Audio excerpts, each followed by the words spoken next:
plug in my phone. What's it at? 35. Nah, it's fine.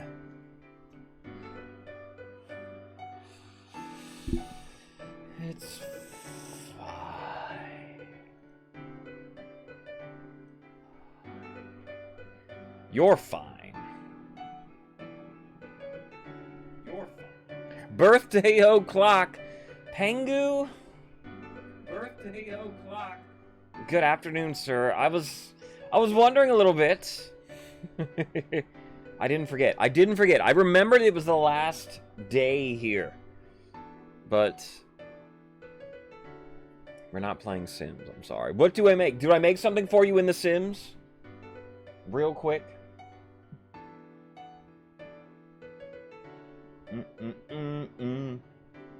How are you doing, Pengu? Happy birthday, sir. Airhawk, hello there as well. Welcome on in. Mr. Pengu, how are you doing today?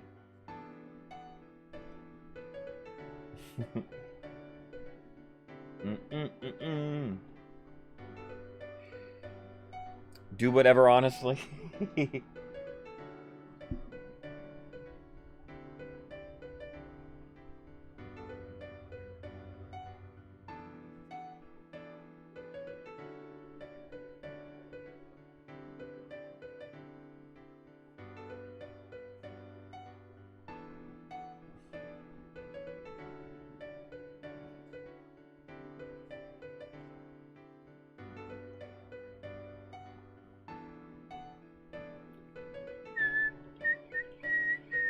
Israel, hello there.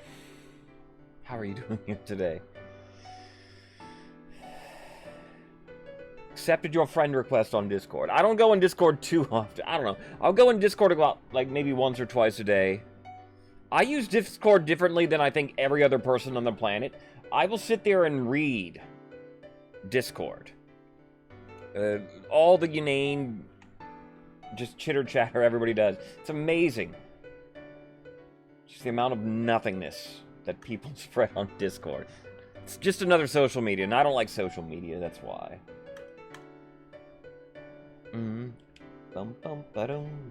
Hey. Join the Discord, everybody. That's what I should be doing. Promoting myself, not claiming all of this stuff is what's disconnecting us more than ever. You're now holy friend, you're doing good. Divine Marauder, hello there. How are you doing today? I know. No, I look, whenever I see another streamer go into their Discord, I will see they have millions, sometimes, of unread messages. Not me. I can't stand that. No, I will go through. I'm not in, like, super too many. I'm in, like, 30 or so Discord, but I will read every single message printed in people's Discords. And it's just... it's weird. It's just... I don't know. I don't talk much. I'm a very introverted person. You learn more through listening than speaking. It's something I live by. Outside of streaming, I don't talk much at all. It causes chaos in Discord sometimes. I don't like chaos either. I read. I share memes. I'll talk through memes and I'll react. I'll react to stuff more than I'll ever type stuff in a Discord.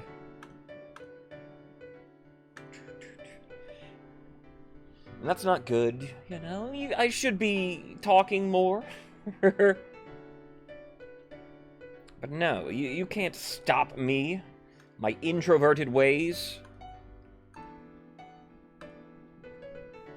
I'll talk to my nephews. The people I talk to the most in the entire world are my nephews. I will speak with them.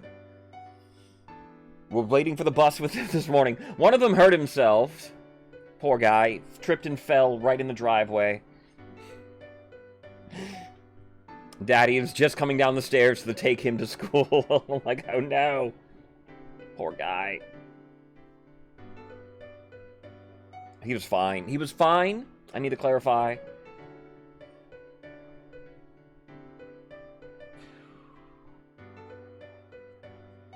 You have 23 King of the Castle games today, lined up and ready to get to.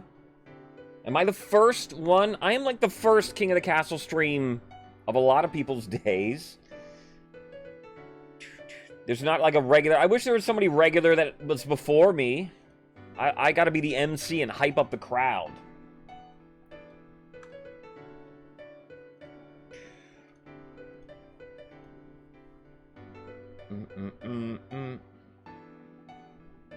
Get everybody pumped and ready for King of the Castle. It's our final Dynasty of game of the Khan Dynasty today. We'll play Hoi Dynasty tomorrow. Hoi Dynasty is even better.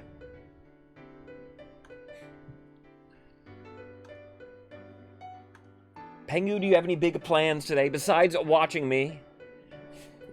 Are you going out anywhere? It's a 4-day sort of weekend for a lot of people in the United States because it's Labor Day. I won't be streaming on Saturday myself.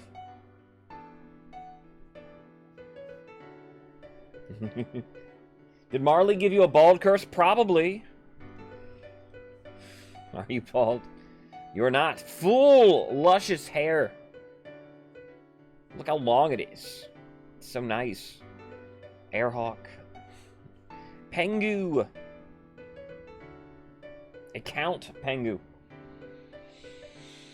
Hello, mother. How do all the mothers out there, my own mother, the Queen Mother, Delilah W. Last I saw her, she was waiting for the bus. With me and nephew then. Your hair grew back. A tonic was invented, maybe, that allowed you to grow your hair back. Israel, thank you for kissing the ring. It is the Blue Chieftain's ring, for it was a Chiefs victory yesterday. For those that need a recap, praise the 9th. Nay, we won't praise the 9th.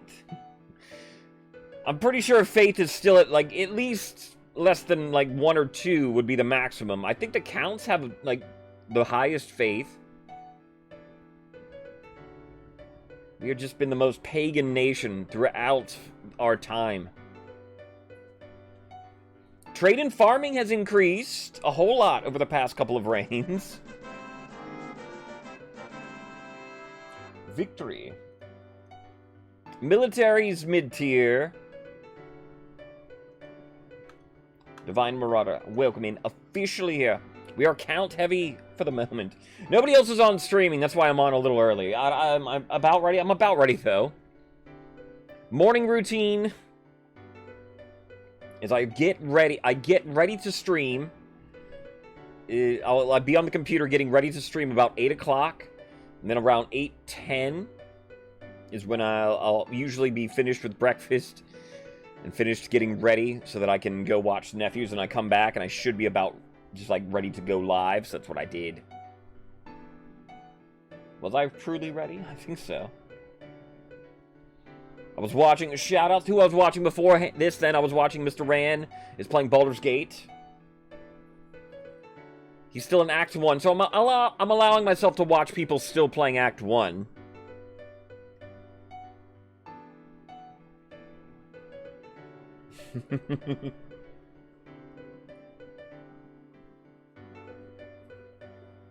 I got to say he cheated and I'm better.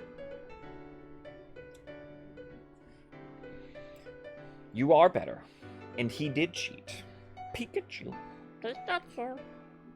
No pads. We will play Divine... tomorrow's game...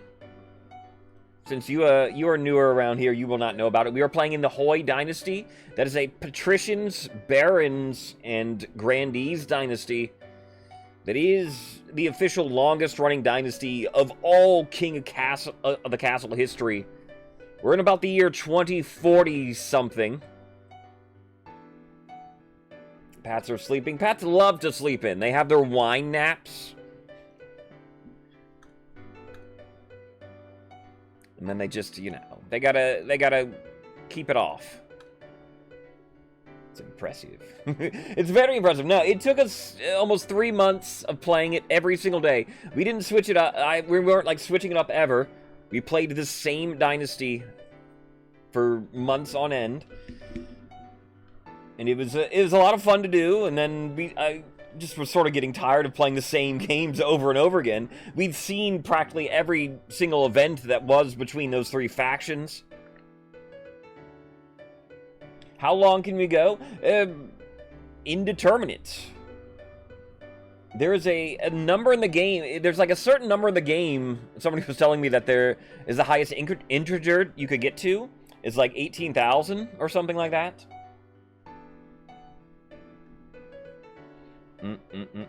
And yes, Divine is funny. As we started getting to modern times, we were just memeing on the fact that, hey, we're still inventing gunpowder in the year 1940? Ooh. We tried to relate things to modern times. It was like the dynasty, like the Holy Dynasty itself was like, I was akin to Wakanda. You know, they were isolated off from the rest of the nation in a way, the world in a way. Soap. I know, the king is bathing. The plague. It's like, a plague occurred in 2020. Ooh, bad form game. And I'm excited. Sailor and welcome on in. I am very excited today. This dynasty itself has been very good. We've had a lot of fun. I like role-playing. I like the role-play challenge, but we will move on next week and do bingo cards. If you haven't seen my bingo cards, they're a lot of fun to do. We had a world war in like the 1938 or so, I remember. So it was about the same time as the World War II. Migo Wig, welcome on in. Help you out today, even if you're a patrician. Well, you are a returning chieftain.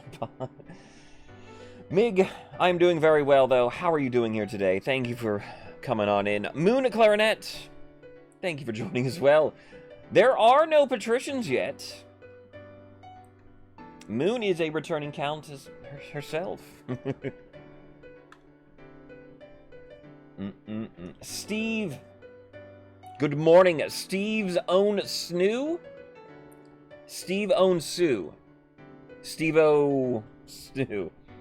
How are you doing here today? Welcome on in. Thank you for joining us, and you are a patrician.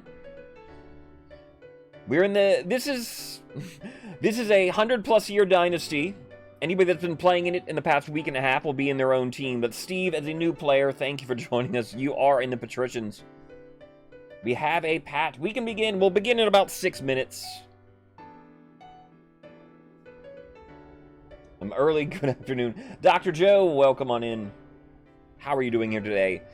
To recap what happened yesterday then. It was a close race. The Chiefs actually had to win when they did, because otherwise the stability of the kingdom was rotting. The peasants were up in revolt against the king, and they were ready. Game of Life is always good to progress in, Migo. I haven't seen you in some time, but that's fine then. We all have to.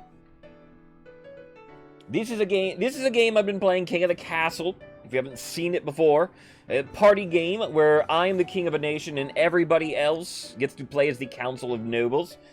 You can join on in. As you can see, everybody joining in.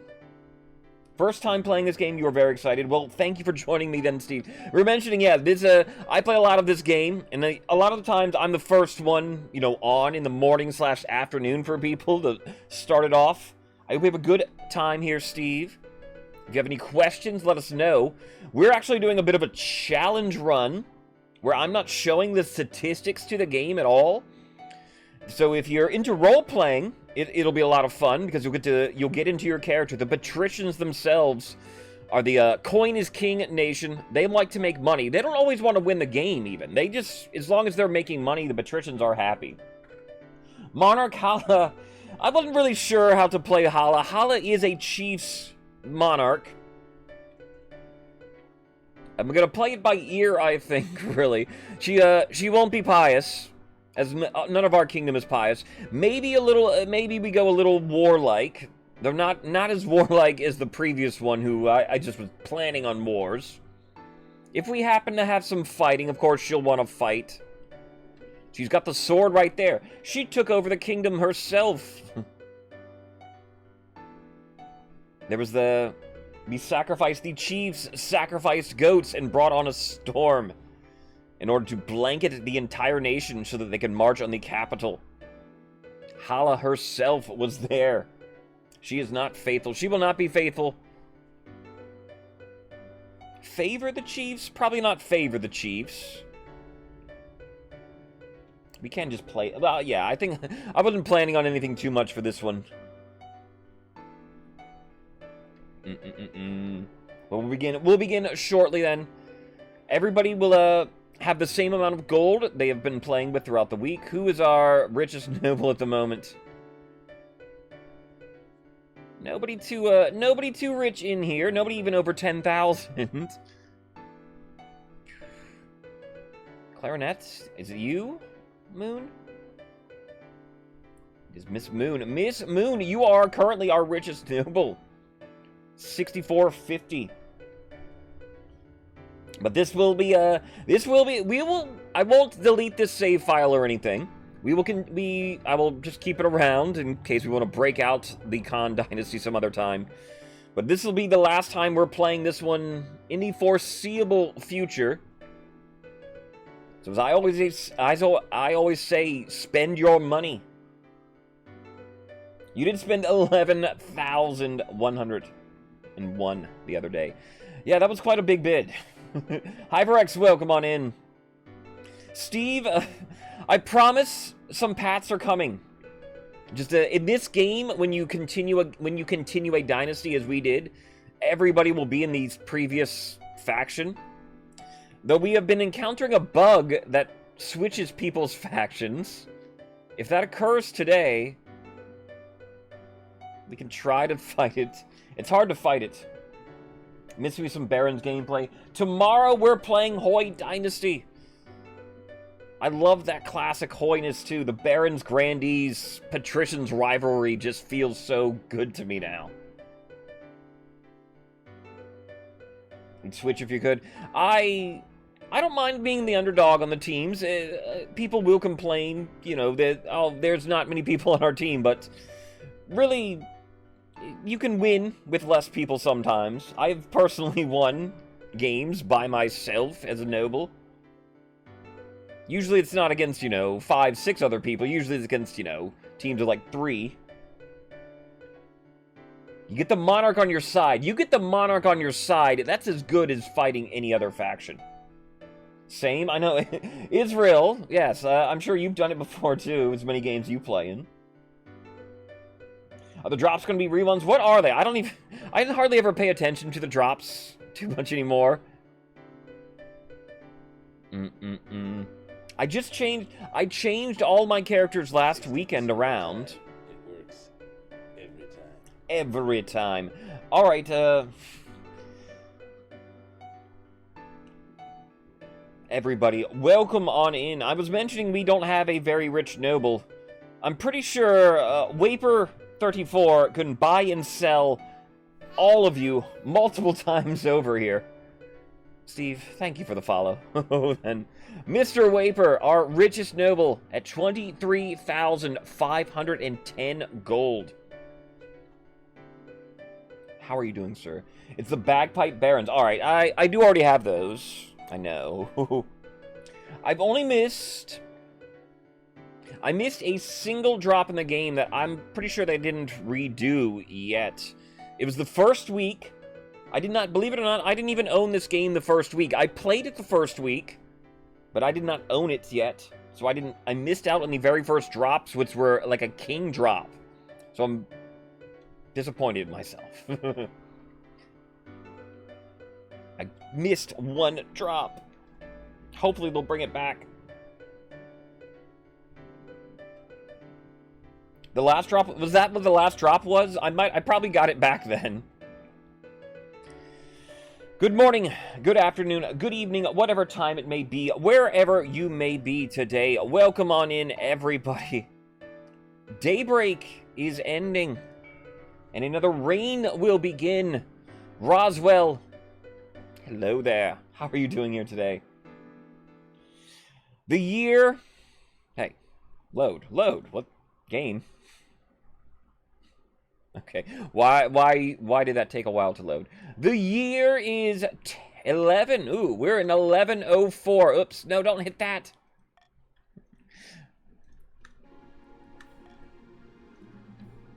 How is everybody doing today?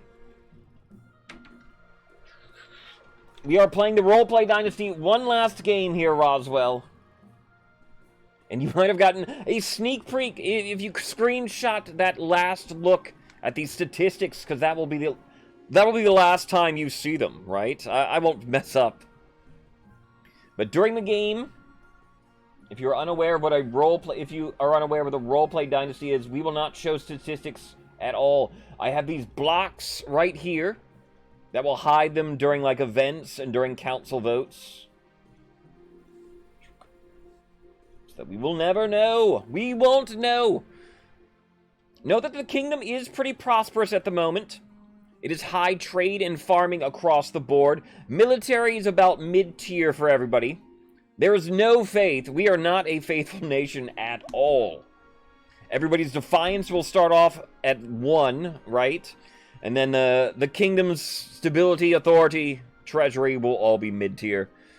We will get to the council introduction first. Good guy Merton. Hello there, good guy. How are you doing here today? Chief Sailor. We did it. You seized the throne. We showed them what the chiefs could do, didn't we? How do I get into the game? You are in the game then by joining it like that. Are you playing on a PC, or if you are, there's an extension in the game I'll recommend. It should be above me, like up here.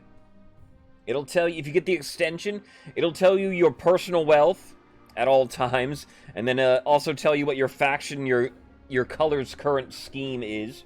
Apple King, hello there. You are in the game, though, and even if you switch devices, your character will still sort of be in the game.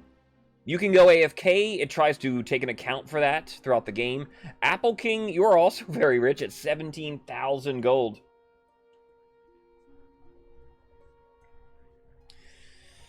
Now just remember which side of your bread is buttered. You answer to us, got it? This is not what you would do. You would not make threats to the king. Are you going to be a loyalist? Not rich enough. It's good to be the king. Sailor, what if I governed for the good of the whole kingdom? That's not what we agreed. We put you that crown on your head. Don't make us take it away. Now introduce yourself to the rest of the council. But don't forget what I told you today. Things will become clear. Alright, well, yeah, Steve, I will tell you then, this will be a little harder than a normal game, because normally, people will get to see everything that's happening. Everybody look away so Steve can look right quick. Steve is new to the game. This, for instance, is our statistics for the game. Every faction will have their own statistics in all of the categories: trade, farming, military, faith, defiance. So they will, that is sort of what you want to keep track of when you're playing the game properly, is all those statistics. However, while we are role-playing, we don't know exactly what all of those stats will be throughout the game. Introduce myself to the rest of the council. Copper's eyes? No! Counts of the East. And then you guys are the players of this game, is always what I like to say. You appear during the game. We just saw the chieftains. Here is the counts represented by Miss Moon. In honor to finally meet your acquaintance, Your Highness. May you escape the doom that befell your predecessor. You can look now. Yes, you can look now. If you have any questions, let us know then. The crux of the game we'll get to shortly here is voting. You, as the Council of Nobles, get to vote on the events in the game. But our first vote will be the coronation quite soon here.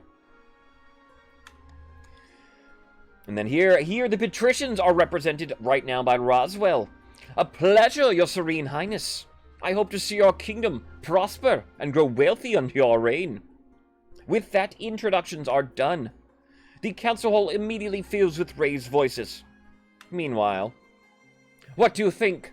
Will they be a good little monarch and do as they're told?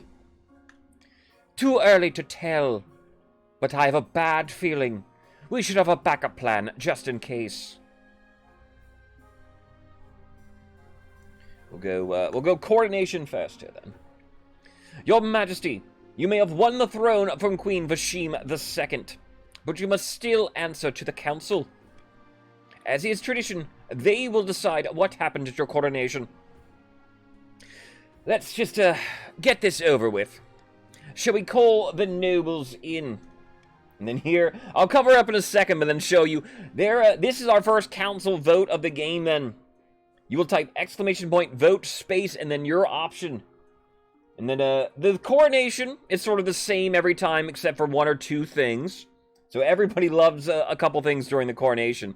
There are consequences for everything you voted, sometimes unforeseen, sometimes they will be pictured there. However, while we are role-playing, I will put the blocks up. We do not see what we are voting for exactly.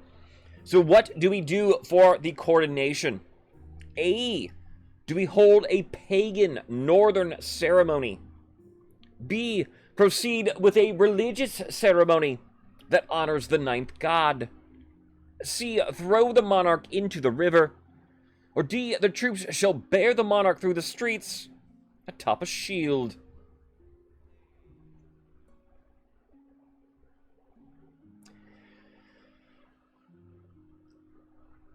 I think Hala then I mentioned I'm role-playing as well, and Hala would like the show of power here. I think my monarch's vote, the monarch himself has a few laws that I can use. Monarch's vote is simply one single vote, but it does show you that I wish the troops to bear me atop this through the streets atop a shield. As a show of strength.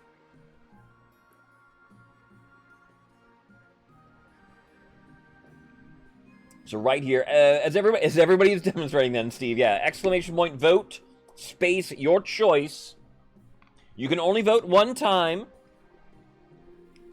Unless there are laws that allow you to vote sort of a swing vote or reverse vote or some fun ones to do.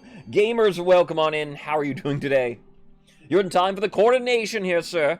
It's a 7-7 currently. In a situation like this, the monarch would break a tie. Anybody who hasn't voted want to break it, though?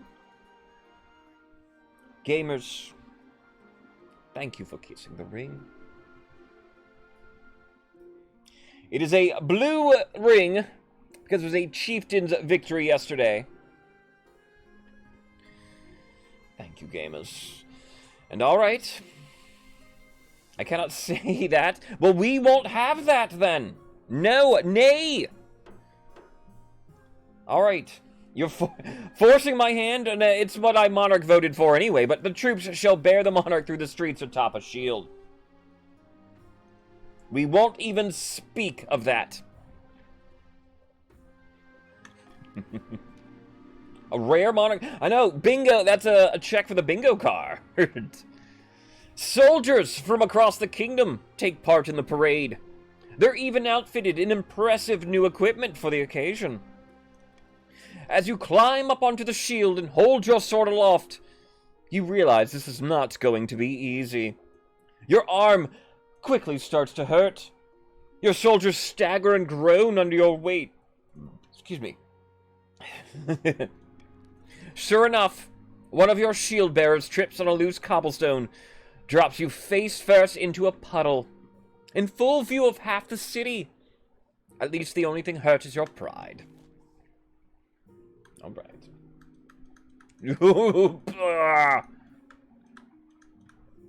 Okay.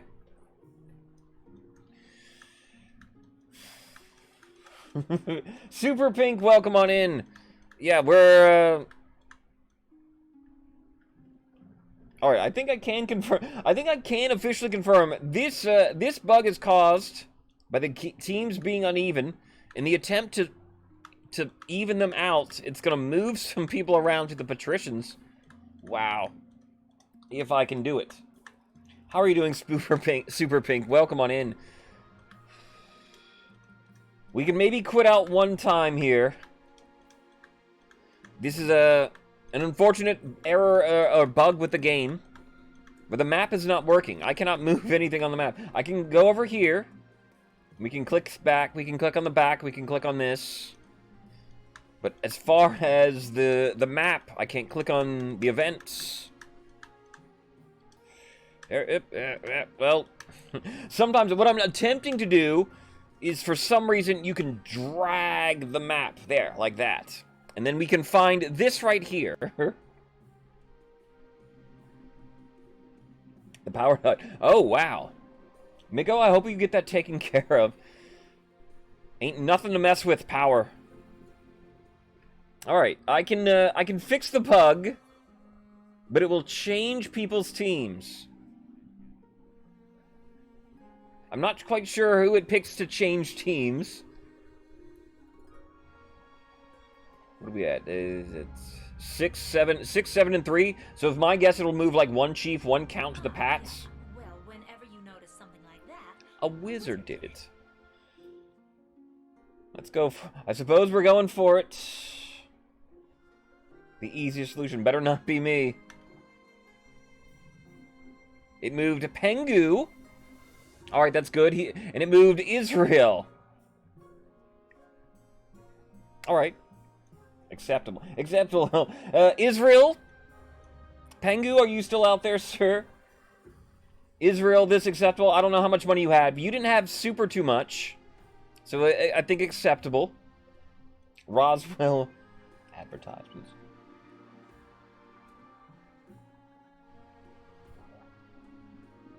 Oh, you're going to be a trainee electrician? Well, awesome.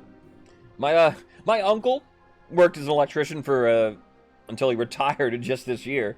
So I know a little bit, some of it from him, but even I know enough to know not to mess with it if I'm not sure what I'm doing. Is what I know about electronics. That it ain't nothing to mess with. Ephra, hello there. Welcome on in. Ephra is a patrician. That's what I know. I know enough to know that I'm humbled by people that know what they're doing. So much for balancing. Yeah, then you just get another patrician anyway.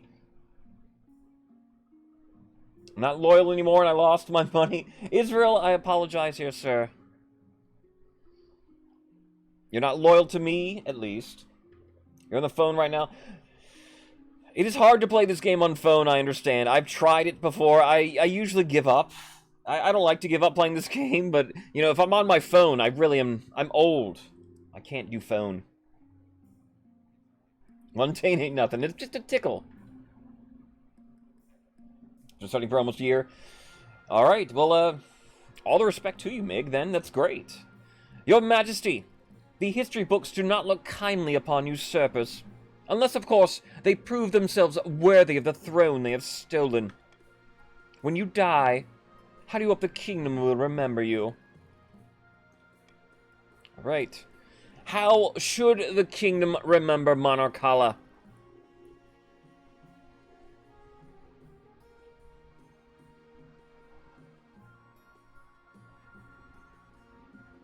I wish to be known. Monarch Hala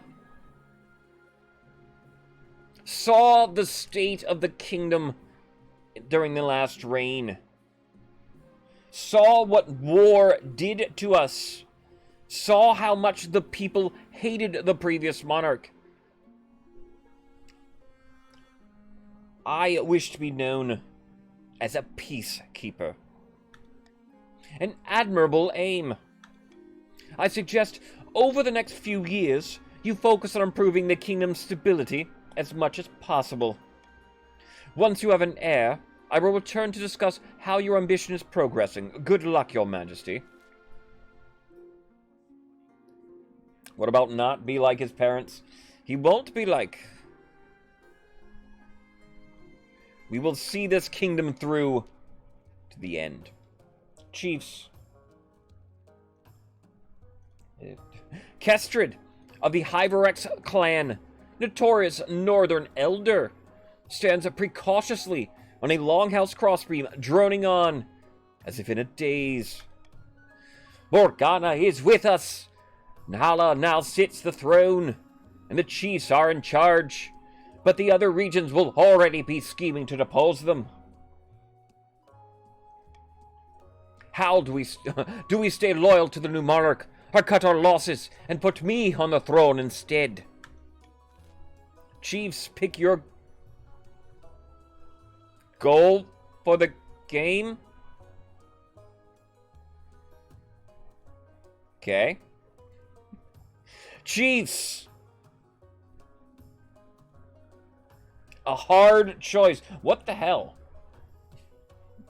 I've heard of this happening before, but I don't think I've seen it. Chiefs, you must remain loyal to me or else. What the hell? No, this is kind of weird. This is a very weird then. Forcing you to be loyal to me? I don't know if I like it, but...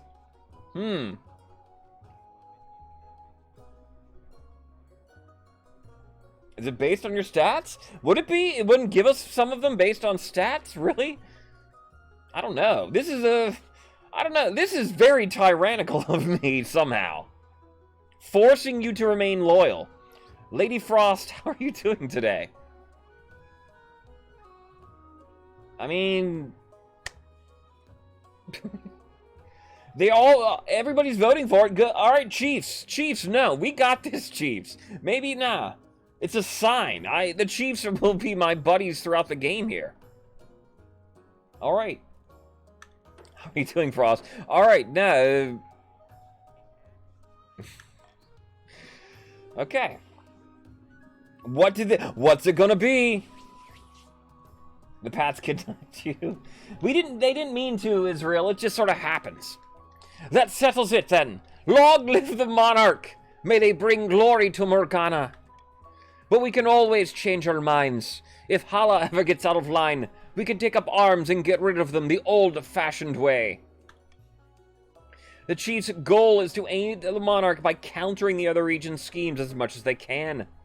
They will win the game if the monarch produces an heir and completes their ambition. I know, we've been picking loyalists pretty much non-stop anyway, but... Alright. Defiance gets too high. They can still change their minds and rise up in rebellion.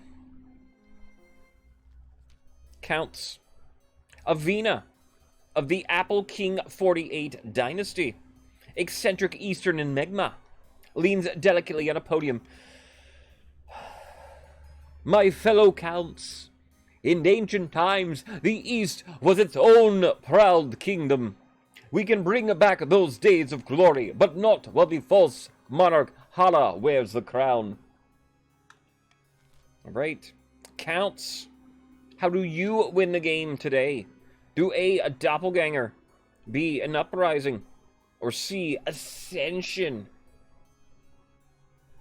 I'd recommend not trying uprising because there can be a bug between uprising and loyalty sometimes.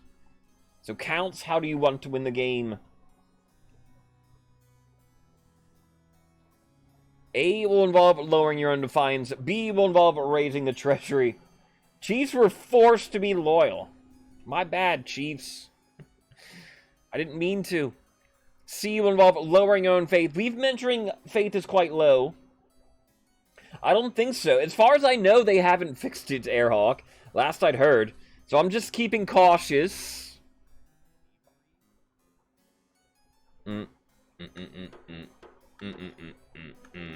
Ascension. The counts plan to induct the monarch into their secret cult and offer them immortality in exchange for the throne. First, they must reduce the power of the Eastern Church. The counts attempted this scheme a few times. Is this your day, counts? To advance their scheme, the counts must lower their faith to 4 or less in 3 seasons. Patricians. Irina, of the Ephra Bulbasaur family. Eccentric coastal entrepreneur. Scribbles with a well-used quill on a hardwood desk explaining in measured prose. Fellow patricians of the coast, my claim to the throne is far more legitimate than that of Monarch Hala. Something must be done. Pats, how do you win the game today? Do A, sorcery, B, subterfuge, or C, intimidation? I would love to visit your bakery, Israel, alright? I live for it. Your child, Ephra. How do we help them? A will involve raising authority. B will involve lowering stability. C will involve raising stability. Sorcery? We have not seen a sorcery, actually, even attempted. Michael to the Sarah, how are you doing today? Welcome on in, sir. Sorcery it is, though.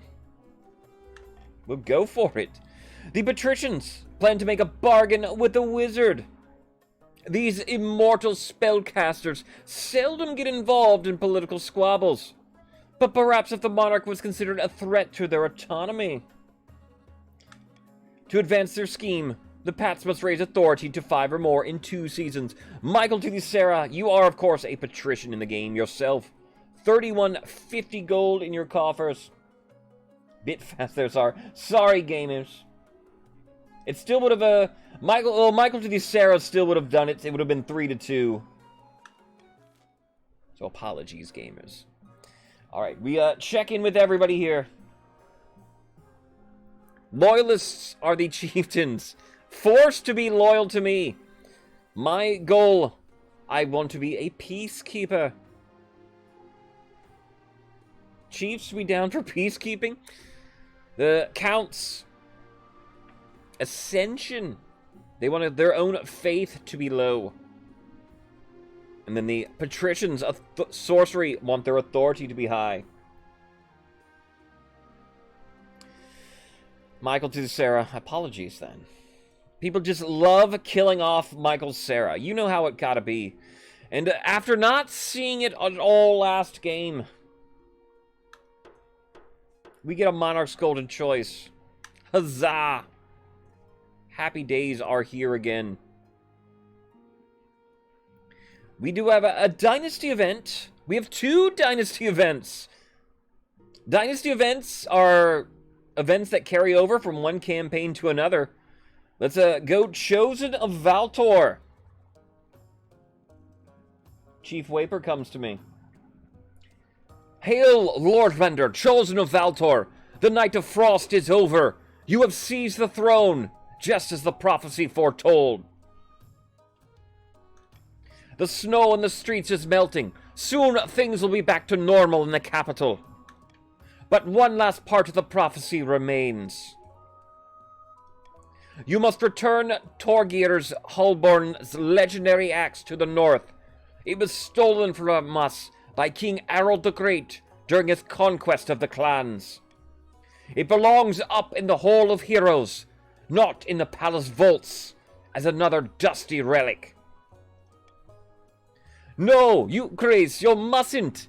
The axe was given to King Harold as a symbol of the chief's submission to the throne.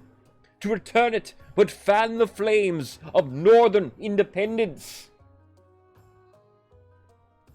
Alright, Lady Frost, thank you for being here. This is your destiny. That's why you took the throne. Alright. It is destiny, apparently. Do we A, send the axe back to its ancestral home? B, keep it in the palace where it belongs? Or C, set up a timeshare?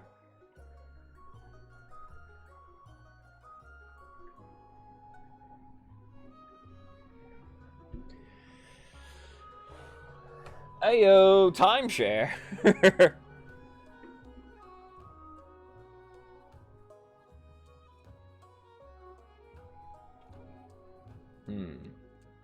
That is a funny suggestion. Yeah, this is an event that occurs then only if a chief monarch completes the sacrifice. 200 years servicing our community, Israel? That is lovely. I think Although all of these options sound cool and funny. Monarchala might need to accept their destiny and send the axe back to its ancestral home. Monarch's golden choice upon A. Let us do it. Monarch's golden choice, if you are newer to the game. We don't know the statistics, what will happen as a result of any of these options. But Monarch's golden choice will give you 500 personal wealth. That's why we have so many rich people. If you vote for A here. It is the bribe. It is one of the most powerful tools a monarch has. It doesn't always work. But at the same time, I remember the times it hasn't worked. And it's only a handful, really, of times on our stream here when the golden choice has not worked. Roswell still going for the timeshare. It might be the first of its kind in 1104. I haven't seen this event. This event, yeah, I've seen before. I haven't personally done. I think I've only seen it maybe once or twice because it's a rare event for the Chiefs to win in their manner they did yesterday. Too funny to not vote for it.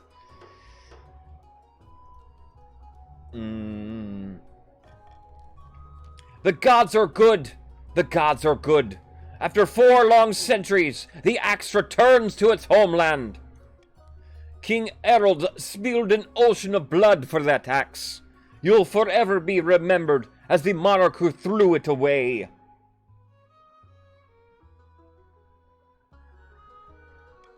Though it upsets the counts and patricians, the common folk are pleased to see the axe of Torgeir returned to its place of origin.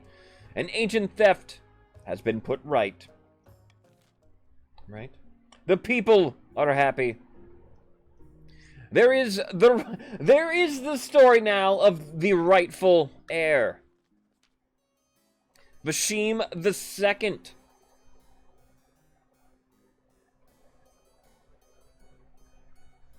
What? Greetings, Count Divine Marauder III. Do you recognize me? Can't say that I do.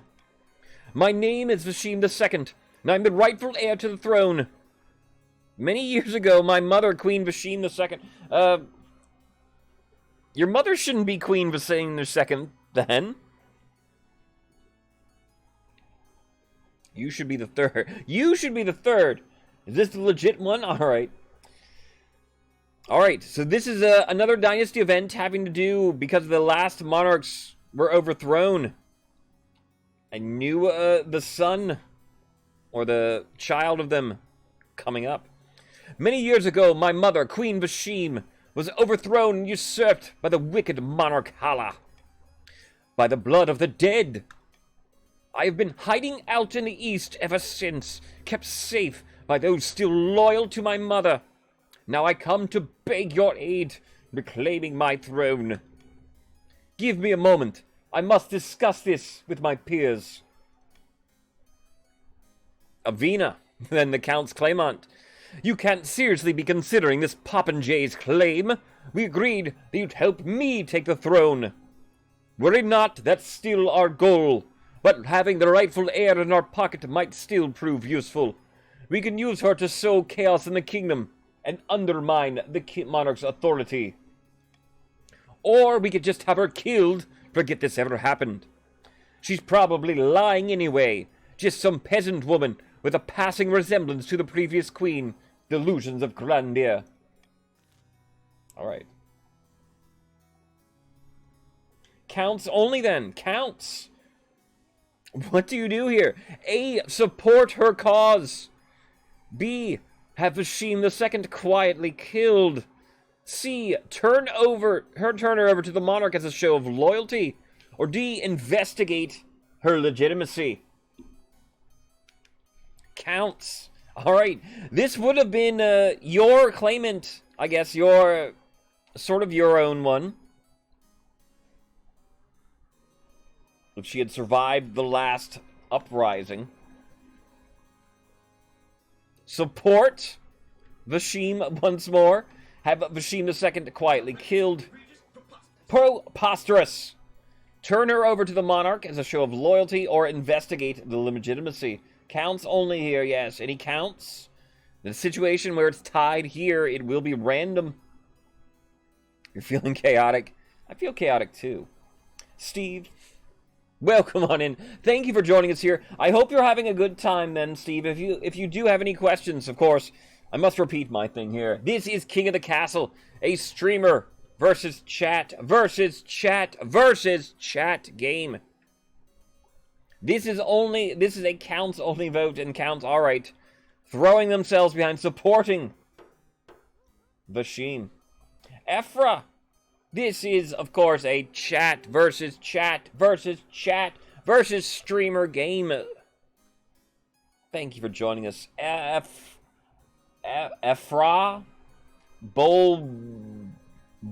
Bizarre. Good. Alright, well, thank you. Marley. Thank you.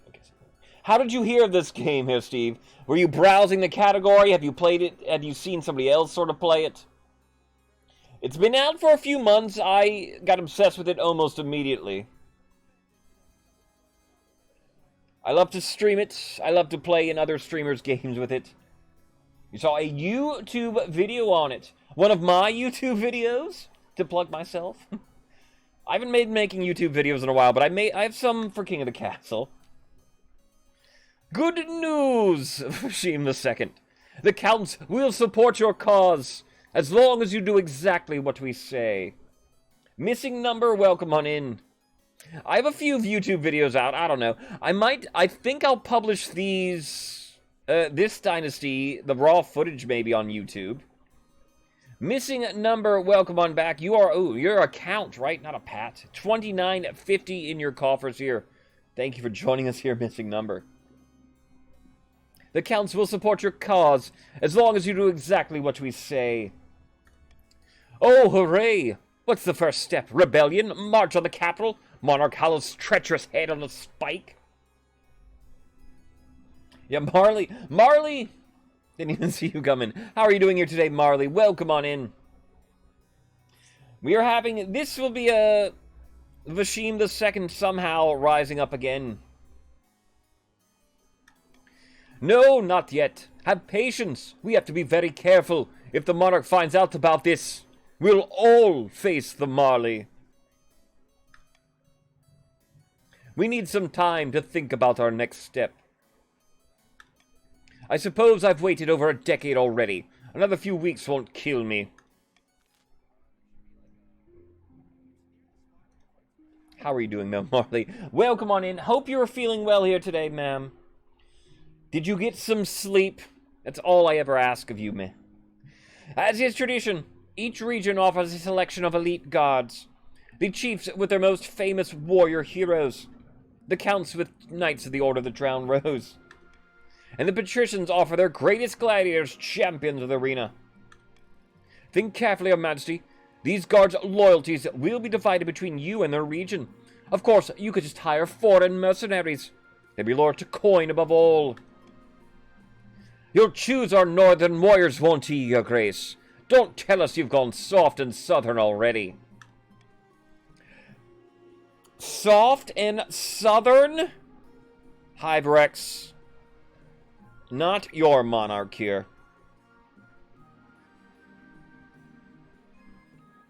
Because reasons. I think so. Reasons. That's all we need to hear. Let's learn about everybody first here. This is a very important decision, picking my honor guard, my personal bodyguards for the game. The Northern Warriors. They are bearded oafs with axes and no manners.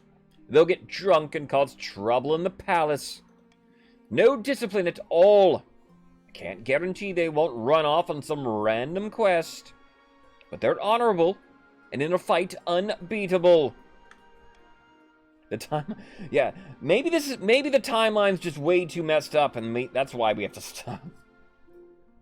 The Eastern Knights. The Order of the Drowned Rose are highly respectable. They'll understand palace etiquette, but it's been years since they fought an actual battle. They mostly write poems these days. The Coastal Gladiators. They're a gang of low-born crooks who turn themselves into celebrities through their skill at chopping other people to bits. They're vain, selfish. Their skill in battle is undeniable.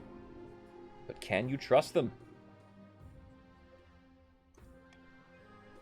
What mercenaries do you suggest? A band of fearsome fighters from the Tatterlands called the Battle-Bitten Brethren. They specialize in bodyguard work, but they're costly, and hiring foreigners will betray a lack of confidence in our kingdom's fighters.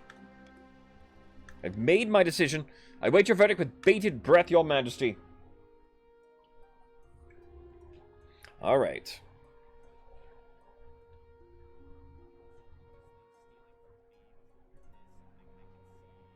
The Northern Warriors seem like a very obvious pick for Hala here. Is it destined? They're loyal. They are the loyalists. We marched together to take this throne. It is destined, I believe. I will pick the Northern Warriors. I will make the arrangements at once. The warrior heroes arrive a few weeks later. They swagger in with big grins and bigger axes, belching, singing, roaring out unsavory jokes. One of your courtiers faints, forced to be a loyalist. If you missed it, everybody, the chieftains were forced to be loyalists because they were not able to pick any other scheme for their goal. So they were forced to be loyalists, but it is meant to be. It is not forcing you. It is meant to be, chiefs. We have this. The reign of Hala will be long. My generations after generation, we will do this. End of season. We get to our first auction of the game. Another way that you can influence the game besides voting them, and this is the way that you can spend a lot of your money, is through auctions. Exclamation point fund space your choice space how much you wish to bid. So exclamation point fund space A space 1,000, for example, then. Richest nobles on the right. Waper is our richest noble. 24,010 gold. Two other people. 17,800 for Apple. 15,700 for Lady Frost. Everybody's money matters, though, during an auction. A lot of things get group funded. A lot of people are miserly and refuse to spend more than they feel they need to.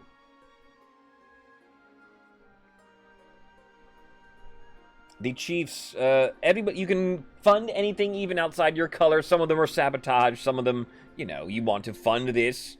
A, the library raises stability for the kingdom. B, the Thieves Guild lowers trade for the chieftains.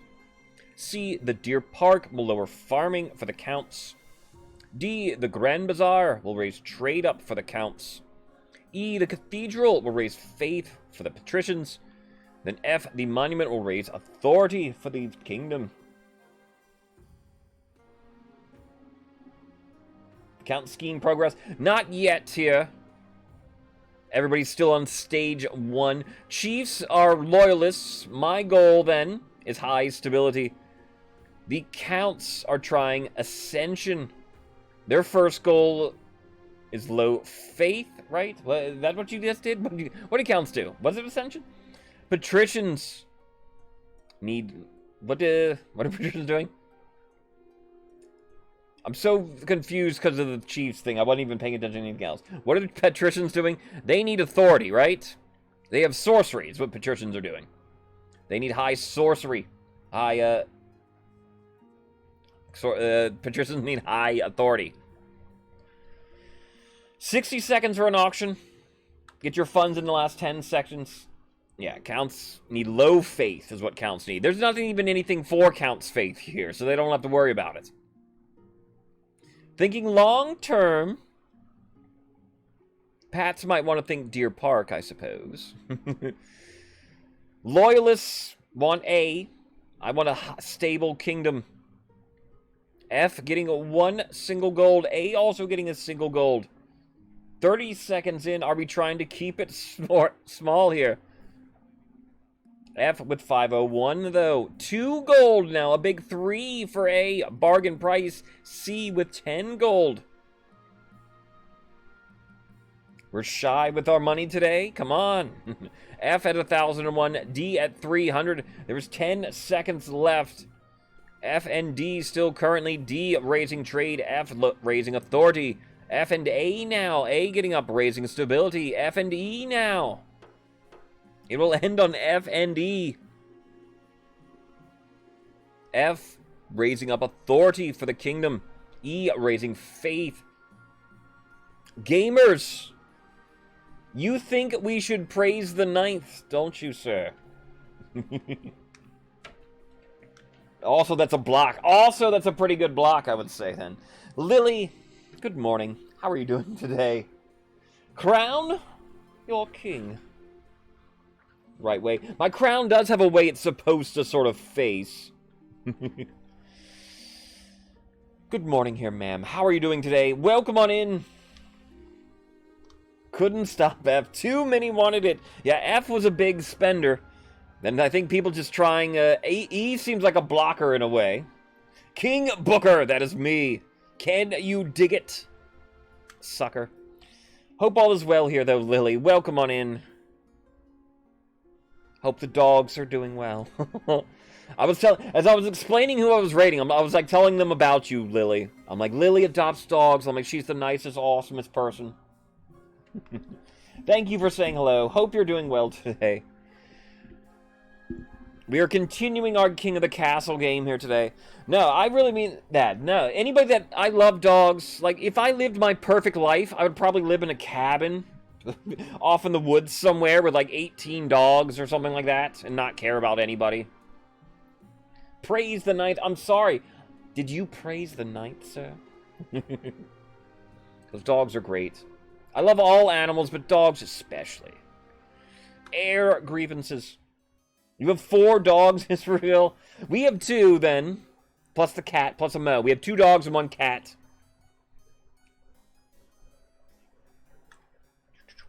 I'm tired of waiting around. What are you doing to help me reclaim my stolen throne? Says Vashim. Cats are master race. When people describe a cat that they like, they're like, oh, my cat will come to me, will sit in my lap. My cat loves me unconditionally. I'd be like, yeah, that's a pretty cool cat. But you know what? That's every single dog you'll ever meet. It's sort of how I feel about it. People like cats that act like dogs. But cats are great. Cats are different, usually, but cats are awesome as well. Cats are evil. Cats aren't evil. Just cats are... Cats are cats. Cats are selfish. Cats are needy, I guess. Dogs cure depression. I believe that. Cats are needy. Cats are more needy. Cats can be more needy. I love Mo, though. Mo isn't down here. They are evil. Give 9th, give me patience. Fine, we'll figure something out. I have a beautiful crown there. Why, Miss Luna, thank you. Good afternoon. How are you doing today? Crown courtesy of Ghostwood Customs. Anybody want a crown? I can hook you up. 3 cats here. Luna joining the conversation. Luna has 3 cats. How are they all doing? I hope they're all doing well here, Luna. I know you said Mocha. You had mentioned Mocha wasn't doing super awesome. You have 2 cats and 1 dog. Opposite of me. We always, in our household at all times, there always is at least 1 cat and a dog. That's just how we roll. I didn't like when I lived by myself, I wasn't allowed to have pets. I was sad. Alright, how are you doing, Luna? Welcome on in now. Hope all is well with you here, ma'am. Counts. Vashim wants your help. Do you lend troops to her cause? B. Do you use Vashim to sow dissent among the peasantry? Do you C. Challenge the monarch's legitimacy in court?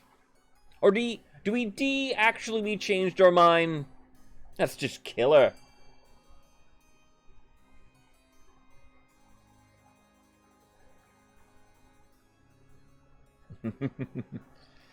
Oh, thank you. Counts. So Descent. 3 German Shepherd. Oh. Plus 2 puppies. You know.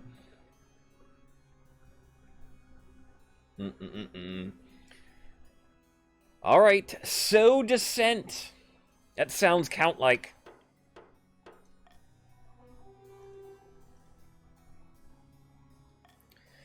That's right. You can tour the kingdom, giving speeches decrying the monarch for stealing your throne. You'll rally the common folk to your cause. Marley, thank you then for lurking. Strawberry cheesecake. I'll be there in a jiffy, Israel. They'll rise up to overthrow the tyrant and plop you right on that throne. Just wait and see. Oh well, I was hoping for some kind of military support. Who needs soldiers when you've got the people on your side? Go knock 'em dead, kid. And so, Vasheen II travels the land, the length and breadth of the kingdom, accompanied by a gang of well-paid bards. Everywhere she goes, she recounts the story of how bad Monarch Hela stole her crown. Naturally, the peasants lap it up. Even the chiefs and patricians seem convinced. Almost. Not quite. A new trend. Really? Noble patrician Roswell Gaming is here to see you, Your Majesty. They want to sell you a crab. A what? It's the latest trend along the coast, Your Majesty. The patricians have started keeping a species of jeweled crab as a fashionable pet. Those creatures are so rare that one can now sell for as much as a mansion.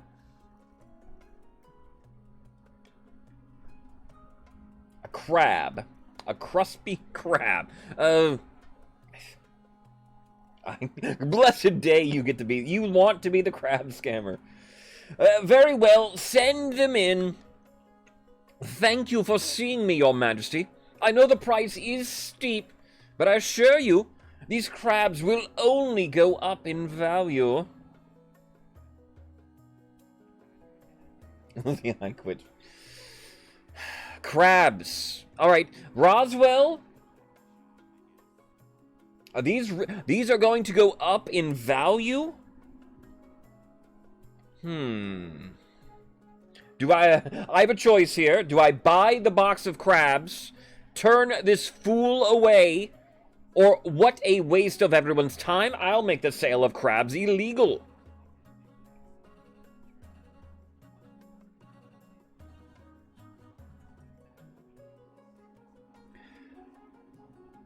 I'm afraid... How could I resist? I will buy the box of crabs. Who can resist crabs? Counting out your gold, Noble Patrician Roswell assures you that you will not regret your purchase. How can I resist crabs? Finding a spouse. Your Majesty, it's important you find a spouse sooner rather than later. I'll take the liberty of finding eligible candidates. What is your preference, men, women? Or do you not mind?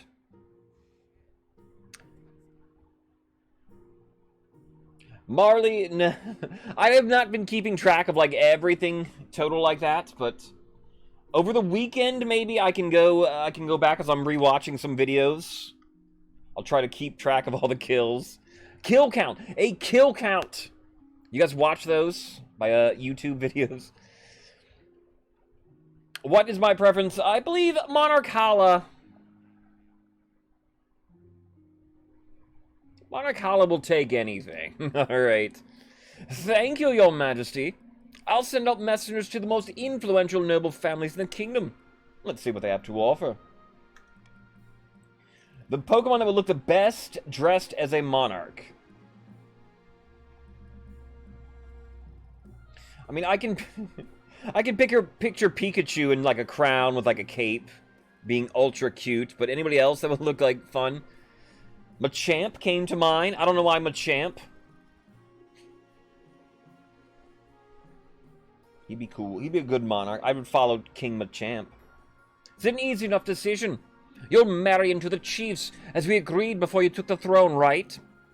Right? Gardevoir? The Marley kill count contemplation YouTube video when? I don't know. I've been trying to think of new YouTubes. I've been lacking on YouTube, as I mentioned.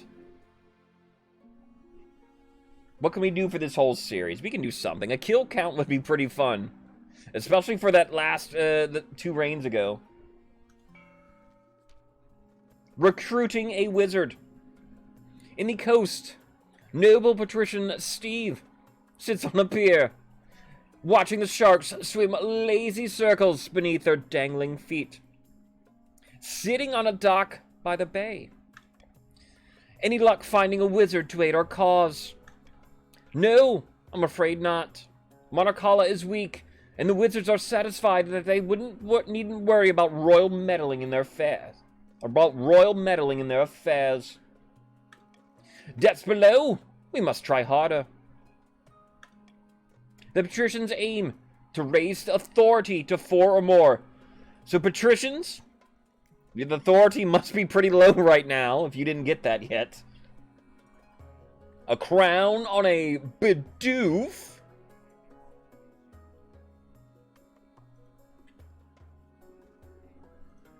Bidoof grew on me, I must say. I played Diamond for the first time last year. Bidoof really did grow on me. But Daryl especially, I guess, too.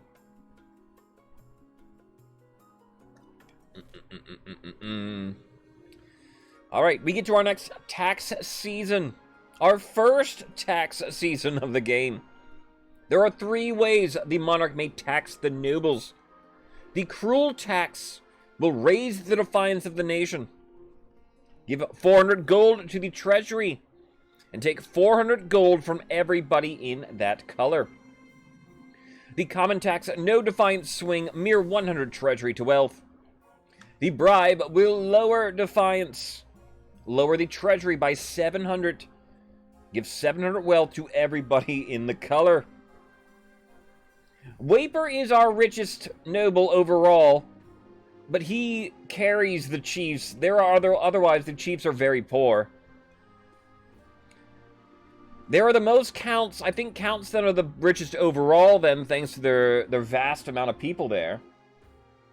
Patricians, there are some poor patricians. They got the bonus this turn. They all find a reef of pearl-bearing clams.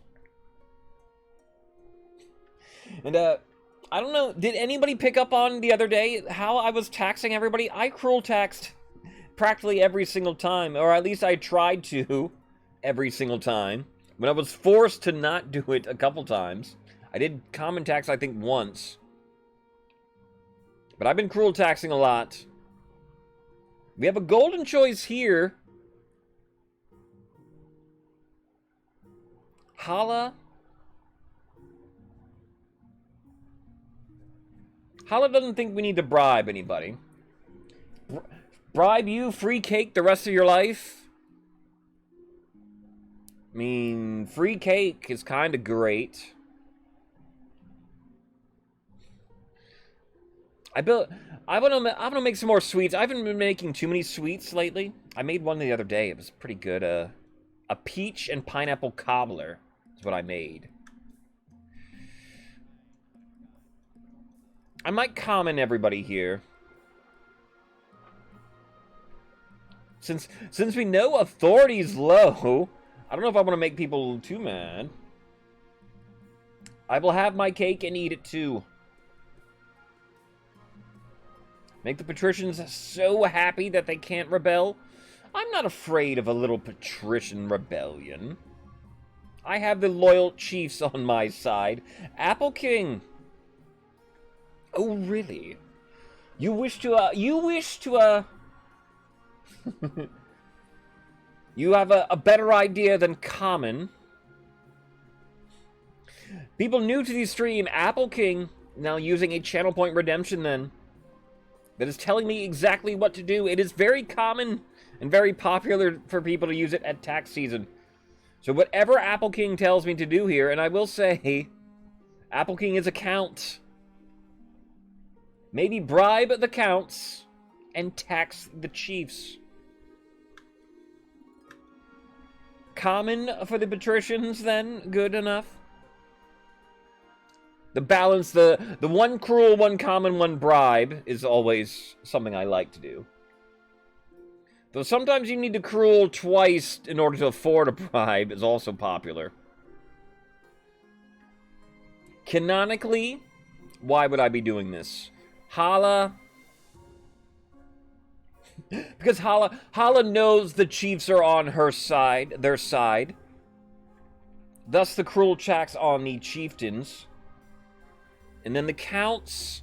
I've heard whispers that the counts are unhappy already. There's apparently little Vashim, the child of the deposed king, who I killed personally, is out there somewhere sowing dissent. So I think yes, then I must bribe the counts. I need them back on my good side. I cannot, to reveal how much money I have, I cannot bribe 2 nations. So I'm a little bit low on money at the moment. But we will lock this in then.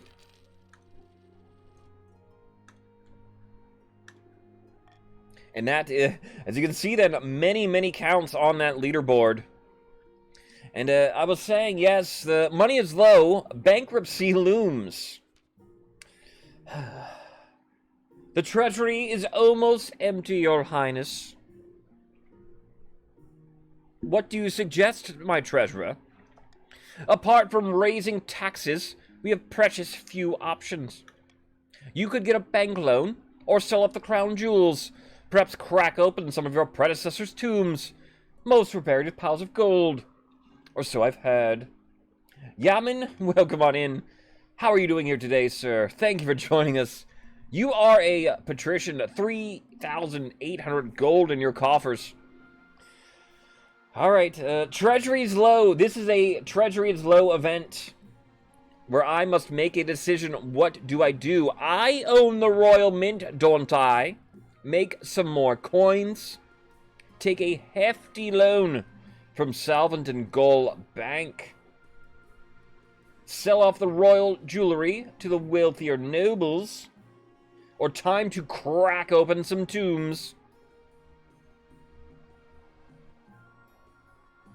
I might find... Missing number? Canonically, indeed. The previous monarch did... I guess Hala wouldn't know about that. You like the crown? Sorry. Coastwood Customs for all your crowning needs. It is void gems. These are green gems. Then these are like redder gems. But they come across a little orange.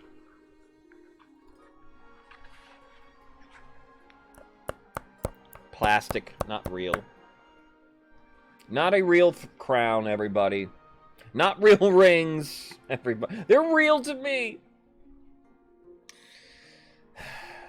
Let's see. I don't know. You've kind of convinced me. Yeah, I want to crack open some tombs, maybe. Because there's legend of a hidden secret buried in the tombs. Straighten up, sire. Thank you, gamers. And stretch. My order is ready. Thank you. Order up. I must take it to go, unfortunately. Busy schedule here. I heard you saying that in mentioning that in Mr. Kaji's Discord here, Marley. That is going to be awesome.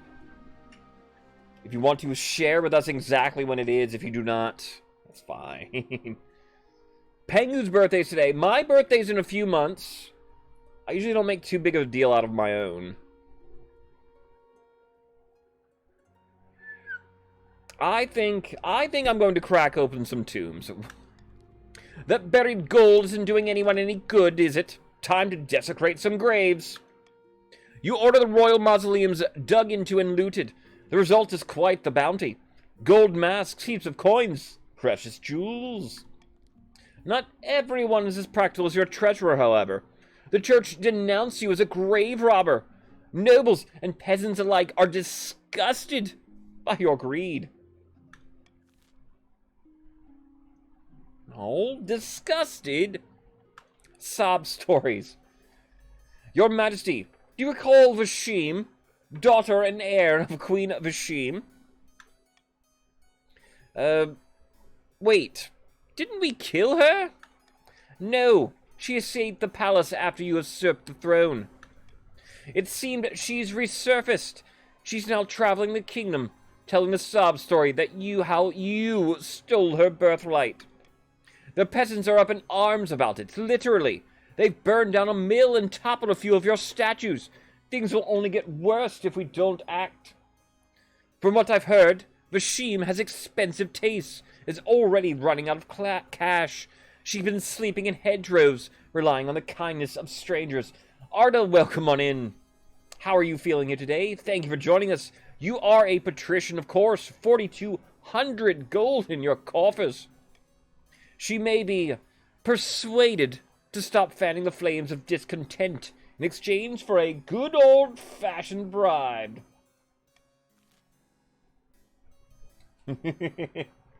How long is Kaji's stream? He'll be switching in the fall, I know. From the Akia Dynasty. What do we do here? The previous monarch there's a Dynasty event going on right now, Arda. Where the previous monarch is coming back. Do we A, send the watch to arrest her? B, pay her off? C, spread rumors that Vashim is a false pretender? Or D, this is beneath the council's notice?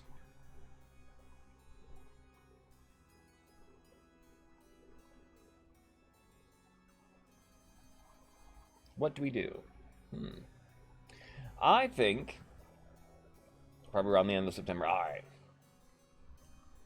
Yeah, I'm not sure. I know he mentioned he's going to switch it seasonally. Our buddy Mr. Kaji, if you don't follow him, does King of the Castle streams. So probably only a few more weeks left. I think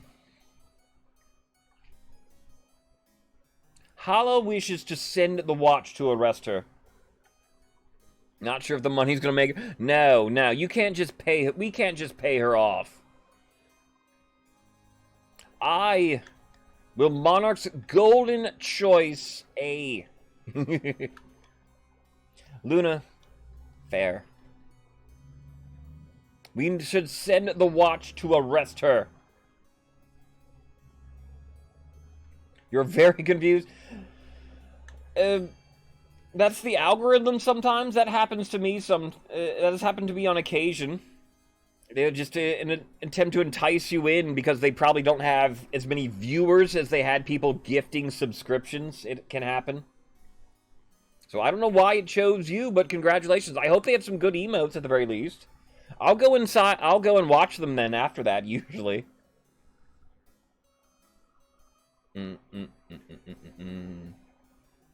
They might have been having a subathon and you were lucky. Here we go.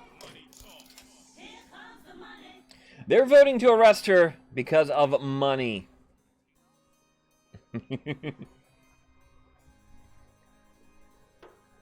500 personal wealth going into their pockets. Never fear, Your Majesty. We'll track down this miscreant, and then you can deal with her at your leisure. The watch act with uncharacteristic efficiency. Within a matter of days, Vashim is dragged before you in chains, pleading for her life. Please have mercy. I'm sorry. Wouldn't you do the same if someone stole your crown?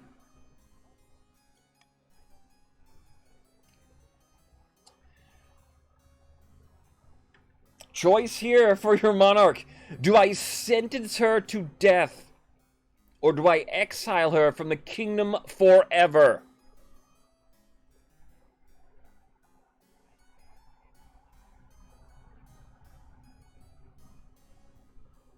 Give me my clothes back.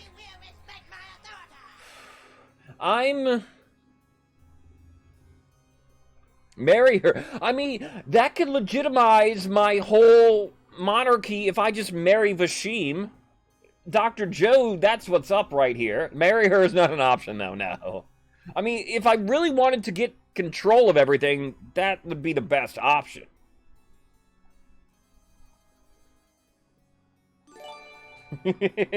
Michael to the Sarah. Speaking of gifting, then, thank you for the sub. Congratulations, Placentia, if you're out there, sir.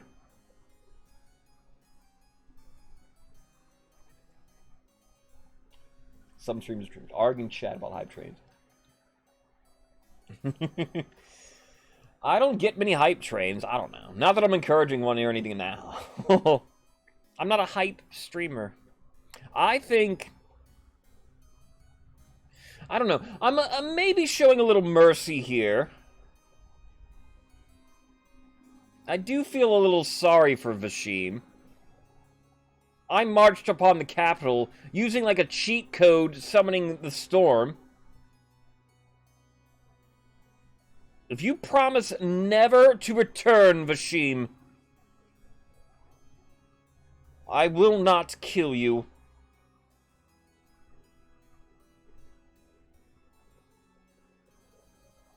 I will exile you from the kingdom forever. Thank you. Thank you so much. I'll be making my exit now, then.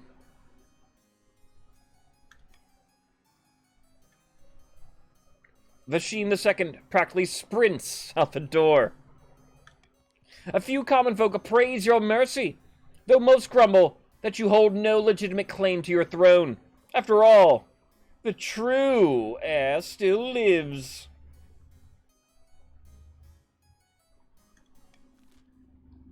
True heir? Excuse me. Eligible options. I found 3 potential matches for you. 1 eligible young candidate from each of the kingdom's 3 regions. Choose wisely. You'll be securing a powerful alliance. And a partner for life to have and to hold, don't forget. Indeed, your majesty. The Chancellor leads you to the Great Hall, where they've arranged 3 portraits on easels. For now, each is covered by a cloth. Alright, let's see the eligible candidates. They whisk away the cloth from the first portrait. Alright, another important decision. Couldn't use your Prime sub, unknown reasons. Sorry. They whisk away the cloth from the first portrait. This may be the most important decision in the game, choosing my spouse. And I always choose for love. So let's meet them first. This is Oddfin, firstborn son of the Northern Sailor Raylan clan. He's your typical northern lad. Big, brawny, and honest. In the same way an axe to the face is honest. Right? Looks handsome. Muscly. I've heard he spends most of his time playing cards or making wagers with friends and hangers-on. Had a bit of a controversy a while back when his clan hall burned down. Apparently, his peasants were to blame. Alright. Don't mind the gambling. I'm a card player and fun. That's cool. Peasants burning down his clan hall. Why did you make the peasants angry? Angry enough to burn? I can see the appeal. This is Sylvia, eldest daughter of the Eastern Marley Dynasty. I met her at a party once. Burn it down. Miss Luna, thank you for the bits here. They've revolted, they were put down. That can happen then. That worked, at the very least. I saw that there, man. You've heard of Sylvia before? She seemed nice enough. Seems very shy. I like the blue eyes. She had a laboratory installed in her castle, spends most of her time there, conducting bizarre experiments. She went missing a while ago, but it turned out she'd accidentally locked herself in her cellar. Survived on wine for a week.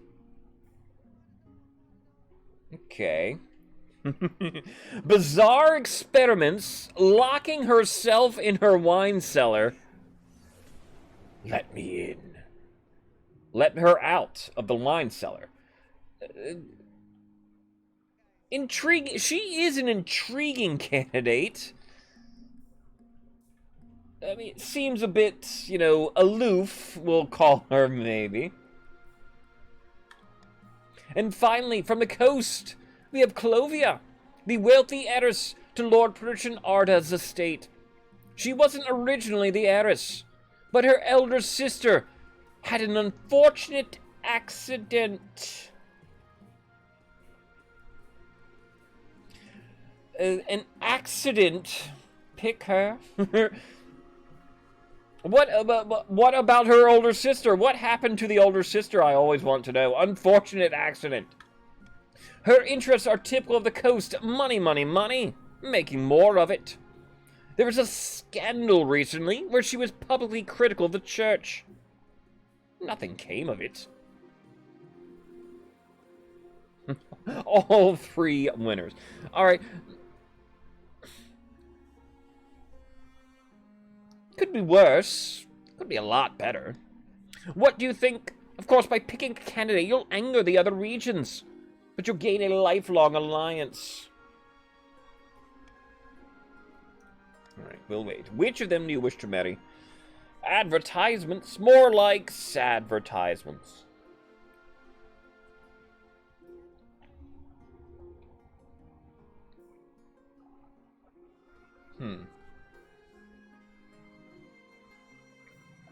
I'm not quite sure.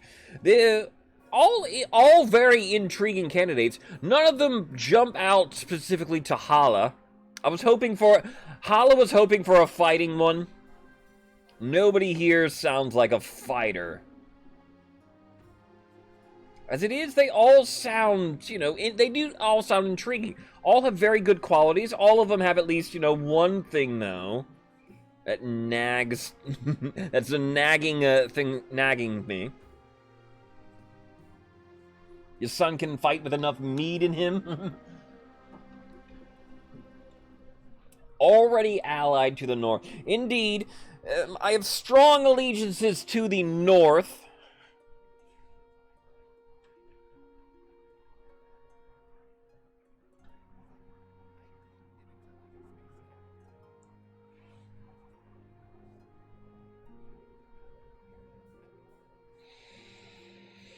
What if I should refuse to marry any of them? Without a marriage, you are alone. No alliance, no support, not to mention an insult to the most powerful families in the kingdom. What possible reason could you have for choosing not to marry?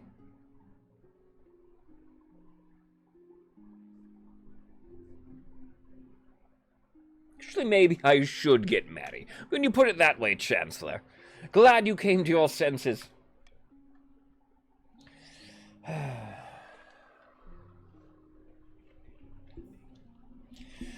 I will go with you. Excellent. I'll make the arrangements.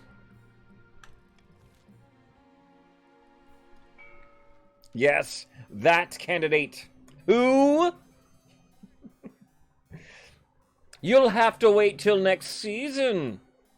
Tune in, kids. In a tiny village far to the east, two counts meet in a derelict tavern. No one dares even glance in their direction. Serfs all across my land are rejecting the ninth god. Yes, and the tithe collectors don't dare knock the doors of my keep. Now we must not falter. If the monarch grows proud, we can offer them the ultimate reward, immortality. For the next stage of your scheme, the counts must raise authority to 5 or more in 4 seasons. Alright, counts are moving on. Their faith was low. As it is, then, I will adopt the iron choice. Counts might like that. We get to our first rebellion report of the game. Amaranth, welcome on in. How are you doing here today? You are a chieftain again here. 1,000 gold in your coffers. Thank you for joining us. On the verge of rebellion are the counts. We can see then, I'll reveal it, they have 7 defiance. A couple people are voting to rebel already then. Yeah, I didn't pick them then. That might be a thing for that. Don't rebel until you see the crab futures, alright? Let's learn about our crab future fate here. And then see, yeah. In order to rebel in this game, if you're new, your defiance stat has to be high. Higher up than what the kingdom's authority or stability would be. So yeah, Pats really have every reason maybe to rebel since they have 7 defiance already. But let's look to the future, to the crab future. Roswell. The crab craze has swollen to unforeseen heights, Your Majesty. That's good, isn't it? The trade is so profitable that patricians are shutting down textile mills to focus on crab catching. Thousands are unemployed. But who cares about that, Your Majesty? Your box of crabs is now worth nearly double what you paid for it. Alright. Do I, decision for your monarch here. Do I sell? Hold my nerve and hold on to the crabs. This is a waste of everyone's time. I will make the sale of jeweled crabs illegal. Or do I prevent the closures of factories by offering tax breaks to major industries?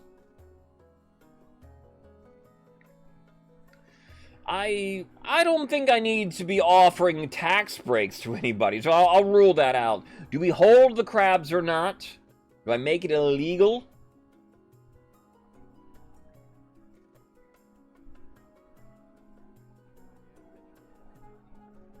I think we need to get out while the getting's good. I think I will sell here. Quick money here. You sell your crabs for much more than you paid. The treasurer appears satisfied with your practicality. Meanwhile, industries collapse along the coast. It's fine. We do have the Talvanese exile. Your Majesty, we received words that Vashim II, the daughter and heir of Queen Vashim, has taken up residence in Queen Emmeline's court in Tavolin.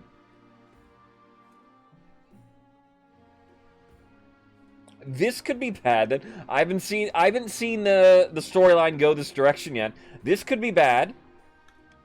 Apparently, she's amusing the whole Talvanese court with speeches about how she rightfully deserves your throne. Your Majesty, this is hugely embarrassing. The kingdom is becoming an international laughingstock. Queen Emmeline of Tavolin has contacted me privately, offering to silence the brat's prattlings in exchange for some trade concessions. What? Now, what? I don't want to... Damn it, we should have just killed her. Yeah, it should be, it's been doing that the whole time here, Wafer. It should be Vashim III, right? Ooh, yeah, we definitely should have killed her while we had the chance then. Dang it. What do we do?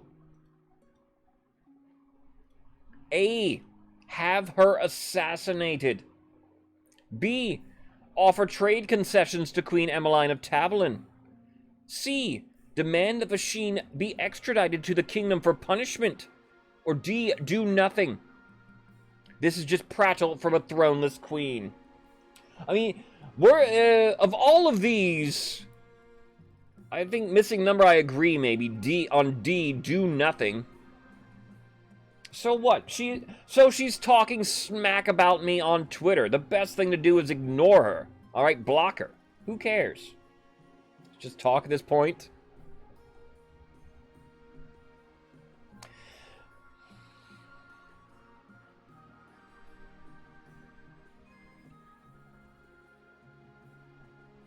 We're not gonna... B is the worst. B is the worst for Hala. Hala will not make concessions. Demanding she be extradited might cause a few problems. Monarch does have a powerful tool here.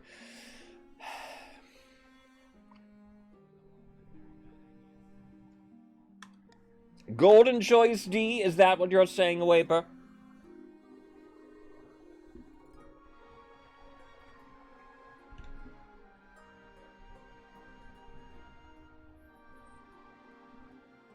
I will pay everybody to ignore her. Do we like money? Do you want more money?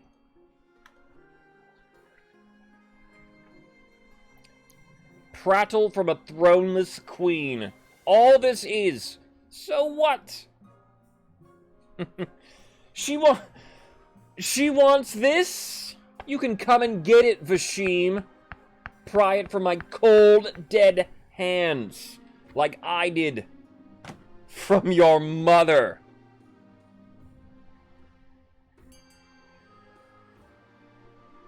Bitch.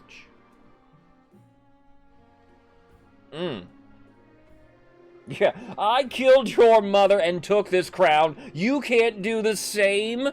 Come at me.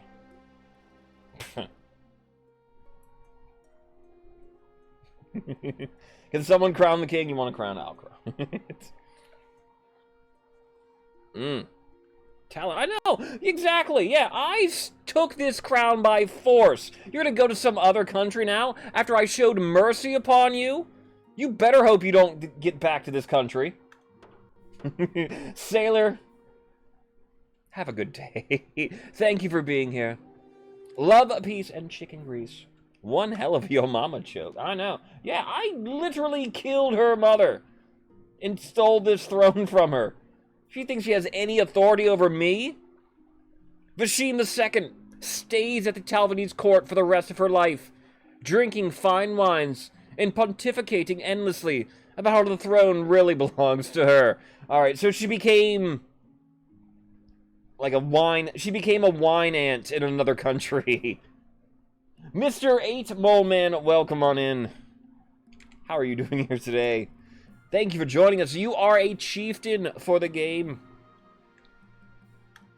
Guests travel from afar afield as Atish and Valamir to hear the tragic tale of the true queen. Bards sing songs that name you a tyrant and a thief. It's embarrassing for you in particular, the kingdom in general, but you needn't worry about the rightful heir's return. She's much too fond of Talvanese wine. See, we don't need to worry about that little house. Dun, dun, dun. Mr. Moleman, thank you for joining us. If you have any questions, let us know. Anybody who's new, we are playing by roleplay rules. Thus, you see, like, the block I have there that will be hiding statistics for the game.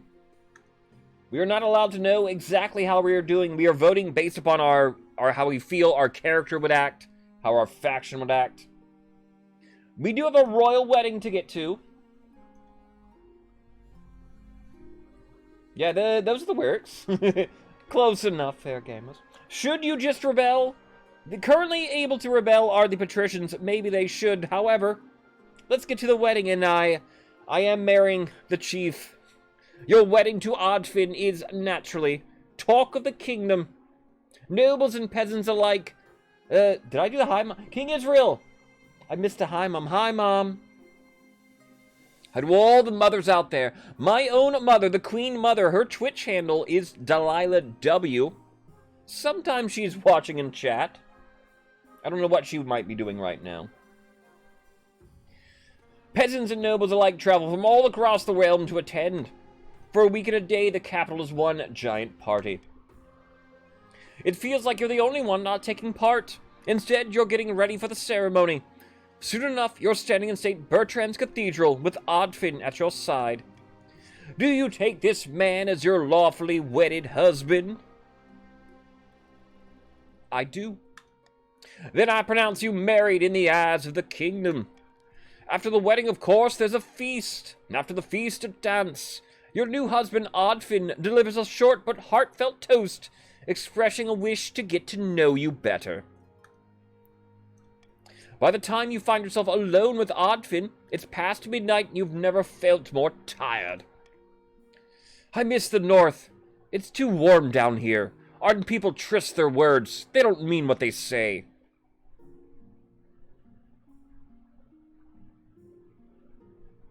What do you mean?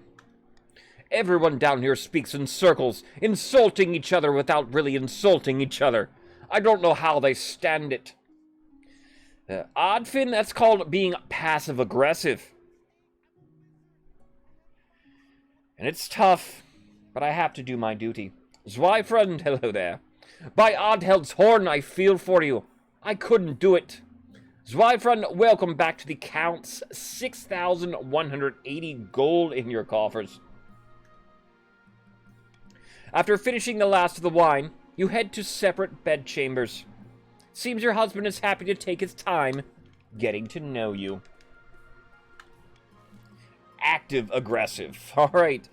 Pats, rebellion is not in order yet.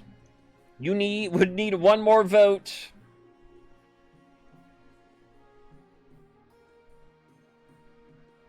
Linger for a second. Don't say I don't rush things. Not that I'm encouraging a rebellion yet. We check in with the chieftains. Deep in the back room of the royal palace, the northern chiefs are poring over secret letters and scribbled diagrams.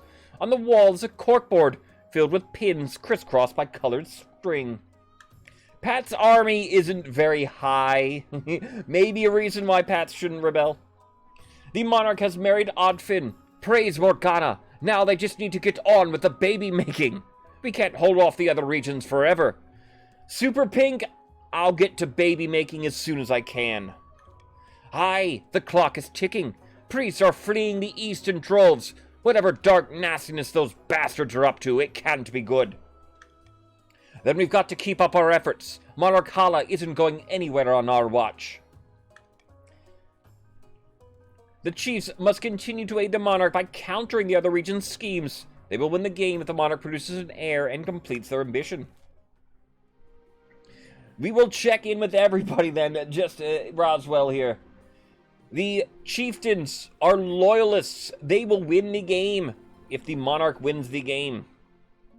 The monarch wishes to be a peacekeeper, though that how that's working out may not be so well here. The counts are completing ascension. They are on the second stage. They need the king's authority to be high, at least 5. The Pats are on stage, 1. They need the king's authority to be high as well. So Pats and counts in a bit of an allegiance at the moment. Rebellion report. Still able to rebel, and the only ones able to rebel are the patricians. There is a debt collection. The council hall is ended for the day. What season are we in? We are currently now summer 1105. The council session has ended for the day, so you're quite surprised when Count Zweifriend II corners you in a back passage of her castle just before dark. Zwei? What is it? Greetings, your grace. Apologies for surprising you like this, but I have an urgent matter that I thought you'd want to hear in private before I go to council. Your husband, the king consort, how can I put this? He owes me a lot of money. Damn it. Gambling debts mainly. He borrowed quite a lot from me to recover some lost funds, but now it's time to collect, and he's been avoiding me. Damn it. Yeah, already do I regret my chief league decision here. Do I take the money and leave us alone, Zweifrun? I can't help you with this. Or officers arrest this fool and throw him in the dungeon.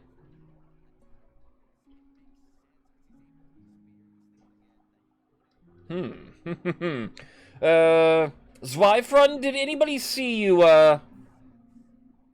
follow me here today? Who knows you're here, Zweifrun?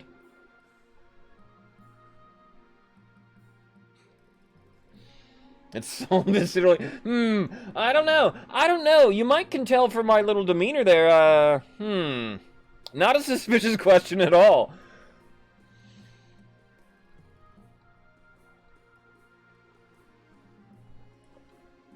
Palace Watch. Just you know. Officers arrest the fool. The counts don't look too favorably on your unwarranted arrest. But a few nights in the darkest cells of the dungeon are enough to persuade Zweifrun that it's in his best interests to let these debts go. Sir Slippity Slap. Hello there. Thank you for kissing the ring here, sir.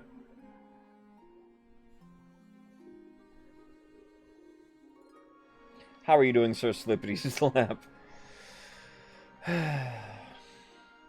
Don't mess with my husband. You release him once an agreement has been reached. He'll think twice before threatening the king consort again. Alright, so you're not imprisoned forever. We released you, Zweifrun. Hope you're well here, Sir Slippity Slap. We are middle of the game here. Chiefs are loyalists. Counts trying to complete Ascension. Patricians trying to complete Sorcery. We have an invitation. Odfin, Hala my heart, I have a proposition for you. I'm heading to a split tournament in a few months. It's one of the foremost in the kingdom. I thought it only right to see if you'd like to come with me this time. Excellent. I'll come and watch you play. Thank Morgana. I'm looking forward to it. Death of the hell, that is your city. Draco. I'm sure it's not hell. But welcome in all the same. Hope you're well here today, sir. Thank you for joining us. We have a booming crop. You are patrician. Where were you, though? You have 2,650 gold in your coffers. Appreciate you for coming on in, sir. Your Majesty, the yields from the northern farms are extraordinary. I've never seen the like. The peasants are practically drowning in turnips. They've even hybridized a new variety that grows so large the farmers hollow them out as big as dog houses and chicken coops. Literal underground population is in the millions. Alright, yeah, that sounds like Hellbound. We must assemble a team from the university to study this new crop. It could benefit the entire kingdom. By the old gods, wait a moment. You can't spread our secrets to just anyone. I'll have you know that our produce is very much in demand. We're just in the middle of securing a turnip trade agreement with Tavolin. These eggheads could disrupt everything. Jelly, welcome on in. Good morning, good afternoon, good evening. How are you doing, Jelly? What do we do? A, pay the chiefs to accommodate the scholars. B, prohibit the scholars and fast-track the Tavolin deal. Or C, claim the hybrid turnips for the kingdom and distribute them widely. Jelly, you are a countess. You have 1890 in your coffers here.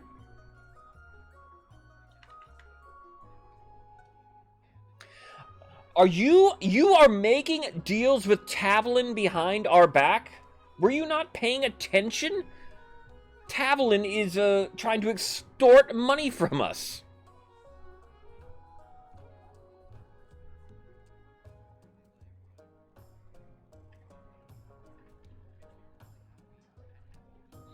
I'm inclined for C here.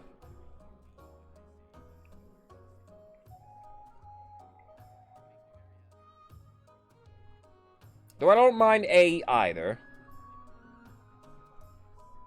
I think on that note, I think I veto B here. Yeah, we're mad at Tavolin. Because my, the no good Nick last monarch's, you know, illegitimate daughter is there spreading dissent. So, between A and C, I think I'll make you choose. Pay the chiefs to accommodate the scholars or claim the turnips for the kingdom.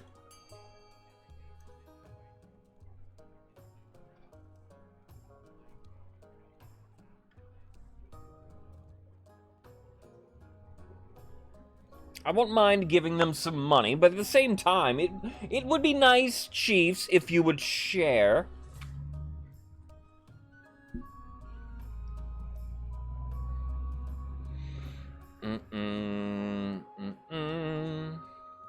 But we're not dealing with Tavolin. Screw them.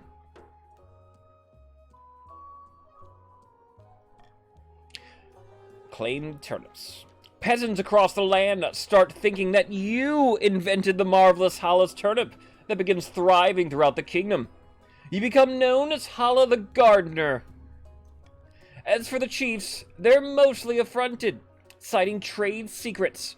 They've been planning to name it something like Chief's Enormity. Not the same ring to it. But Halab's turnip has a better ring to it. The council has spoken.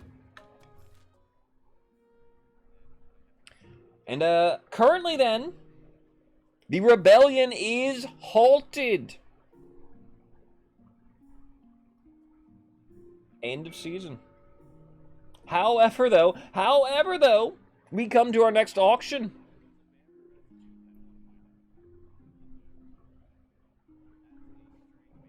A restraining order on Marley and his courts. They need proof of this before they start making accusations like that. How much money do you have? Israel! Where are you? Where are you? 2,899 gold in your coffers here. Exclamation point, fund, space, your choice, space, how much you wish to bid for an auction. Everybody's money matters, not just the richest nobles.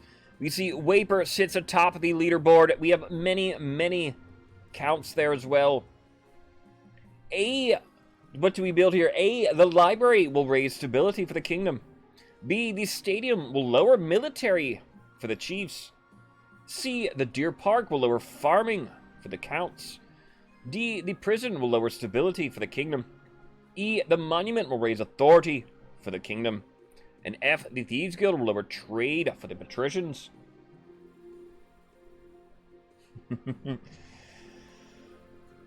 Alright, not a bad option, I guess. There are a few things that many people like here. There's some sabotages. 60 seconds is what you happen in an auction. I recommend getting your funding snipes the last 10 seconds at the very least. Only the top 2 buildings get made.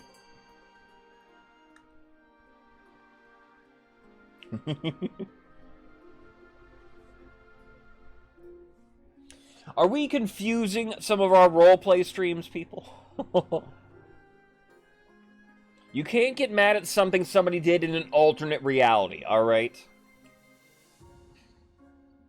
B and D currently being funded. B will lower military for the chiefs. E will raise authority. Patricians and counts currently want authority for their stages. Chiefs are loyalists. My goal, to have high stability. B and A still currently being funded. B does lower that military. A will raise stability up. If you're trying to prevent a rebellion, maybe that's A as well, I must state. 10 seconds left now. Does B and E? There's a lot of switches going on. B still in the lead, though. E right behind it. Now B and D coming out of nowhere. B and D breaking and entering. It's gonna happen. It is E and B. E raising authority. B will lower military. Divine, biggest contributor to E. Sir Slippy Sap, biggest contributor to B. And yes, rebellion is halted currently then. And, the crab bubble bursts. Bad news, Your Majesty. A new reef has been discovered, which is overflowing with millions of jeweled crabs. Crab prices are crashing catastrophically.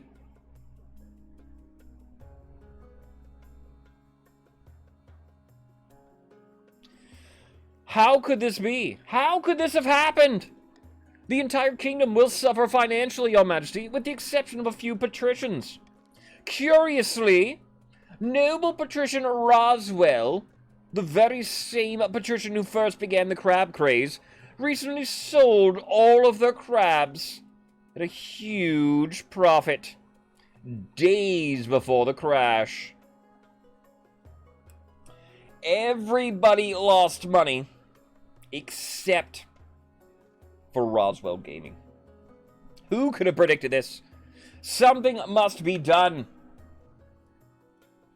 You have summoned your council to discuss the crab price crisis. Many assembled nobles have invested heavily. They're casting furious glances at the Pat's bench. Can we send Roswell to the Marley? Maybe. Lucy Ender. How are you doing, Lucy? Welcome on back. Where are you? 4,900 gold in your coffers here, ma'am. You're coming in time for the crab. We are finding out who is responsible for crabs.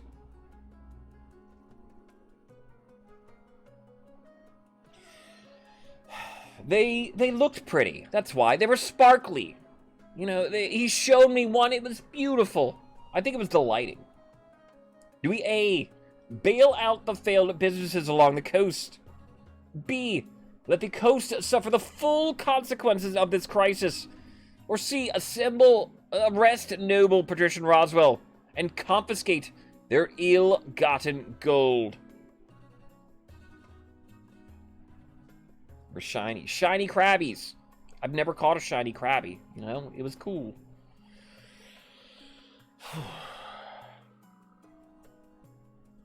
I can't help but be furious. Monarch's iron choice on C.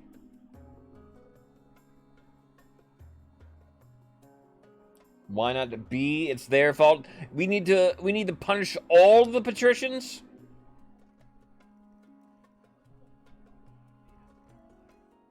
Swedish leprechaun, welcome on in. How are you feeling today? You are a noble patrician. Happy Thursday. Back by popular demand.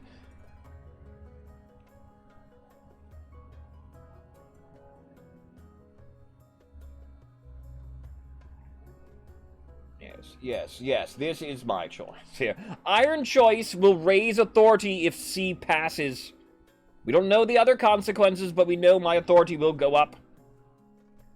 And we are furious. Roswell Gaming screwed us all.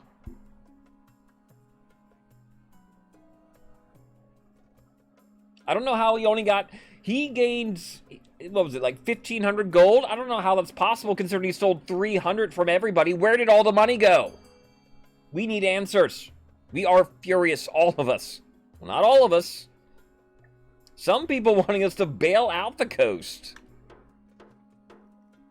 Nay. No bailouts. Your soldiers storm noble patrician Roswell Gaming's opulent mansion, arresting them and confiscating their ill-gotten crab gold. The trial will be held as soon as possible.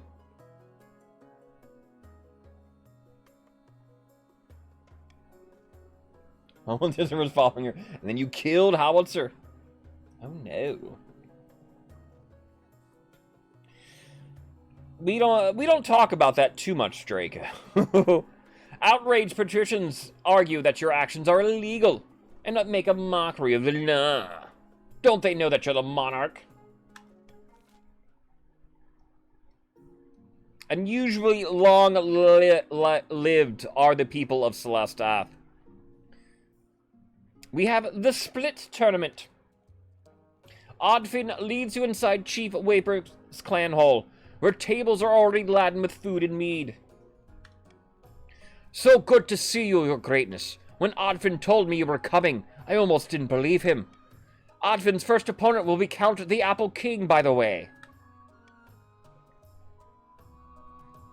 Where do I sit? Right over here, your highness. Waper leads you to some benches near the edge of the room, where a number of other spectators are already sitting. Refreshments and the noble sons of Dorns are handed around for you. That threw me off for a second. Refreshments and a noble son of Dorns are handed around freely. I love a delicious noble son of Dorn. I'm rooting for Count the Apple King. He hasn't lost a game since 1103.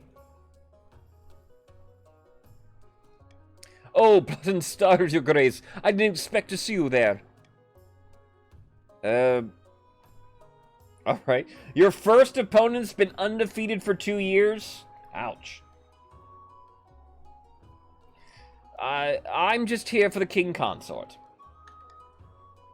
Of course, Oddfin's at regular Waper's tournaments. I'm sorry you didn't get an invite sooner. We have to be a little careful, you know. The Church of the Ninth can be a little, timid when it comes to gambling. Sir Slippery-Slap spends the next few minutes explaining the basics of competitive split to you. Most of it goes over your head, until he's interrupted. The gods are good! Take that, you bastard! No! Drakov's bones! What's wrong with these damn cards? Wow! Oddfin won? Well, that was unexpected, but there's no way he beats Lord Patrician Ephra in the next round. Why not? Ephra Bulbasaur is a true veteran. He's only been beaten once in the last circuit, by none other than Countess Jellyscuds. Jellyscuds is a bit washed up nowadays, barely ever plays, just drinks a lot. She still comes to all the tournaments, no one knows why. Well, if you excuse me, Your Majesty, I need to refill my drink. I will seek out Countess Jelly, then. What do you want with me? I don't do lessons. Oh, Your Grace, what are you doing here? How did you beat Lord Patrician Ephra? Let me guess, you want to take him down a peg? I can help you back at the bastard, if that's what you want. But I won't do it for free.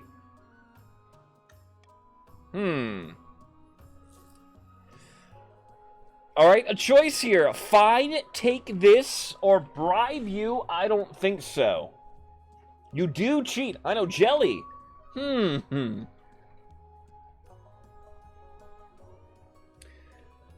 Should I help my husband, play in the tournament here?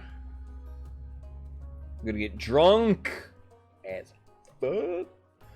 That's, Hala, I don't know. Hala might not here, I guess.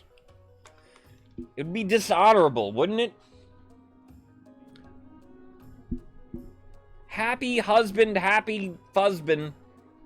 Smells like scam. It could be a scam. Maybe you're just trying to take my money. And this is exchanging money right here.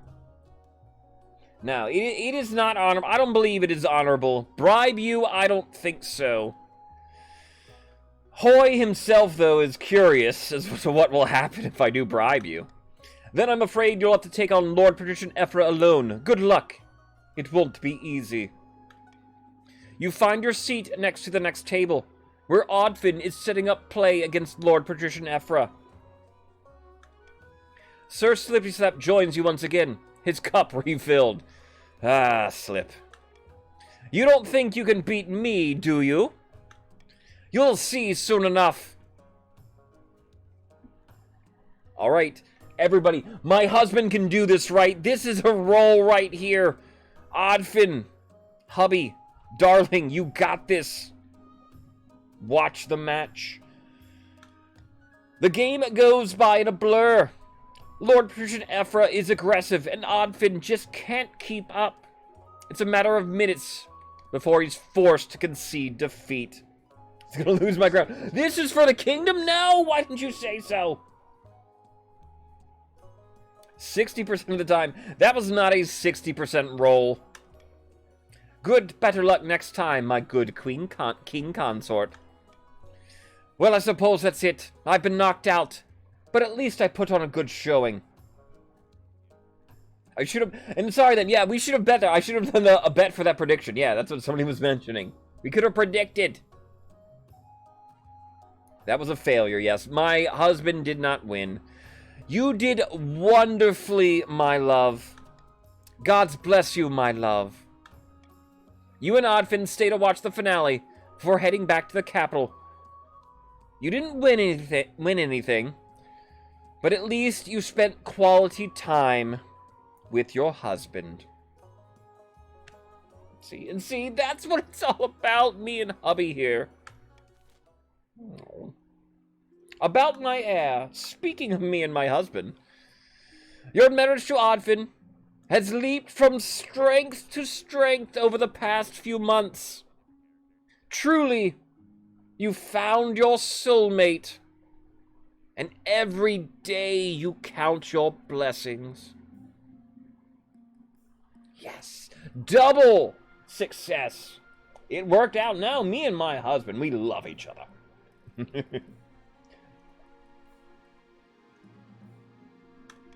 It's high time you thought about an heir. Congratulations are in order. The royal wedding was a magnificent affair. But something's still missing. You need an heir. You need someone who's young, loyalty's assured.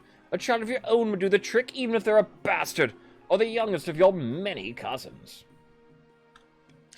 Me and my husband, of course we will have a child together. Our traditional method. No one will object to that. I'll arrange for a month off so you can take a get down to business.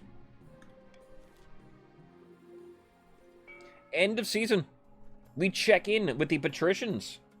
In the coast, noble patrician Steve Honzu sits on a pier, watching the sharks swim lazy circles beneath their dangling feet. Suddenly, the water begins to boil and froth.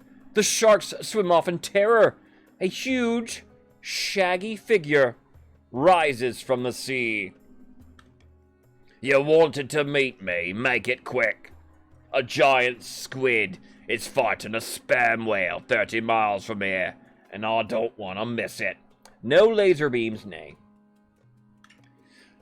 I thought we might have a common goal. The monarch has been overstepping their bounds recently, haven't he? The monarch's navy did anchor their ships over my favorite reef last month. Bloody annoying. Alright, I'll help ye. But you better get rid of the bees first. Did you say bees? Yes. On this plane, they're simple insects. But in the apiary, the world of dreams and magic, they're powerful and intelligent. All is not lost. Call themselves the dreams of being. They have an innate fondness for royalty. Sometimes protect monarchs from magical interference. But they won't harm non-magical folk beyond occasional sting. So you can deal with him. Alright. Yes, the sorcery scheme. Wizards, the big lore is that they are afraid of bees. And that bees are some all-powerful entity in another plane of existence. So Pats must kill the bees off. For the next stage of their scheme, the patricians must lower all regions farming to 14 or less. Would rather rebel. Alright. We come to our next tax season of the game. There are 3 ways the monarch may tax the nobles. I'm in a fish mood now. Fish has been established. It was established, wasn't it?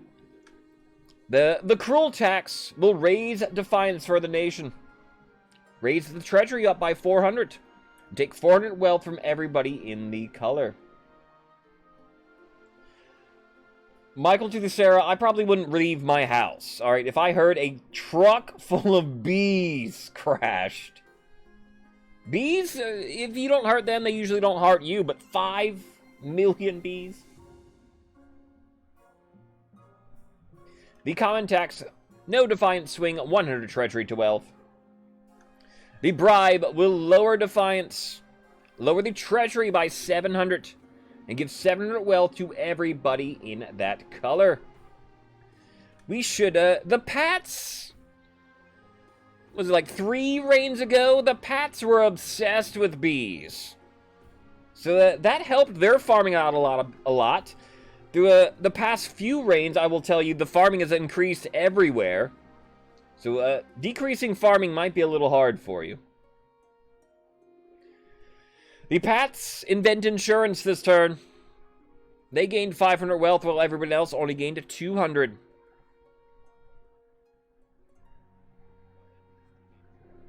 There's been talks of rebellion.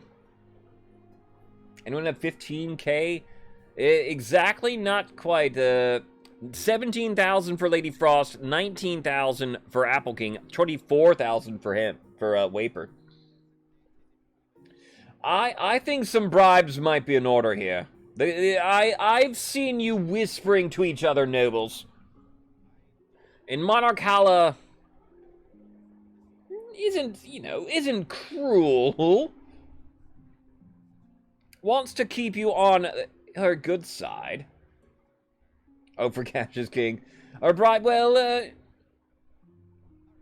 I'm considering, who's been talking rebelling? It's the Pats, right? The patricians have been talking against me here. So I do think a bribe is in order for them. Bribing the loyal counts, I'm considering that as well. And actually save your coin as kings. Unless you're trying to be especially cruel to other people. Because why not? The kingdom has been prosperous for the past year.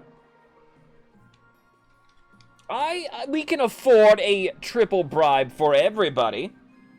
As a count, you say don't bribe the counts. This is what I am considering. Yes, to get the nobles back on my good side here. This is possible. I have enough cash to do it. Here we go. We have the money for it. This was a very good year for the kingdom. So let it not be known that I do not bribe. Cruel tax everyone but the Pats. Just to force the hand here. Alright, we'll do this. Rebellion report. And despite that, on the verge of rebellion are still the patricians. They have 8 defiance now.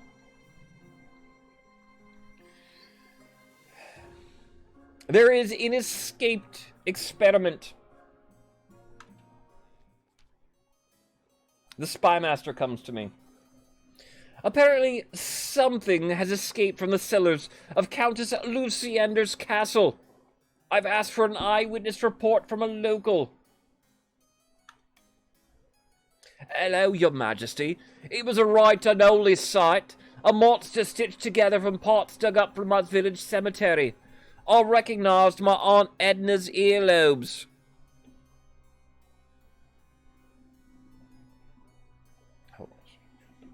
Oh, this one. Bring me Countess Luciander. Recycling? This creature's my life's work, your highness. And my son. His escape was regrettable. I know, we've been getting this one, it seems, an awful lot. He just wanted to see the village up close. Rest assured, I have him chained up far more securely in my dungeon to ensure this won't happen again. It's too late for that, Countess. You and your unholy creation must be burned. It's the only way to cleanse the world of your evil. We've had some kind of werewolf, monster, something event practically every year with the counts. I love it, though. Do we A, burn both Luciander and her monster? B, burn the monster. Let the Countess live. C, the monster may live as long as it stays imprisoned. Or D, free the monster. Lucy wants to burn the Inquisitor. I wish we could. I wish that was E. Can we have a good burning? I don't know. I am feeling a bit chilly. It is a bit chilly out today.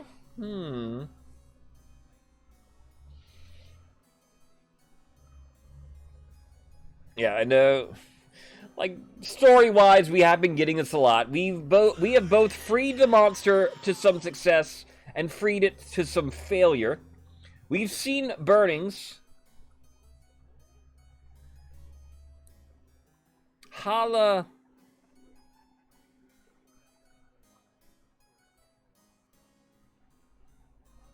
Hala, I think, pities the monster.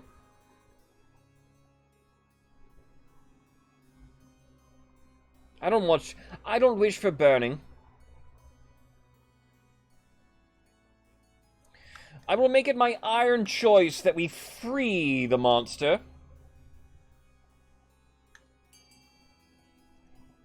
Iron choice will raise authority if it passes. That we do know. We're not sure what the other options will do. Freeing the monster or burning everybody? That's how we go, huh? Nothing in between. If A passes, maybe we'll push the Inquisitor into the pyre too. Alright? We can get a triple.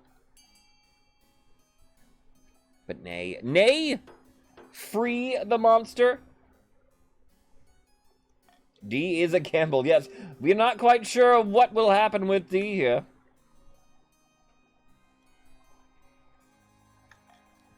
No, Your Majesty! The boy is not ready for freedom! This will end in disaster! 60% of the time, it works. Every time. The council would free this unholy monstrosity and allow its twisted creator go unpunished? What kind of message does this send? You're all mad. You'll see. Doom! Doom will come to the east! Doom! Unfortunately, the High Inquisitor's words prove prophetic. The abomination snaps after relentless bullying from the suspicious villagers. It goes on a spree across the east, torching fields and murdering peasants.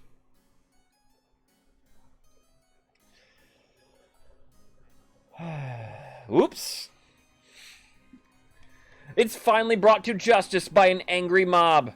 The common folk mock you for allowing your soft heart to blind you to common sense. Never again, then. All right, no, I tried to show a little mercy, and look what happened. I know, and he just got bullied into it, too? This is the peasant's fault. And yeah, Swedish is, maybe right there. Maybe that did help you guys in burning some of the fields. Last time we did this, it was a success, and this time the roll was higher and we failed it.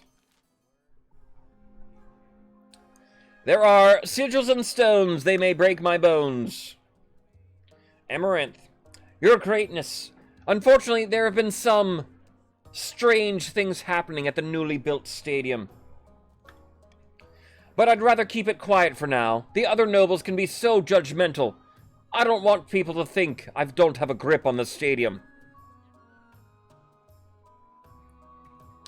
Amaranth, you have to tell me more, though, okay?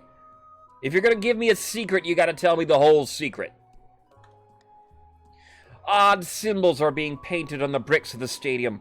No one knows where they're coming from, but those who look at them grow restless and feverish and must flee.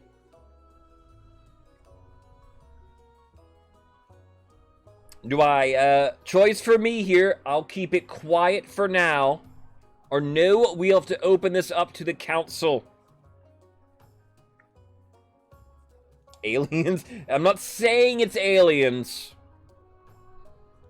But it's aliens.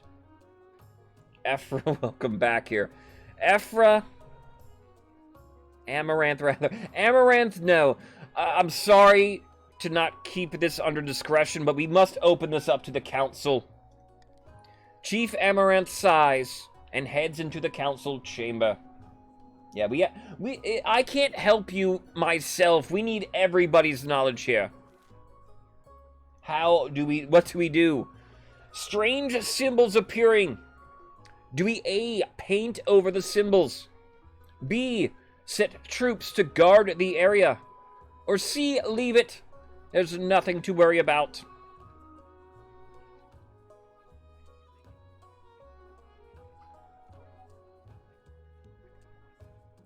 I already said that we have to do something, so maybe I'll veto C here.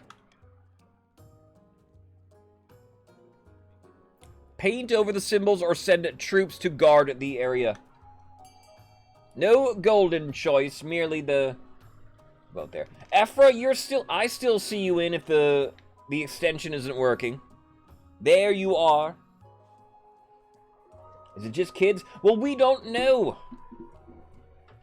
It's making people uneasy. Maybe nauseous. You can read them just fine. Maybe then. Overlay is bugged. The extension doesn't always work, everybody. I don't know what causes that problem with it. Most of the time it's very, very good. Hello there, Dakota. How are you doing here today? Edward Hyde. Well, come on in, Edward. How are you doing today? Thank you for the follow. Dakota, welcome on in. Joining up. Where did you land? A chieftain. Thank you for joining us officially. Chiefs of the North are loyalists. They wish to win. They will win the game if I win. How are you doing here, Edward? Thank you for joining us. Fuzzy Pickles to you. Are you familiar with this game here, Edward? It is a streamer. It's a party game. A streamer versus chat versus chat versus chat game. Anybody can join along in. We are playing a special challenge run. I will tell new people and players out there called with the roleplay rules. That's why I have this big bar isn't always there. Bloop, bloop. Uh-oh. But we are not allowed to see statistics. Everybody is voting based upon what they feel their characters would do, what they think their faction that they're a part of should do. And, you might have seen then, this is not a good roll. Amaranth calls upon their clan warriors to guard the stadium. But they and the reports are sloppy. They're more interested in playing cards and drinking on duty than keeping vigilant. I mean, of course. In the end, you're forced to relieve some of their duties after a minor scandal where they get to do a drunken scuffle with one of the gladiators over a game of cards. Oops. That happened. Prying eyes. Count Erhawk, your grace, you are, of course, the greatest monarch of this century. Is there something you're after, Erhawk? Your Majesty, I seek only to tell you the truth as I see plain. But your power could be even greater. Death comes for us all, but what if it didn't have to? What if you could be the greatest monarch of all millennia? I don't even know if that's possible, Erhawk. What nonsense is this? That's an interesting way to vote, Jelly. There, you may be wrong, Your Highness. I happen to possess some knowledge that may interest you greatly. There are opportunities beyond what any of us have imagined. If you are strong enough to take them, I can arrange more meetings so that we discuss this matter further. The door bursts open. Aha! I see he got to you first. Your Majesty, the Counts are trying to prop up your ego. My agents tell me their aim is to recruit you into a cult of immortal blood drinkers. What nonsense, Your Highness. Whatever could she be talking about? Is it true? Of course not. The Church will never let you get away with this, and nor will the Council. All right. Apparently the Counts are plotting something. We don't know what it is. Do we A, force the monarch to officially refuse to join the cult? B, prevent the Counts from seeking private audiences with the monarch? Or C, leave the Counts to their business?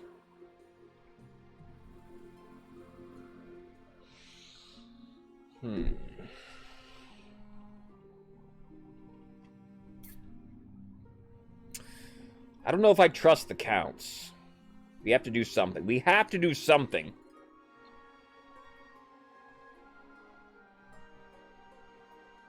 Not just leaving you to your business here. Leave you be? Nay. I'm a bit of an expert.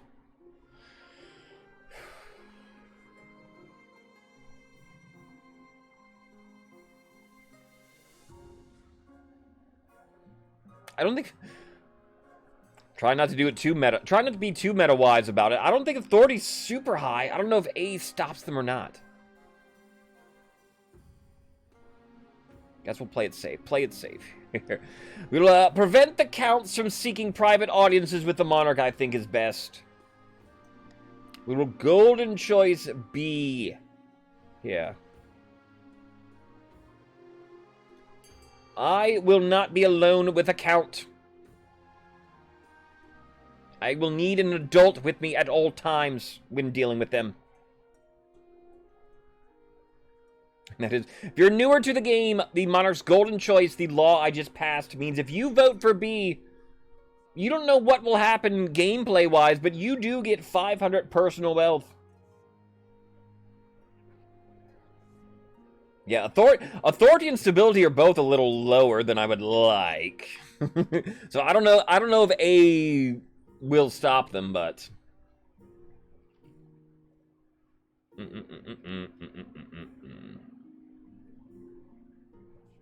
So we'll go B here.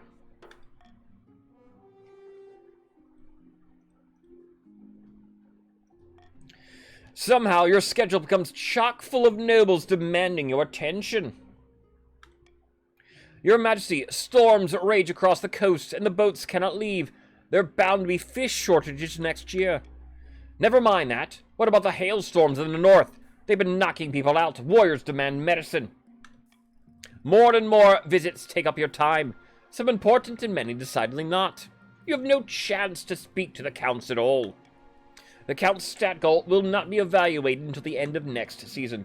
What have you missed, Marley? We're moving to sort of the end game. Counts are getting a little close to their goal. Chiefs remaining loyalists are getting closer, I think, as well. Our next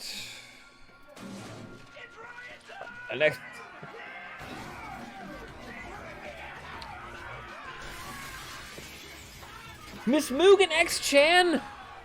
Hello there. How are you doing here, Mugen? Welcome on in, everybody. If it isn't one of my favorite streamers, I don't hide that from anybody, too. How are you doing, Miss Mugen? Welcome on in, everybody. Thank you for coming on in today. How was Resident Evil? The King of the Castle. The greatest King of the Castle stream of all time. Some people might call me. How are you doing, Mugen? Thank you for joining us, everybody. If you do not know me, I am at Casual Hoy. If you do not watch Miss Mugen, please give her a follow. She is excellent. She is a better streamer than me. If you are watching her in the mornings instead of me, I totally understand. Because she is excellent. She plays, I introduced her to King of the Castle not too long ago. She has streamed it a few times. She wasn't playing it today, though. How are you doing, Mugen? No. Me and Mugen met almost a couple years ago now, I guess. Well, a year and a half, I think. From Pokemon Thursdays. Happy Pokemon Thursday, Mugen. I'll play today. I'll play with my nephew a little bit later today. In honor of Thursday. If you do not know this game I'm playing, this is King of the Castle, everybody. It's a streamer versus chat game. Where anybody is allowed to play along. If you type !join, it is a party game, a few months old, and I am obsessed with it and stream it constantly.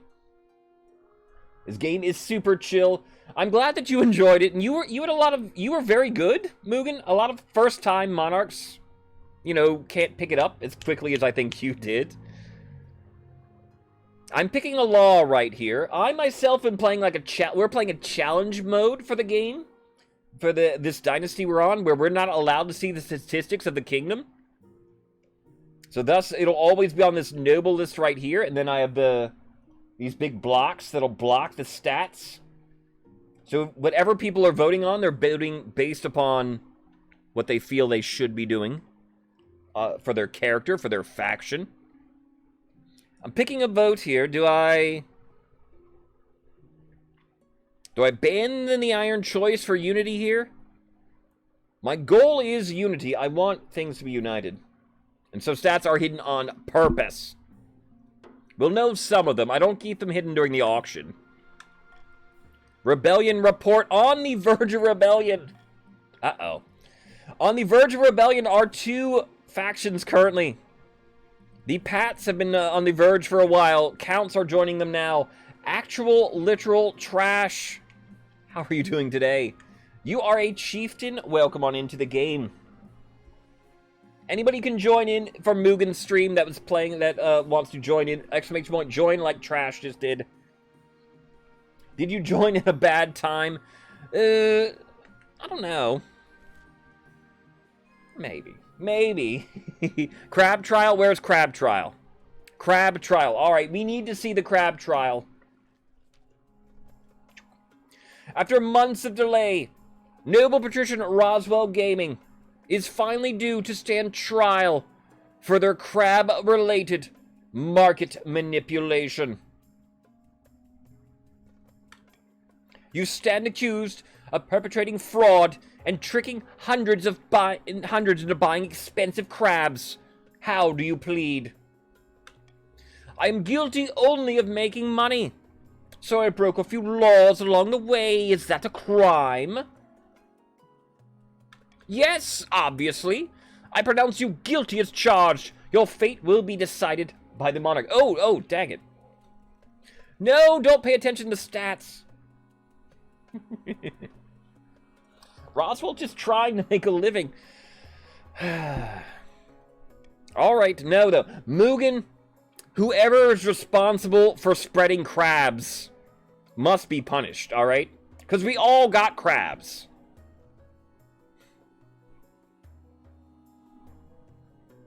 I done messed up. Casual boy. I hit the wrong one. Oh no. And this is my choice here then, but I always like to ask for the council's input. Do I pardon the offender, imprison the guilty party, or hang the scoundrel?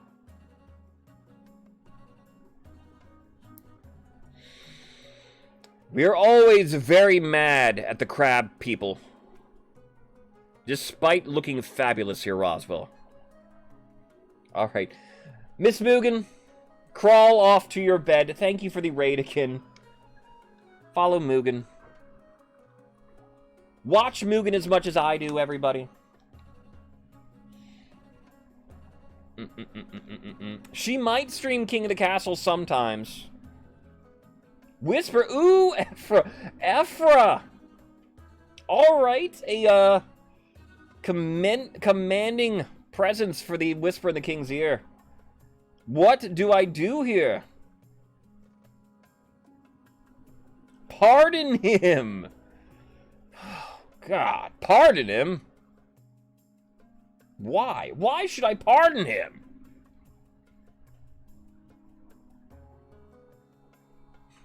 New players to the stream. Efra is using a channel point redemption where he is telling me exactly what to do. And why would Hala pardon him? Canonically, why would Hala even want this at all? I think you're blackmail. There's no reason for me. This would have to be blackmail or something. Efra's got something on me that I don't want you guys to know about.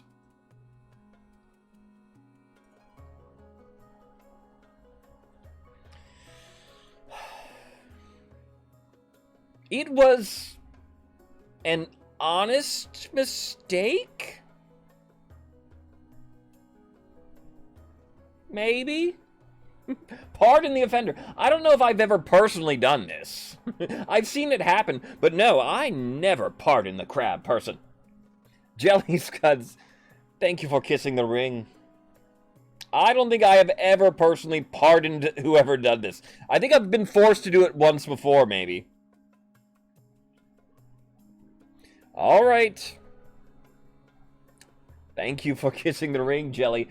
And, looks like today is your lucky day. The other regions, predictably, are outraged by your leniency. Noble Patrician Roswell chuckles and throws you a wink as they are freed from their shackles. Hey, unauthorized wink. Of course, you treat the patricians with a lighter touch. If it were a northerner in the dock, they'd already have a noose around their neck. Right. That has the... I will show, that has a side effect of halting the patricians' rebellion. However, counts are still able to rebel. There is a... So, Pat, if you were hoping to rebel, sorry. Hugan Double. Hello there, Double. Your August Majesty, I have the most wonderful solution to all of that excess gold cluttering your treasury. We should put on a mock sea battle in the coastal arena. For far too long, we've put up a gladiator fighting the death on dry land. Boring.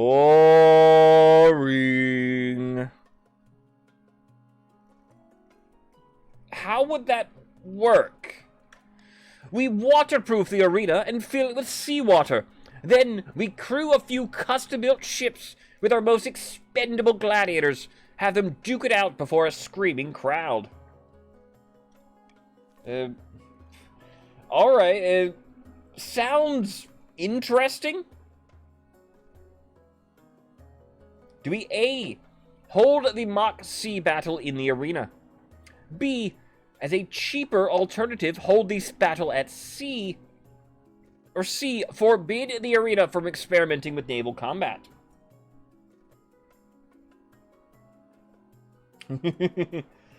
It sounds fun.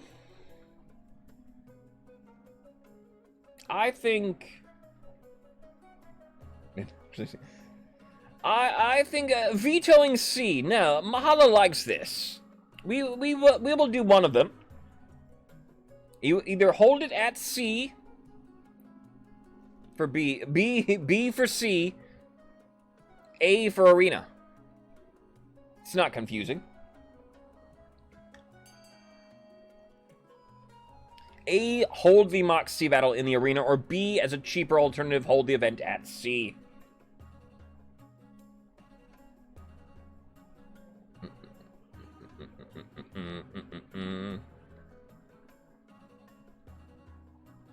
And there's... Somebody mentioned there's precedence to this in, like, the real-life sort of coliseums. They made them able to be flooded. That must have been so cool to watch. Close one. 8-7 is the vote.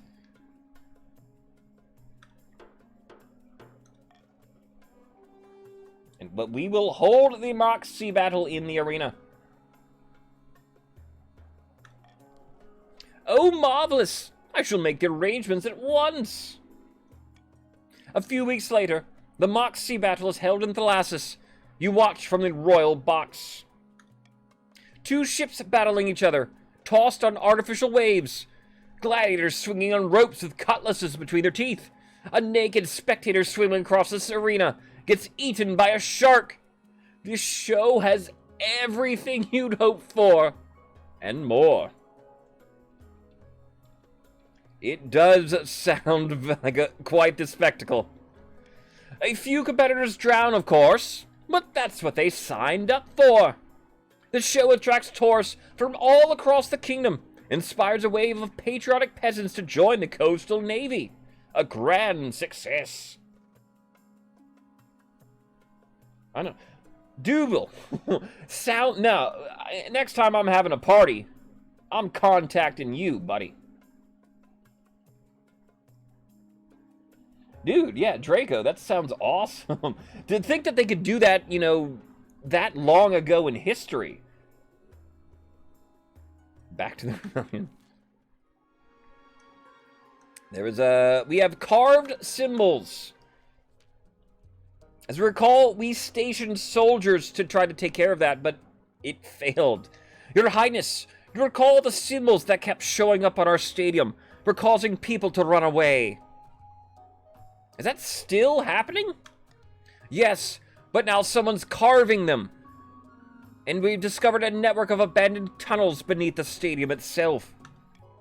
The tunnel walls are carved with those very same symbols. When I tried going inside, my legs wouldn't move. I could do nothing but run away. What should we do? Aliens. It still could be aliens. Do we A, hire adventurers to explore the tunnels? B, have the tunnels flooded?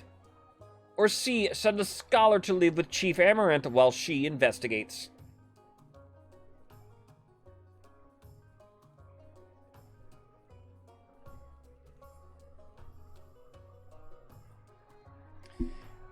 We'll call for unity, I suppose, here. Whatever we do, I don't mind it, but we must be united in our decision.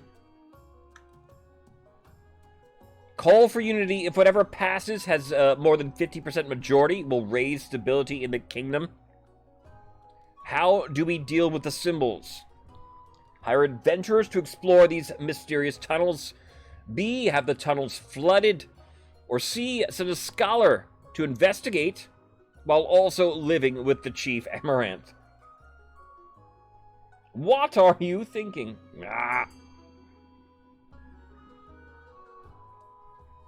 A scholar.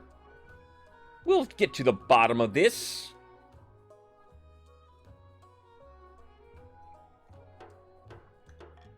You volunteered to be the scholar?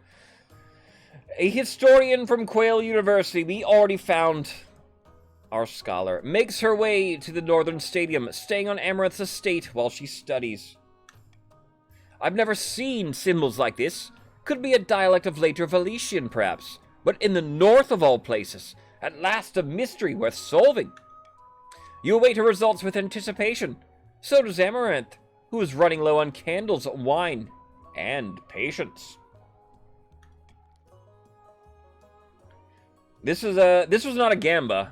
I guess we have to wait till next season. I have to live with this shabby specimen.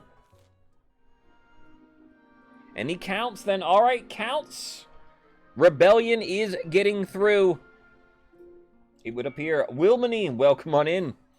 However, counts, we're checking in.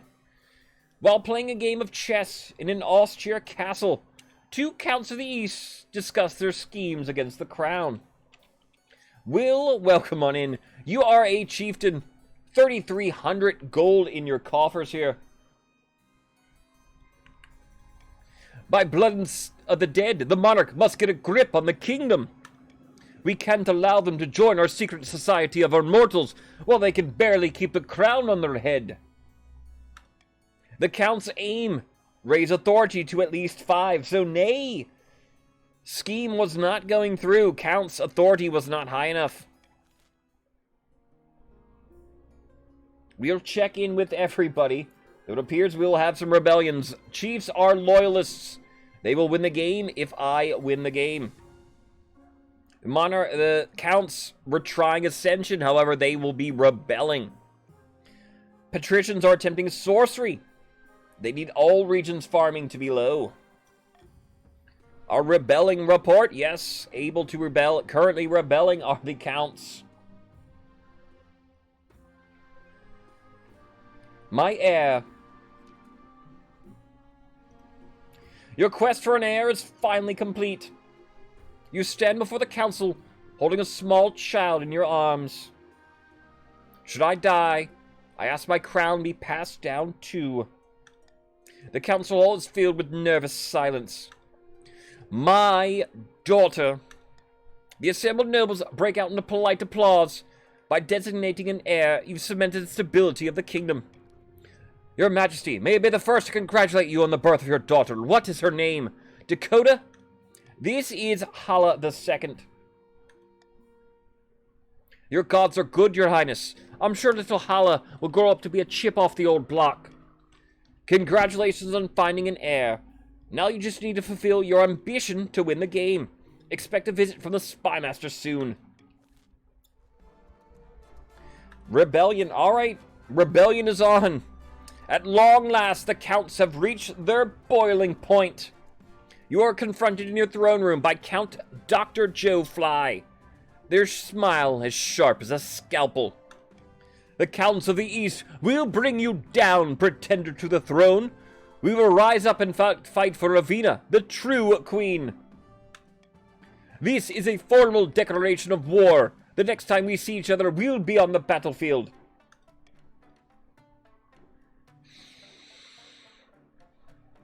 Seize them, or one day I will see your head on a spike.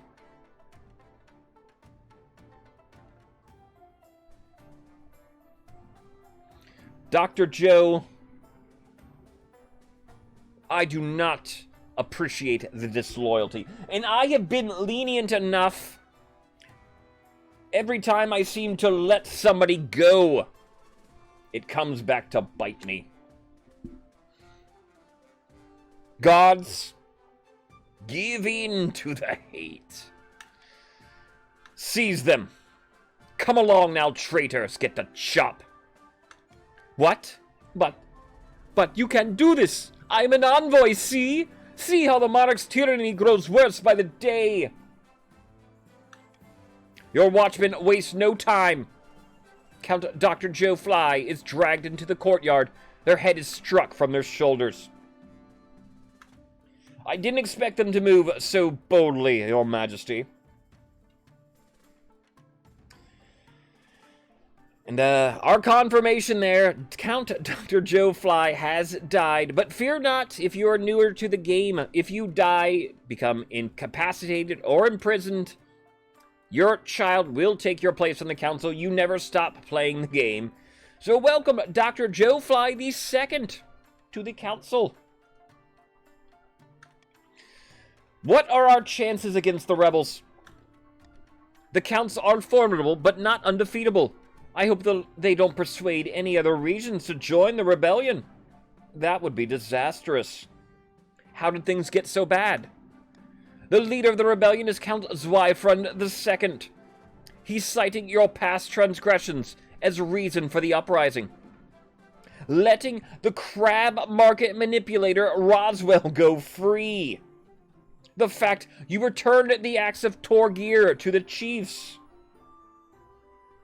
I knew it just as I said it, that leniency was biting me. There's the proof, the rebellion because of that. I'm in a constant state of rebelling. Always. Damn the man, save the empire, Mr. Maz. My goal to life. How are you doing, sir? Welcome on in. Not to mention your greedy plundering of the royal tombs. That? You're mad about that? Well, that's their excuse. In reality, it's not about you. It's a power grab. So this is it? Civil war? That's right, Your Majesty. The kingdom is divided. There will be a lot of death and suffering before all this is over. I can't wait. I'll dig out the trebuchets. Marshall gets a little bloodthirsty at rebellion time. It's kind of cute. Try to defect the counts. You can try. Opening strike. Zweifrun. It's been a long time coming. Over 300 years ago, the East was conquered. But before that, we were our own rulers, with a lineage of monarchs stretching back 1,000 years. The glory days. Indeed, and that's why we must rise up. By placing Avina on the throne, we will reclaim what we have lost. But first, we must decide on tactics. My fellow counts, I ask you, how do we strike first? We can launch a preemptive strike against the patricians to cripple their military. If we suspect the chiefs may join our cause, we can call them to war. They'll be more likely to join us if the monarch's authority is low. We can also call upon the church to condemn the monarch. Or finally, we can send an assassin to nip this in the bud. Nani. Alright, counts only vote. And I will note for you, counts, the honor guard is chieftains. What do you do? A. Launch a preemptive strike on the patricians. B. Call upon the chiefs to join your cause. C. Send a petition for support of the church. Or D. Send an assassin after the monarch.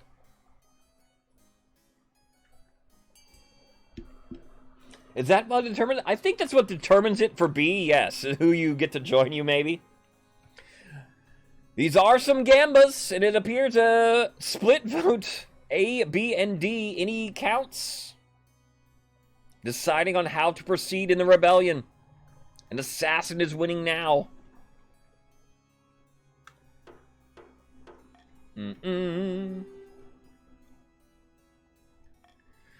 Thank you for meeting with me on such short notice. The sum you offered piqued my interest. You understand why the sum is so high, though? Yes, you want me to assassinate the monarch. It is no trouble. I am a child of the Viper. If you have the gold and want the person dead, they are dead. Get it done. All right. Marley, get some sleep if you must, ma'am. Thank you for being here. Chiefs forced loyal? Maybe.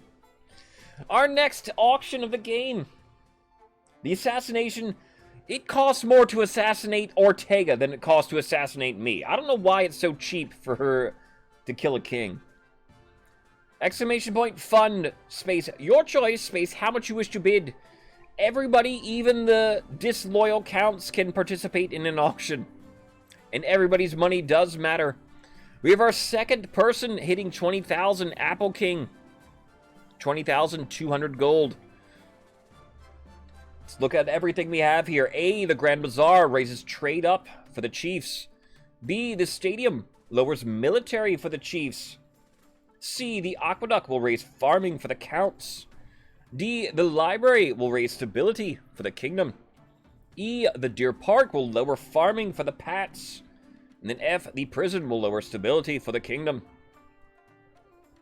Counts, while you are in rebellion, your scheme is on pause. Though if you're thinking ahead, if you want to do other shenanigans, of course. Chiefs, you remain loyal. I want stability up. Patricians need farming down across the kingdom. So Pats actually want E to sacrifice their own farming. 60 seconds for an auction. You need more than Waper. That'll be hard to do, Apple, by the end of the stream. There's an event in this game that we love a whole lot and hate at the same time because of how nerve-wracking it is. We call the boat race, where two of the richest nobles pit their money against each other in a winner-take-all race. It is super exciting when it happens in one of our streams because of the amount of wealth we have sometimes.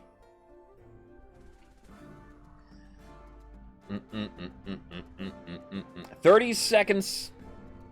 B and D being funded. B, lowering military for the chieftains. The rebels may be trying to sabotage them to help their chances out. E now being funded, lowering farming for the deer park for the Pats. There's 1,500 in C. D has 4,500, 10 seconds left. It is C and D currently. 68, 4,500, C and D still. C being super funded. C and E now. C raises farming up for the counts. E lowers farming for the patricians. Dr. Joe, biggest contributor to the aqueduct. The aqueduct, roleplay-wise, is most necessary. We need clean drinking water. Rebellion report. Only ones able to rebel are the counts. Heldon, welcome on in. How are you feeling today, sir? Hope all is well. A patrician? You are now here. 3,000 gold. Mustering an army. We'll get to first. The eastern border is lined with countless campfires. Pikemen practice their drills. The Count's troops are gathering in vast numbers. Look at them all. A wondrous sight, is it? Are they ready to march? No, not yet. We are still mustering our forces, and on that subject, I've considered several proposals to further bolster our army for the trials ahead. Several proposals? Have you considered several proposals? Because it looks like we can't do half of them. Do we A, counts only? Do you A, hire mercenaries from the Ashmedian Empire? Your farm is too low for B. Your faith is too low for C. Or D, the existing army will be enough. Alright. Do you hire mercenaries to add to your army, or not? Need more spider riders. You do. This is kind of an easy choice, then, I suppose. Only two options, and then only one of them really doing anything? Only one true choice here, yes. Mercenaries incoming for the counts. Are you sure we can trust these Ashmedian mercenaries? What if the monarch outbids us? Ah, that is the beauty of it. The Ashmedians will never work with the monarch as a matter of principle. When the Ashmedian mercenaries arrive in the east, it becomes apparent how different their customs are from the locals. They pray to Caldovaga, the machine god, in an attempt to remind him that the world exists. They claim their swords are alive and will grow angry if sheathed for too long. They bathe every single day.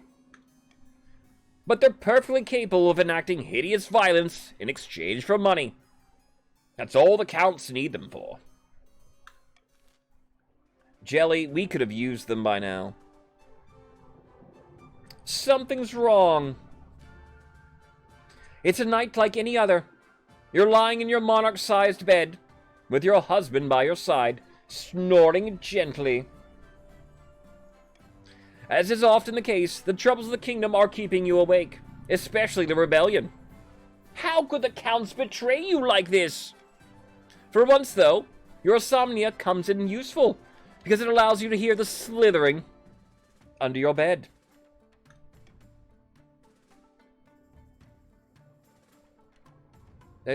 Guards? Guards?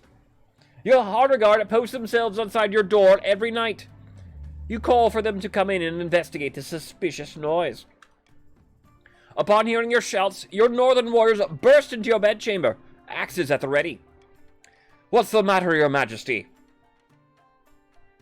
They check under the bed. One of your northern warriors suppresses a sigh, kneels down, and looks under the bed.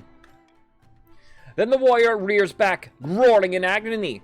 An enormous black serpent had lunged out from beneath your bed and sunk its fangs into his face. No, Violet Beauregard, no. Within moments, the warrior has dropped dead, foaming at the mouth.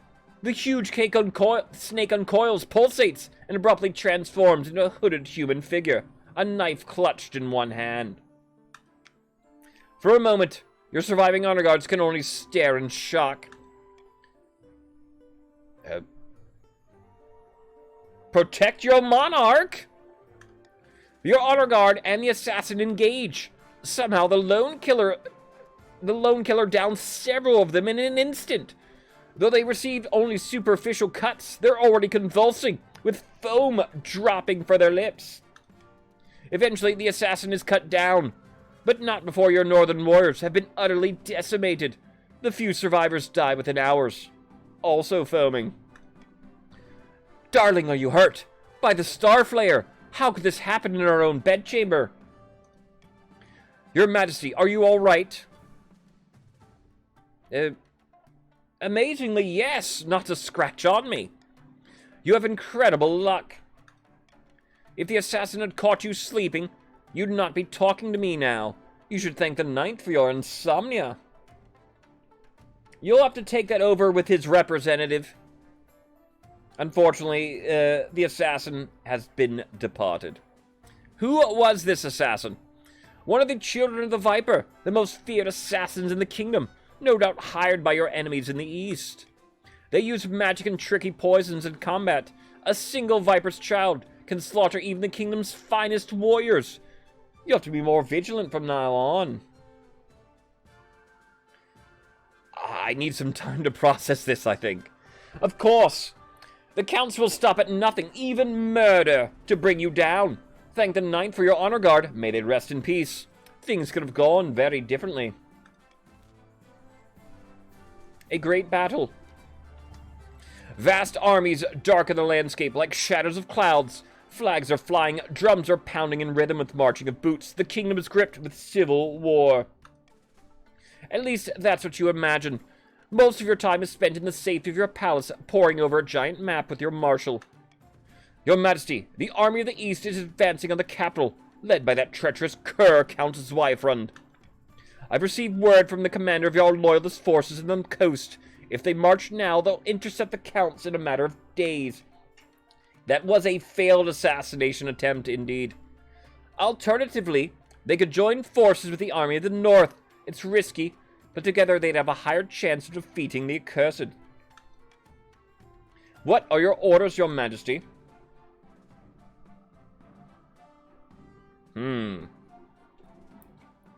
Pats?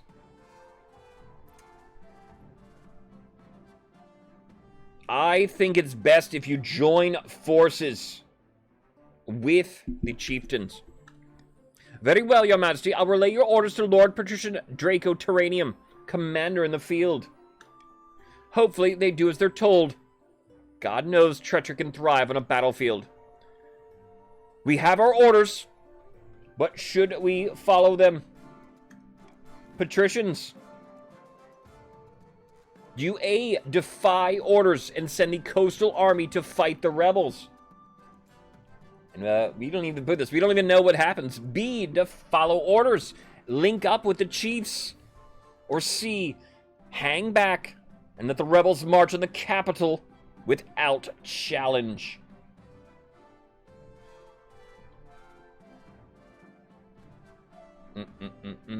What do you do here? Patricians only. Efren Hugan, hoping to follow orders, link up with the chiefs. It's not good news if you're in the lead. Are you not a general? Why? What? Why are you in the command?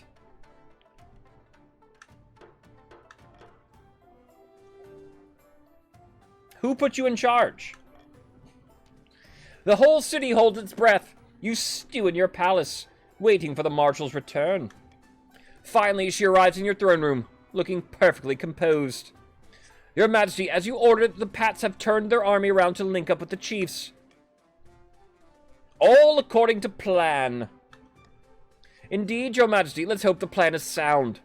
It'll all come down to the next battle. The fate of the kingdom hangs in the balance.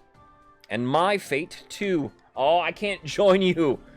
My authority isn't high enough. I think it's your authority has to be high for me to join you in the final battle. That's true. Never fear, Your Majesty. If we do lose this, there are worse fates than a swift head chopping. Over the next few weeks, it becomes clear that the coastal army's retreat has given the Counts free rein to pillage and plunder the coast. The rampaging eastern troops descend on farms like locusts, taking everything to feed thousands of hungry soldiers. Meanwhile, shops, churches, and manors are plundered, the stolen loot shipped back to the east. Oh no, our farms, say the Pats. But while the coast suffers, the coastal forces successfully link up with the chiefs. Now the joint army, the Pats and chiefs, rush to meet the Counts in open warfare. The winner will either end your reign or preserves it. I'm not sure if that'll be enough. Farming has been going down a little bit here. We'll check in. The dreams of being. All right. We'll see if it was. Along the coast, noble patrician Steve is visiting the wizard Scrampton in his cliffside tower, built of knotted coral and the seashells. The Dream Queen still rules the apiary, powerful as ever. You failed me. But please, just give us a few more months. By the 9th, I won't let you down. Kate, cease your whining, get it done, or I'll grow barnacles out of your bones.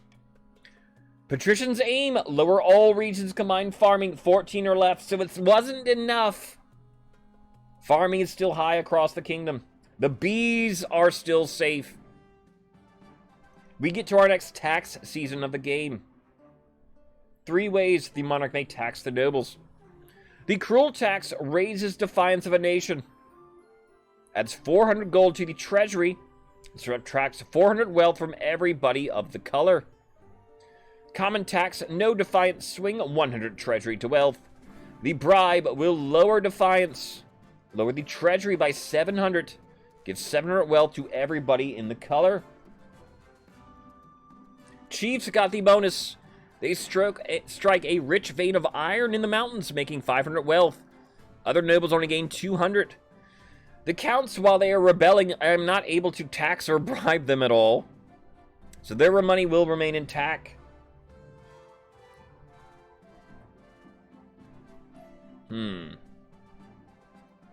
Money's tighter than it used to be.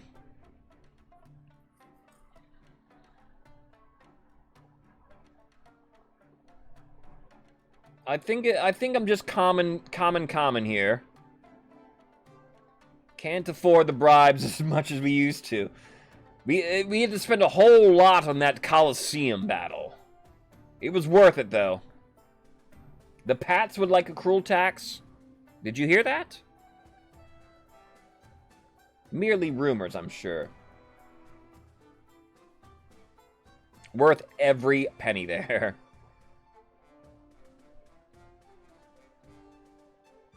I'm just tighter because I funded the count. I didn't mean to. That was my bad.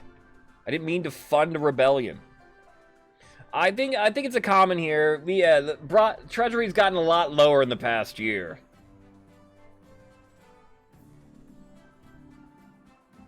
And I don't want to cruel the loyalists this time.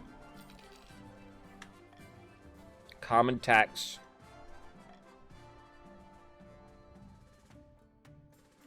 We are getting word back from the university. What is this? Scholar.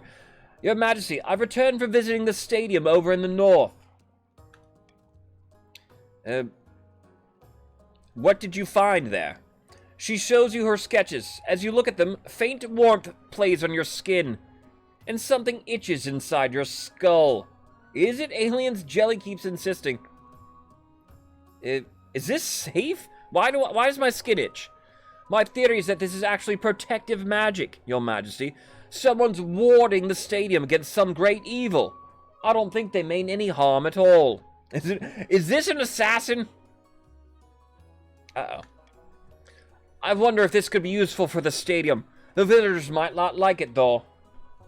It's evil magic, and that's what it is. We must find the perpetrator and punish them. Alright. Loyalist only vote. Counts are not able to vote in this. A. Do we leave the symbols alone? B. Use these symbols elsewhere in the north. B. Use these symbols throughout the kingdom. Or D, send the Inquisitor to find and punish the perpetrator. Is this a sign then? These are protective symbols. We could use these during a rebellion. Indeed, missing number. Trash, I agree, I believe. If these are wards of protection, then we got them just in time. What could go wrong? I don't know. I don't think anything, right? And we won't give them just to the north, everybody. Golden choice is on C here. We need all the help we can get. Alex, the kind of just? Well, come on in. How are you doing, Alex? You're just kind of just? You are a patrician, I can say, for this game. And thank you for the follow. I assume you're a little familiar with the game if you come in with the join, but if you have any questions, feel free to ask us here at Alex. We are playing in a role-play rules version of the game. That's why you may notice the big giant block preventing you from knowing exactly what we're doing. I will also note that is a golden choice on C. Just a little. All right. So if you want to know anything, let us know. We're not letting anybody see the results and consequences. You have to vote based upon what you feel your character would do, what your faction would do. And right now, we are in the midst of a rebellion. The counts are not happy with the state of the kingdom and have rebelled against us. We're going to use protective symbols to fight them off.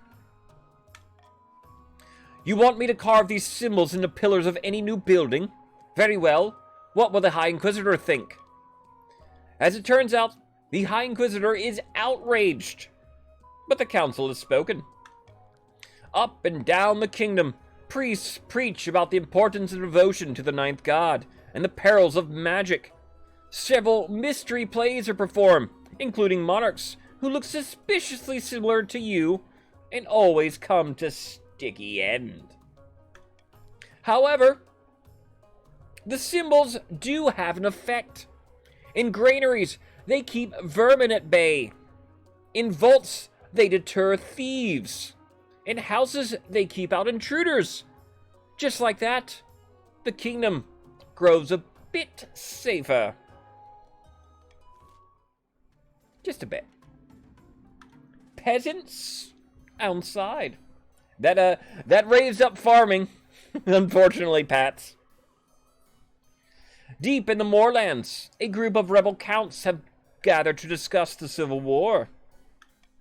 With them are their spies, a cluster of nondescript Eastern citizens in ordinary clothes. Greetings. I trust you are as safe as you can be in these troubled times. Blood and stars, I'm mostly troubled by the thought of Monarch Hala remaining on the throne. That's precisely why I invited you here. We know the patricians are in the monarch's pocket, but are there peasants? Lord Patrician Helden has amassed vast wealth, even in the time of conflict. I doubt it's shared with the ordinary people of the coast. Our spies should spread the word. We'll be kinder to the peasants than Lord Patrician Helden and his corrupt compatriots. How exquisite! Let us decide how to proceed. Counts. Do you A, promise riches to those who move or enlist from the coast? Do you B, set aside bountiful farmland for coastal peasants? C, give a huge amount of actual money to Eastern Army recruits? Or D, use spies to improve your tactical military position instead? Actual money? What is actual money? Counts. What are you doing here? Tied between C and D currently. In a tie for a faction-only vote, it will be random. Any other counts? Break a tie? There we go. Give a huge amount of actual money to the Eastern Army recruits. Trusted spies pour into the coast, spreading word about the generosity of the counts. It's not long before the plan bears fruit. Droves of peasants make a dangerous trek to the east, golden glint in their eyes. As the troops clean their weapons, make repairs, and heal their wounds, one thing's for sure. They'll soon have a chance for some action. And that cost you some money, Counts. But your armies did improve. Hopefully, there will be enough of the kingdom left for them to enjoy once this is over. The final battle. A month ago, battle was averted. But that battle cannot be postponed forever. The patricians and chiefs are all that stands between the counts and the capital. A final battle deciding the fate of the kingdom. I'll send word to the chiefs that it's time to strike. We can only hope they listen to our orders, Your Majesty. Chieftains. Do A. Send the joint forces of the chiefs and patricians to fight the rebels. Or B. Hang back and let the counts march on the capital without challenge. Chiefs only vote. You send the joint forces to fight the rebels, or do you let them march on the capital? Chiefs, my chief loyalists, we cannot allow them to march on the capital here, right? We must fight. All right, we'll do it.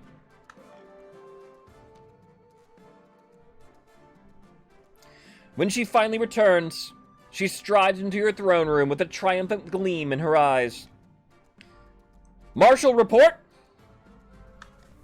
We caught the counts by surprise as they were fording a river. Classic pincer maneuver. The chiefs attacked from one side, the patricians charged from another. You should have seen it.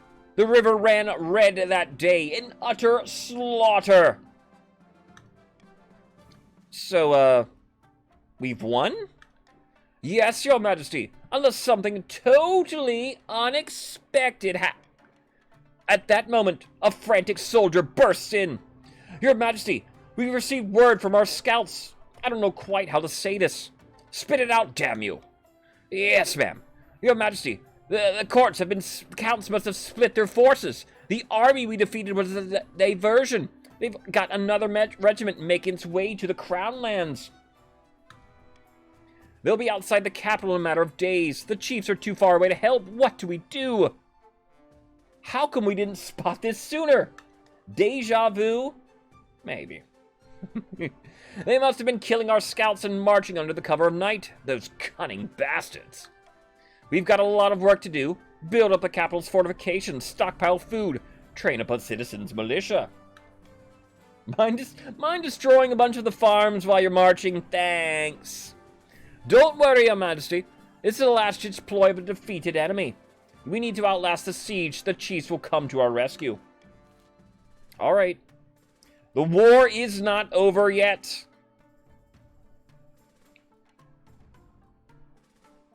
I'll keep with the laws I have. Only ones to rebel are still the counts. Besieged. The counts march toward through the Crown Lands, pillaging and burning. The roads are heaving with refugees. Corpses clog the rivers. Now the capital is surrounded. You stand on the ramparts of your palace, staring out in dismay at the army camps stretching for miles outside the city walls. Get down from there, Your Majesty. If they get lucky with a crossbow bolt. What are we supposed to do? The patricians and chiefs are still out there, Your Majesty. Their combined armies smashed the rebels in the last battle. They can smash them again. I just hope they get there in time. The ninth god will decide our fate.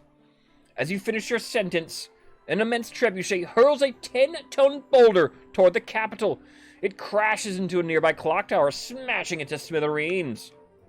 Like I said, Your Majesty, better get inside. The poor architect has to make the clock tower every rebellion.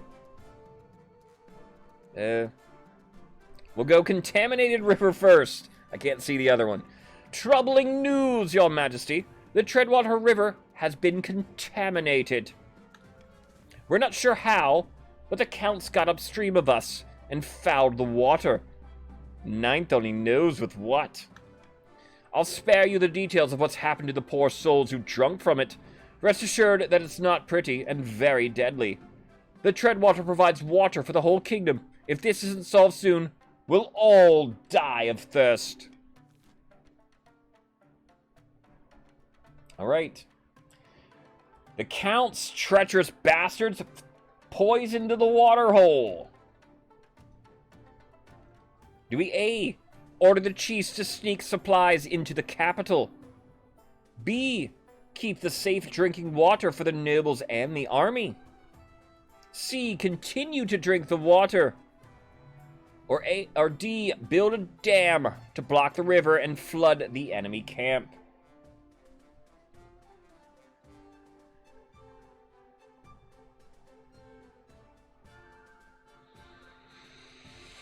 Chiefs, loyalists only vote, but chiefs and patricians only here.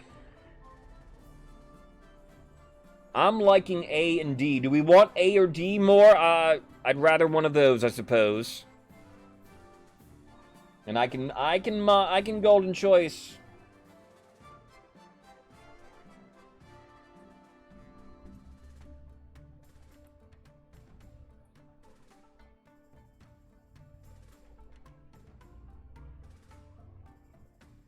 Sneaking water supplies into the capital, or building a dam and trying to turn this against them. Literally turn the tide against them. D, war crime? I don't think that's a war crime. Is it?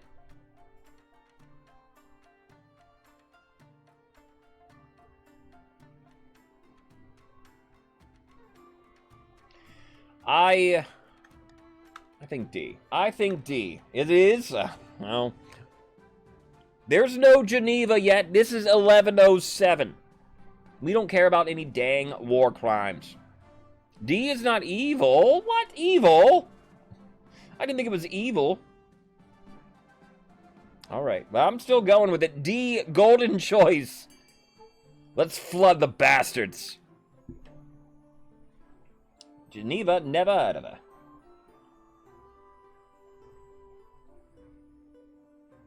Monarch's golden choice is on D. Alex, still wishing to just keep safe drinking water for us.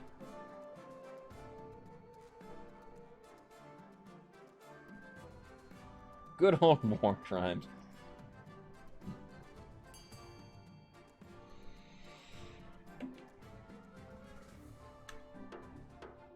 What could possibly go wrong? Damn, what a wonderful challenge. I revel in the opportunity, Your Highness. The dam goes up in a matter of days. Even under the threat of arrow fire, the chief architect lurks diligently. Unfortunately, the new dam is a little more than recycled furniture clogging up the sluice gates. The water doesn't stop. It just gets more filthy.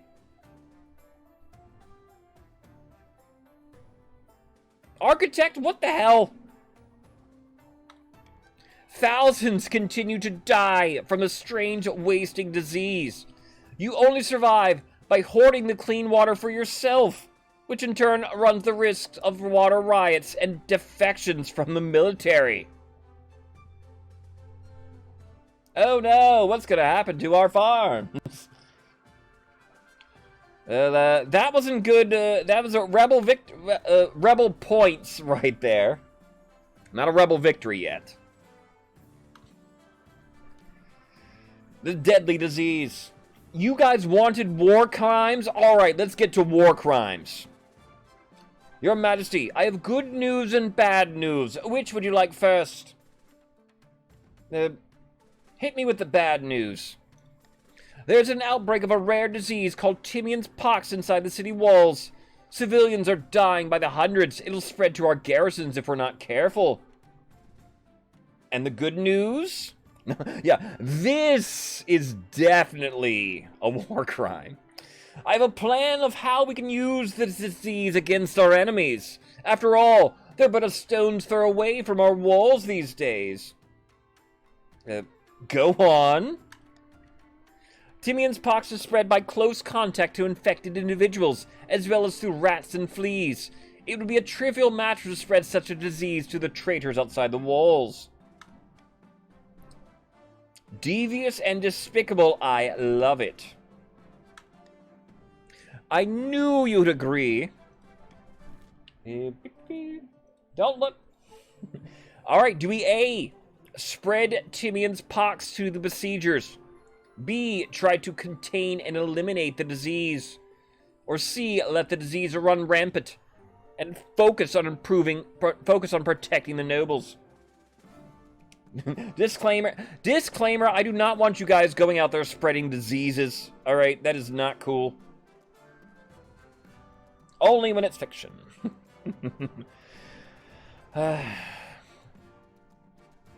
I suppose I will call for unity here. I already used my golden choice. I will simply call for unity. Whatever we do, we must be together in deciding. What do we do? Spread the disease. Try to contain and eliminate the disease. Or let it run rampant, but focus on protecting the nobles.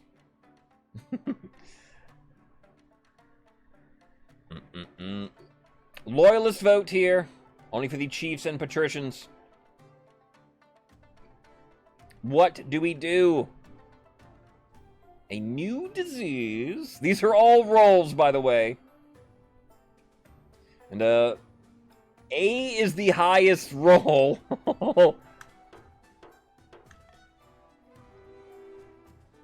So this is our best chance of somehow succeeding here. What? I mean, no, we can't lose another roll, right? We're good. Your spymaster arranges an elaborate ruse involving infected soldiers getting captured by the enemy. You await the results. Alright, we will await the results.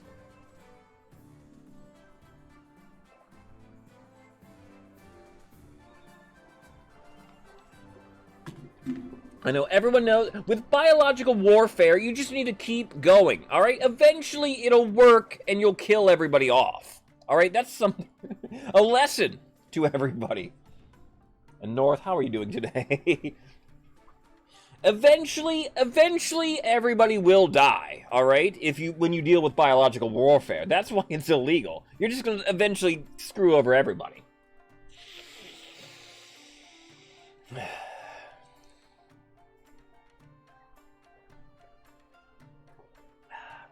Alex, 60% is the bane of our existence in the kingdom. There was like one stream for like a week of streams where collectively we probably only succeeded on 60% for like an entire week. It was just madness. We made every other roll, it seemed like, but 60%. You're feeling lucky? Is this going to be a nat 20? As I like to call it. The plan goes off without a hitch. It's not long before pox spreads through the enemy camp like wildfire. Yes. Got him. We successfully poisoned the enemy. Meanwhile, the pox spreads rapidly through the city. Having utterly failed to contain it, the death toll climbs and climbs. Furthermore, the nobles and your palace servants are also infected. Though you personally avoid the worst of it, nearly everyone in the city has lost someone by the end of the epidemic. Alright, so that event is 2 rolls. We won the first one, Loyalists, but we lost the second roll. Okay. So more people got disease than we thought. Big deal. We're good. End of season. 99% casualties. That would be a victory. Indeed, yes. Checking in with everybody. Chiefs are loyalists. They will win the game if I win the game. However, while there is a rebellion going on, the monarch cannot win the game. So, chiefs, let us put down this rebellion, then march to victory. It counts. excuse me, while they are rebelling, their scheme is on pause. They need to win the rebellion. The patricians attempting sorcery need the country's farming to be low. It's been going down some. Currently rebelling are the counts. On the verge of rebellion is now everybody.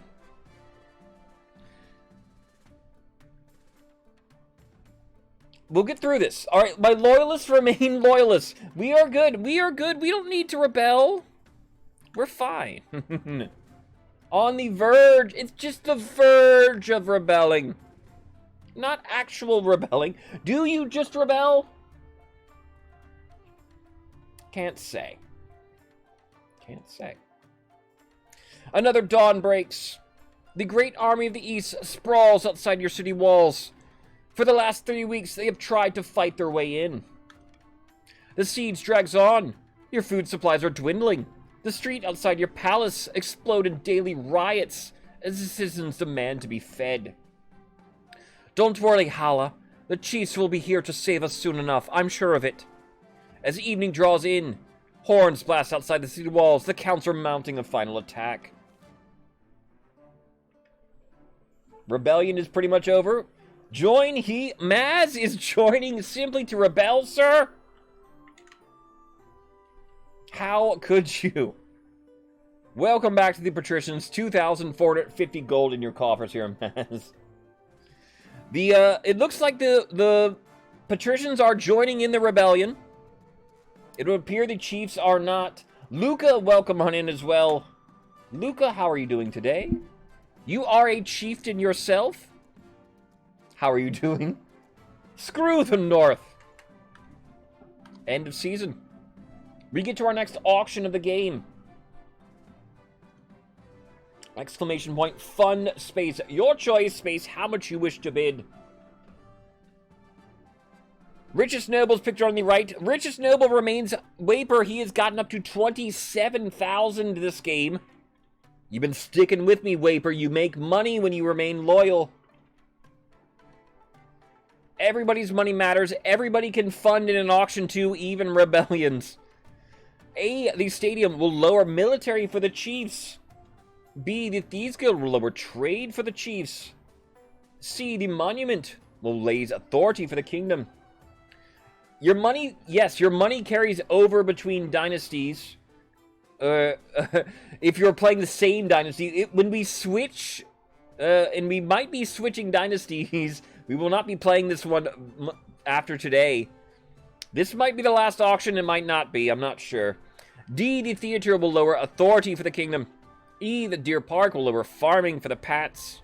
And F, the Grand Bazaar will raise trade for the Pats. No raise in military. We do have the Sabotage Military A. Start the auction. 60 seconds you have in an auction. Counts are in rebellion. Patricians, I believe, are joining them after this. A getting a lot of money. Is that the rebels? The rebels are sabotaging your military. Chiefs. 10,000. About tree 50. 1,250 in E.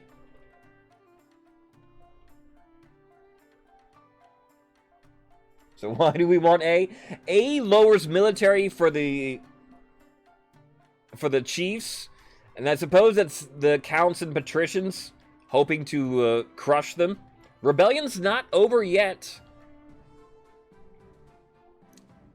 A and F now. F at 3,500. There's 10 seconds. A has plenty in, I believe. Though then again, there goes D. The 5,000. D is now second. 3,000, 3,500, 42. E is climbing, but E will not get there. It will be A and D. Looks like a rebellion sweep here. Keeping military down and the authority down.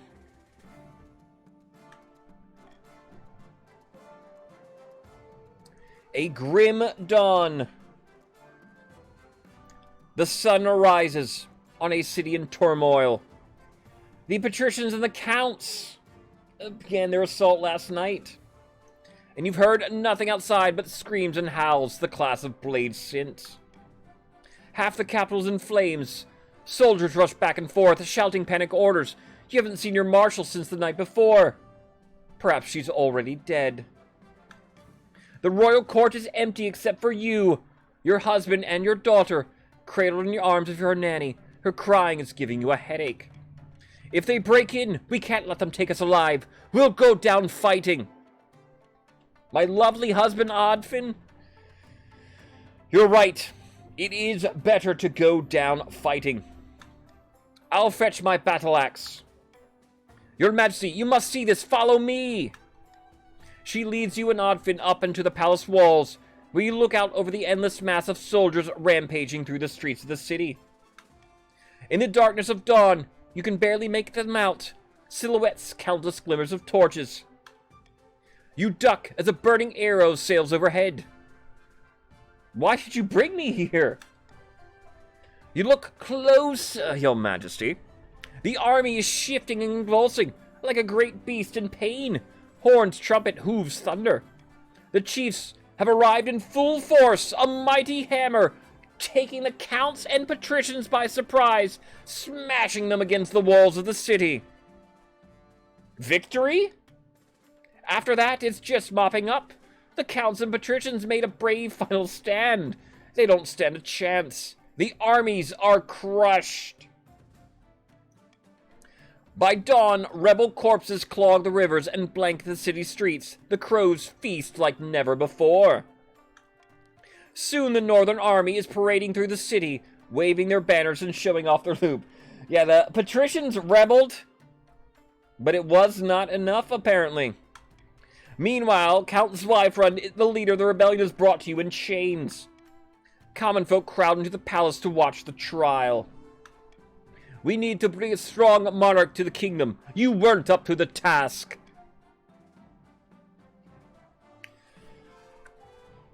Three choices here. Sentence Count Zweifrund to death, throw him in the dungeon, or let him go with a warning.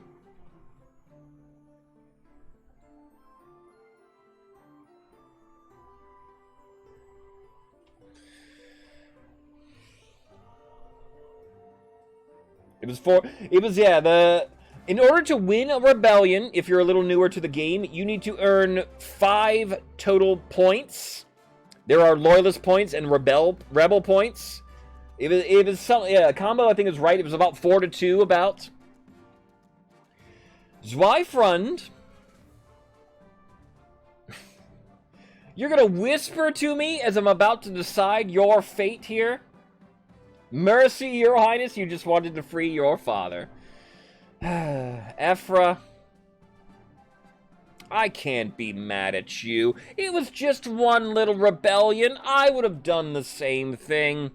You little schemer. Ruffle your head. I do the little kid, ruffle your head. You. Blinking in surprise, Count Zweifrund is freed from his shackles. Bowing and stammering thanks, he beats a hasty retreat from the palace. Just like that, the east and the coast are defeated. The kingdom is yours again. As you sit, resplendent atop your throne, the common folk raise a mighty cheer. Long live the monarch, they shout. Long live the monarch. All right. Rebellion halted. Chiefs are not able to join the rebellion, unfortunately. And, the rebellion is done just in time for tax season. You don't say. There are 3 ways the monarch may tax the nobles. The cruel tax will raise the defiance of a nation, raise the treasury up by 400 gold, and take 400 wealth from everybody in that color.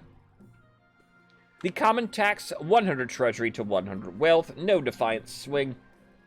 The bribe will lower defiance, lower the treasury by 700.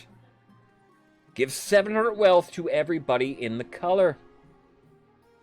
The Chiefs got the bonus this turn. They discovered an ancient treasure hoard frozen in ice. They all gained 500 wealth. Everyone else gained 200 gold. And, yeah, I'm kind of inclined to cruel tax, here and here. You dared to march against your monarch? Counts. And pats. Do I bribe the Chiefs for extra good loyalty here?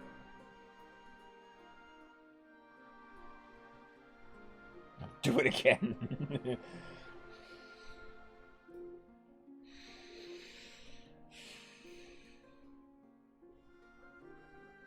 I mean, this is what I want to do here. Do it. Chiefs, my brothers, my friends. You've earned it. There's a fly. You guys see the fly that's just flying around my head here? All right. I've got an invitation. Your Majesty, you absolutely must come down to the coast next year. Experience the summer games for yourself. Swedish leprechaun? It is the only social event that matters. If you aren't in attendance, well, it would simply be a crime. Sorry for trying to kill you. You want to come to this awesome event we plan on holding? Tell me more about the summer games first. Everyone gets drunk, goes to the arena to watch the gladiators battle it for title of Golden Champion. Rivers of blood, lakes of wine. Leave your inhibitions in the capital, Your Majesty.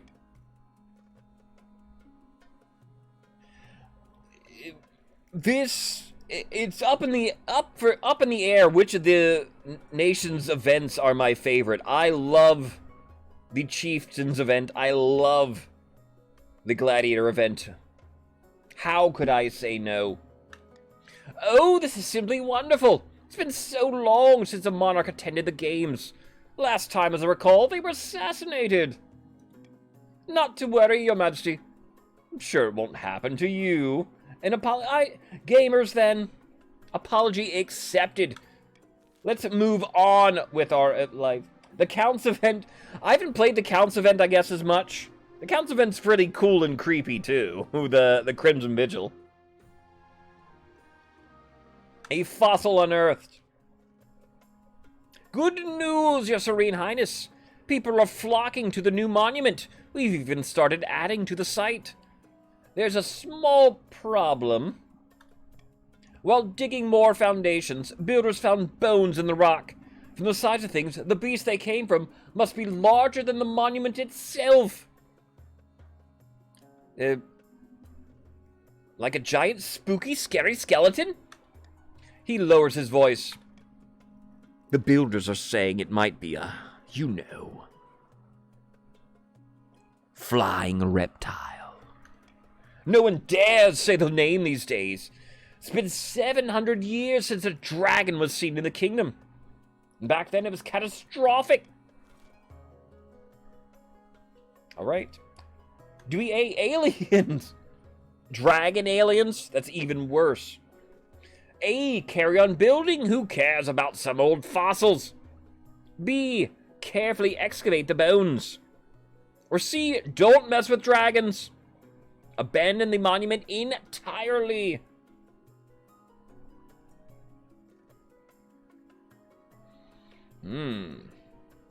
Okay. Alright, Hala. How does Hala feel about bones? Sell the bones for profit.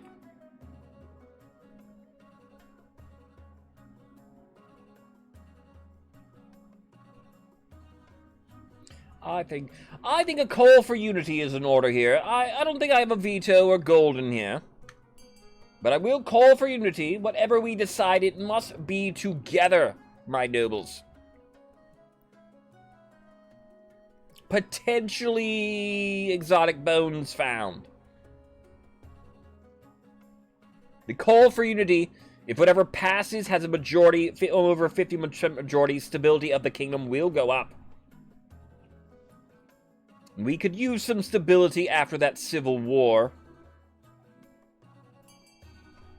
Doesn't look like it will pass, though. We will be carefully excavate the bones.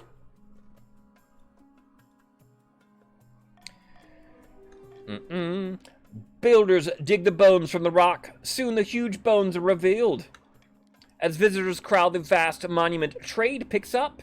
Merchants set up stalls peddling hastily written pamphlets on dragon bones. Despite the rise in tourism, some coastal locals are superstitious, treating the bones with fear. Some refuse to approach the building at all. My ambition. At the start of your reign, you said you wanted to be a peacekeeper. But so far, you've not convinced anyone. The kingdom is still on the brink of chaos, Your Majesty. Your current ambition isn't working out for you. If you want to stop the nobles from overthrowing you, you need to pivot, change your image. Your other advisors have some ideas. We should crush the disloyal nobles, smash their armies, and force them to submit. Marshal, I like where your head's at. Your Majesty, if you help us spread the zeal of the ninth god, the church will lend our full support. With the backing of the church, the nobles won't dare move against you. Here's another idea. Declare war on the Ashmedian Empire. The nobles will forget your schemes, if you win. Don't listen to the rest of these fools. Have you heard of the Scepter of Sages? It's a lost artifact forged by Queen Alma the Wise. There's a legend that any monarch who recovers it will rule over a golden age. Alright. So my initial goal for the game was not working out. I think crushing all those plotting against me with an iron fist sounds like what we'll do. A wise decision, Your Majesty. I'll begin putting together my plans. But of course, it won't be easy. Your priorities raise authority and the kingdom's military as much as you can. And of course, there can't be open rebellion among the nobles. Alright. Good here. We'll do the ambition later. Fear of bones first. Yamin, Your Serene Highness, it's the reptile bones. The people are terrified that fire will descend upon the coast. These fools could take matters into their own hands, destroy the monument if we're not careful. Alright. Do we A, rebury the bones, out of sight, out of mind? B, the patricians should offer the peasants a bribe. Or C, move the bones to a coastal vault.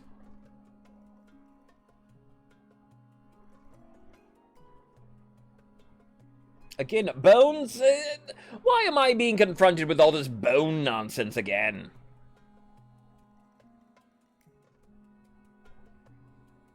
It's a call for unity once again. And, you can see that? What? Don't look. Call for unity is enacted.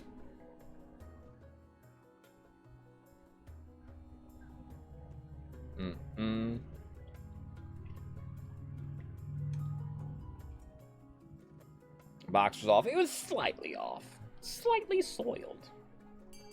Although I don't need stability anymore, so the unity I need to replace with the iron choice again. Must we give our hard-earned gold to these fools? Despite his grumbles, the council has spoken.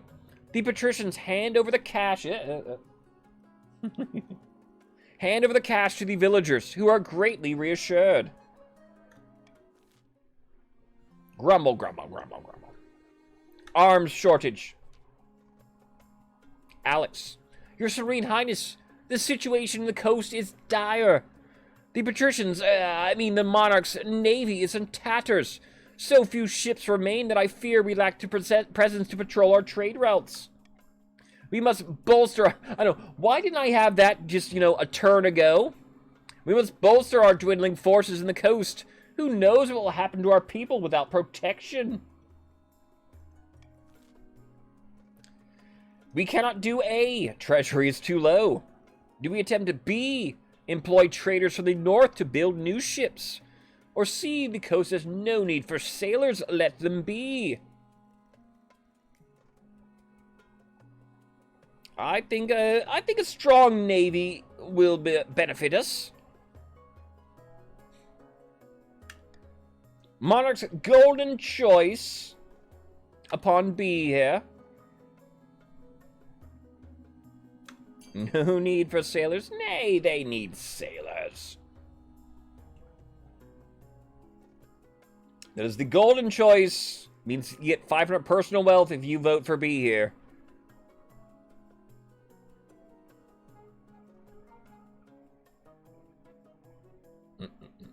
Money is meaningless in this life. Yep. Yep. It is. It is. It is.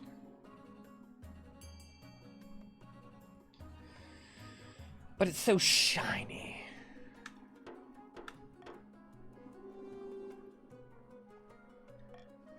A coast without ships is like a library without books. You set northern carpenters, Wainwrights, and Coopers to making sea vessels to replace those the patricians have lost. New shipbuilding jobs bring life to the northern economy. And the boats they've always wanted. And the patricians get the boats they've always wanted. Ambition, tyranny. You've done some redecorating of the throne room, anticipating your future as an iron-fisted tyrant. When the marshal walks in, she whistles appreciatively. Like what you've done with the place. Lots of chains and spikes.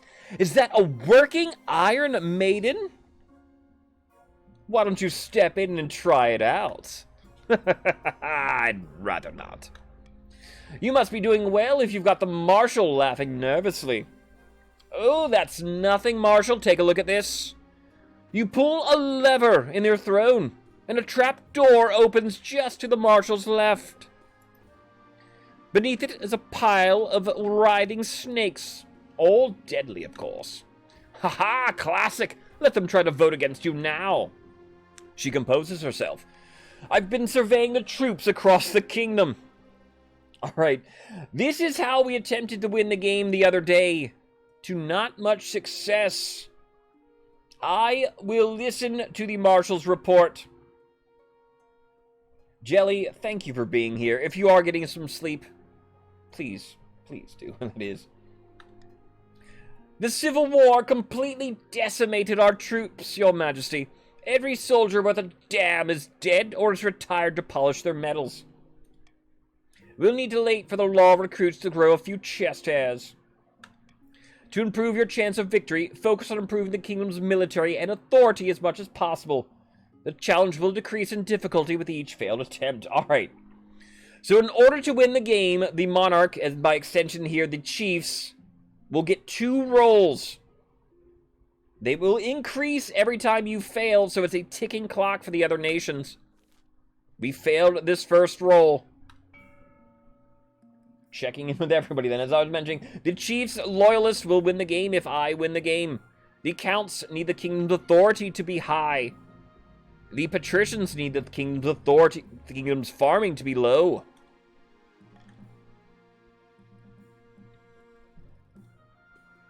We have a fiery mishap.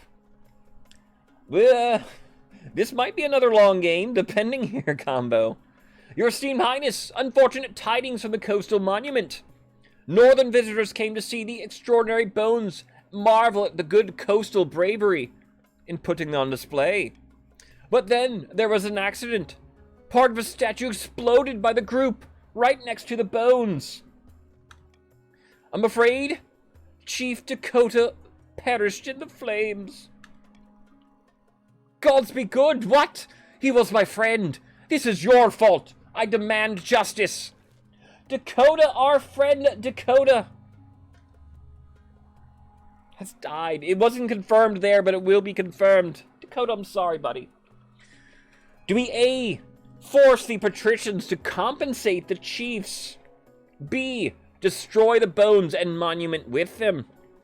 Or C, put it upon an 8 memorial to Chief Dakota beside the monument? We made them sign a waiver, not our fault. That's very smart. Alright, and it would be very Pat-like.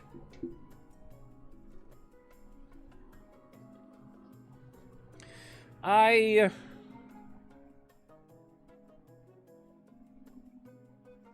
think maybe missing number.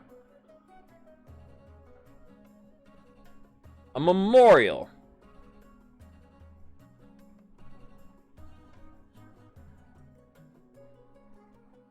Hard to say, though. Merely start the vote. No golden choice. No even unity here. What do we do? Force the Pats to compensate the Chiefs. Destroy the bones and the monument with them. Or put up a memorial to Chief Dakota. It will be glorious, the memorial, I assure everybody. How many? Yeah, that's all we need, you know, just as a precautionary. We let people know. Sign waivers. Always give people things to sign.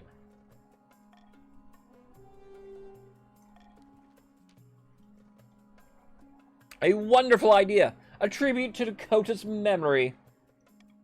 As long as it doesn't cost us any money. The explosive tale spreads to the coast and beyond. More visitors flock to see the memorial and marvel at the fossils nearby. Thankfully, there are no more deadly accidents. And, okay, Chief Dakota, I will verify Chief Dakota has died, though there are other stats here I will not show you. But fear not.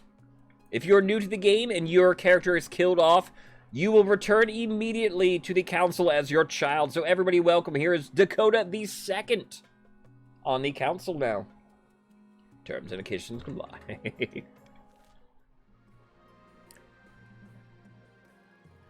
A new honor guard. The deaths of your honor guard in the line of duty was a tragedy, Your Majesty, but we don't have time to mourn. We must replace them at once. The monarch needs protection. My honor guard was killed off by an assassin attack during the rebellion. What are my options? Each region offers a selection of elite guards. The chiefs with their most famous warrior heroes. Counts for the Knights of the Order of the Drowned Rose. And the patricians offer their greatest gladiators, champions of the arena. Of course, since your previous honor guard were northern warriors who died horrible deaths, you're unlikely to find any volunteers from the north to replace them. Alright. Let's learn quickly about the choices we have. The Eastern Knights. The Order of the Drowned Rose are highly respectable. They'll understand palace etiquette, but it's been years since they fought an actual battle. They mostly write poems these days. The Coastal Gladiators. A gang of low-born crooks who turn themselves into celebrities through their skill at chopping other people to bits. They're vain and selfish. Their skill in battle is undeniable, but can you trust them? The Foreigners. A band of fearsome fighters from the Tetrans who call themselves the Battle-Bitten Brethren. They specialize in bodyguard work, but they're costly, and hiring foreigners will betray a lack of confidence in our kingdom's fighters. I've made my decision. I wait your verdict with bated breath, Your Majesty. Alright. So because the chiefs died nobly at their posts, we cannot pick them. I cannot afford the foreign mercenaries at the time.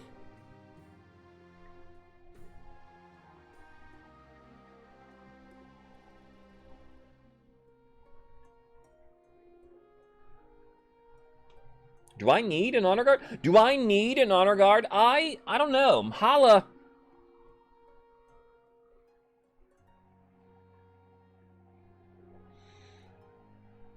Maybe. I think I've got this. Holla! Getting cocky?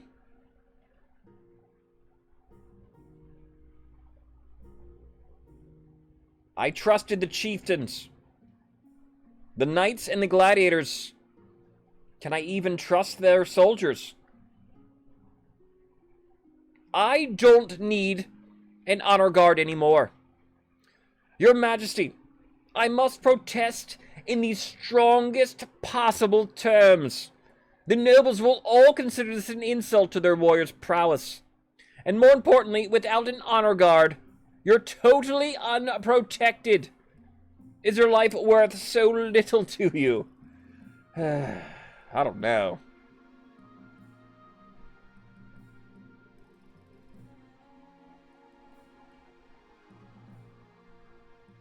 You're right. I guess I've changed my mind. I await your verdict with bated breath. And now it won't even let me go and say no honor guard anymore, so we must pick here, Eastern Knights or Gladiators. Both of them are untrustworthy.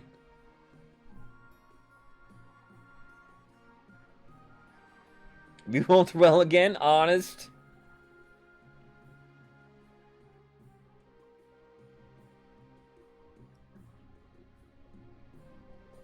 I think I'll pick the Eastern Knights. Keep your friends close and your enemies closer, I suppose. Very good, Your Majesty. I will make the arrangements at once. The knights arrive a few weeks later. They are all extremely pale and extremely polite. The commander introduces herself with a florid bow before reading out a poem she'd written for the occasion. I do not insult anybody. Summer Games. The Summer Games have begun. Your royal yacht glides into Port Thalassus. Anxious servants lay out the red carpet while shooing away seagulls. Ho there, your august majesty. Beautiful day, isn't it? Come with me. Your carriage to the grand arena is waiting. What does a monarch have to do to get a drink around here? Apologizing profusely, noble patrician Swedish leprechaun waves down a servant. 30 seconds later, a glass of iced wine is pressed into your hand. The journey to the arena is a short ride over bumpy cobblestones. There must be thousands of people in the arena, peasants, patricians alike. You have the best view in the house. As you step out and wave, the crowd chants your name. We have 2 different events that we can show you today, Your Serene Highness. What would you prefer to witness, a gladiator fight or a monster battle? Alright. One reason I do love this event is that we get to choose a few different things during it. And I'll leave that up to you. What do we feature here today?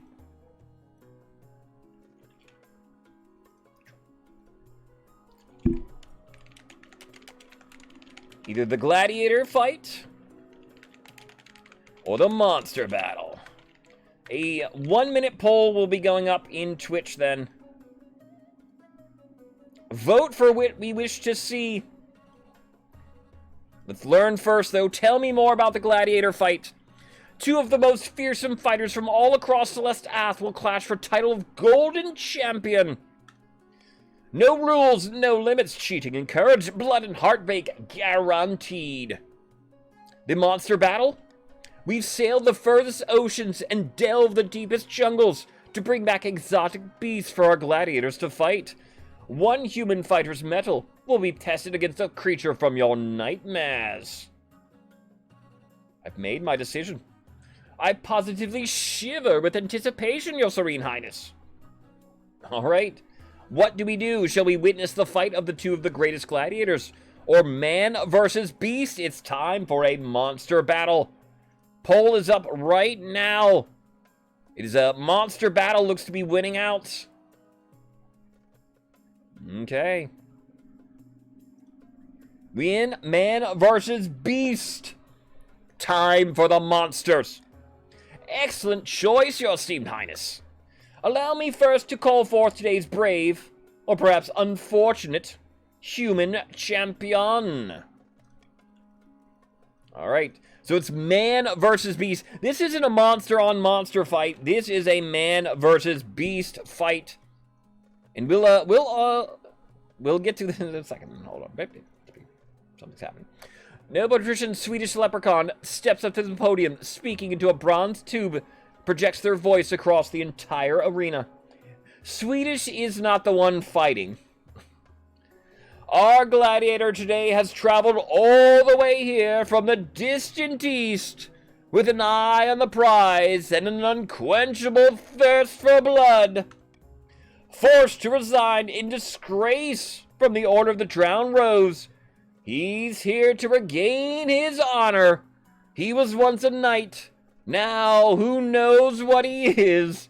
Give it up for Sir Desmond!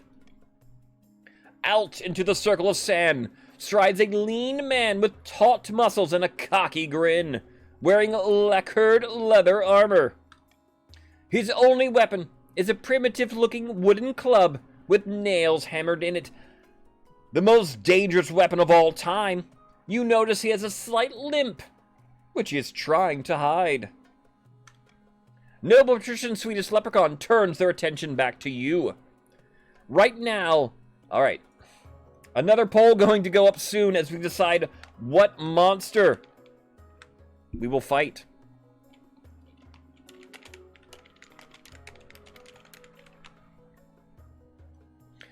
We have 3 different monsters that we could throw against our friend Sir Desmond.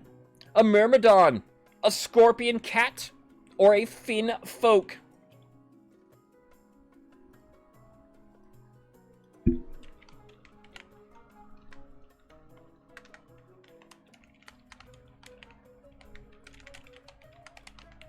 Ooh, have I seen... I don't know if I've seen Finfolk fight. I'm a little inclined to want you guys to do that. A Finfolk in the arena? Is it Glorb? If it's Glorb, then you stand no chance.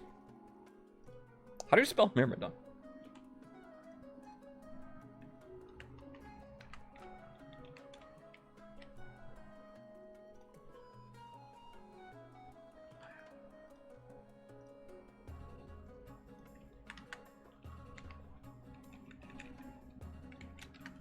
There we go. So 1 minute, another poll going up right now. Well, which should we choose? Why don't we let the monarch decide, since they come to visit all the way from the capital? The crowd hoots and hollers at this idea. Someone stands up, starts singing the national anthem. Off key. I suppose, yeah. That's true. Finfolk are not monsters. They are sentient beings just like you and me. They're noble. They're beautiful. And they are fearsome fighters, though. Who do we throw in? Sir Desmond shall face the Myrmidon. I want to see him fight a scorpion cat. Or let's see how he fares against the Finfolk.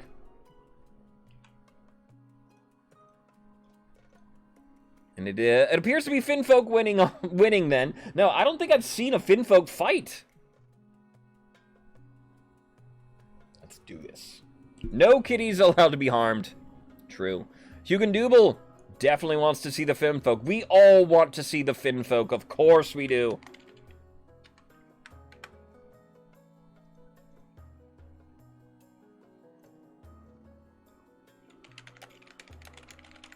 Alright. Getting ready then. Getting ready. We'll get a prediction up soon then.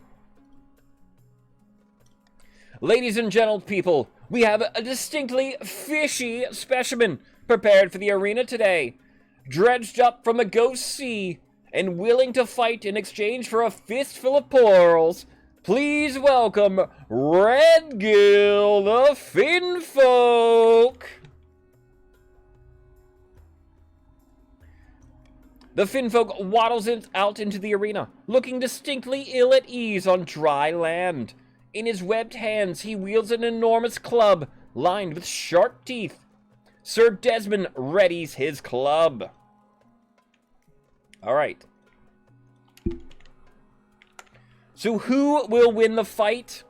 Prediction is going up right now. Predict using your hard-earned crab points. Hard-earned indeed, right? And then 1 second. Doing stuff in the background while that's happening, then.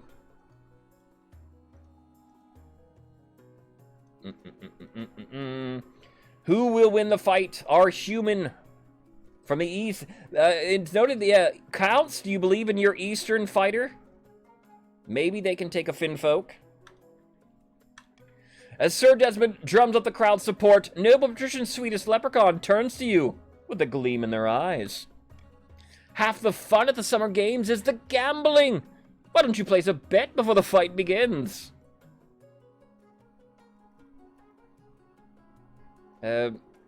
What are the odds, Leprechaun? The bookies think that these two are evenly matched. The odds are 50-50. So whatever you bet on, you'll get twice your money back. Can you give me any insider tips? There's not as much intrigue in the monster battles as there are in gladiator fights, Your August Majesty. What you see is what you get.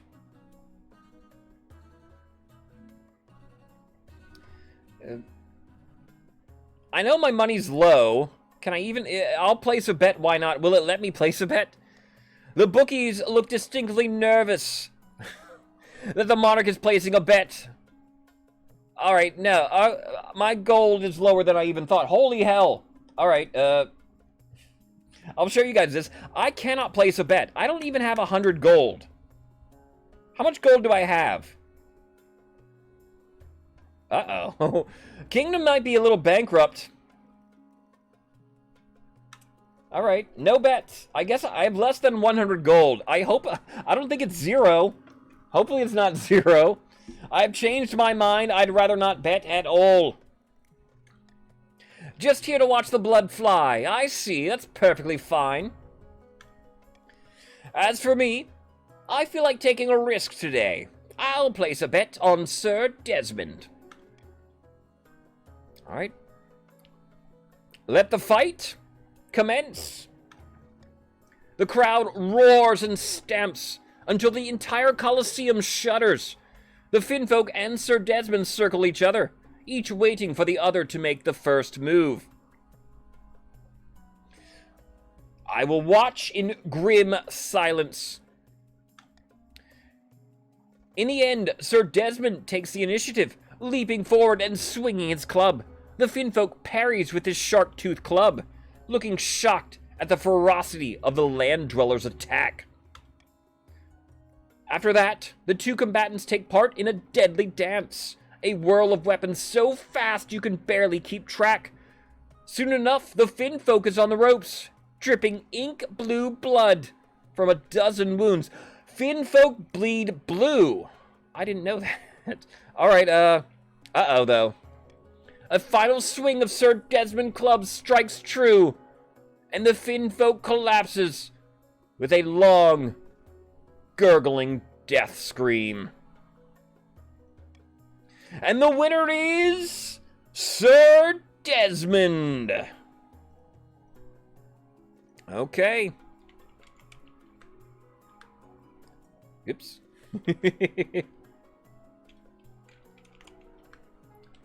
Not red diction. Prediction. All-right.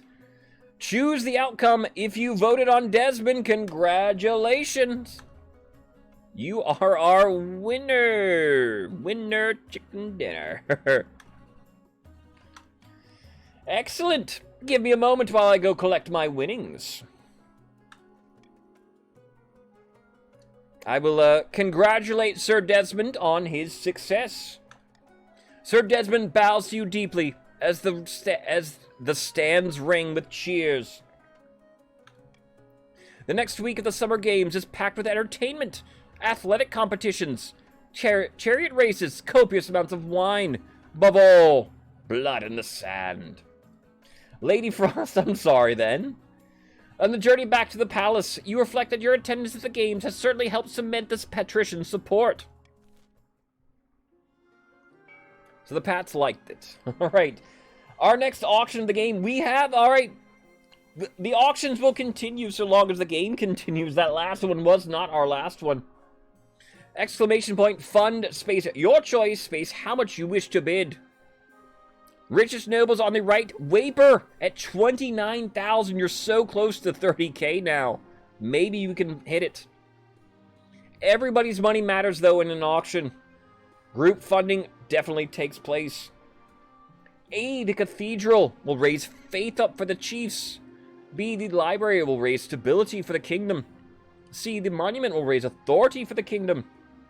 D, the stadium will lower military for the counts. E, the deer park will lower farming for the pats. F, the fortress will raise military for the pats.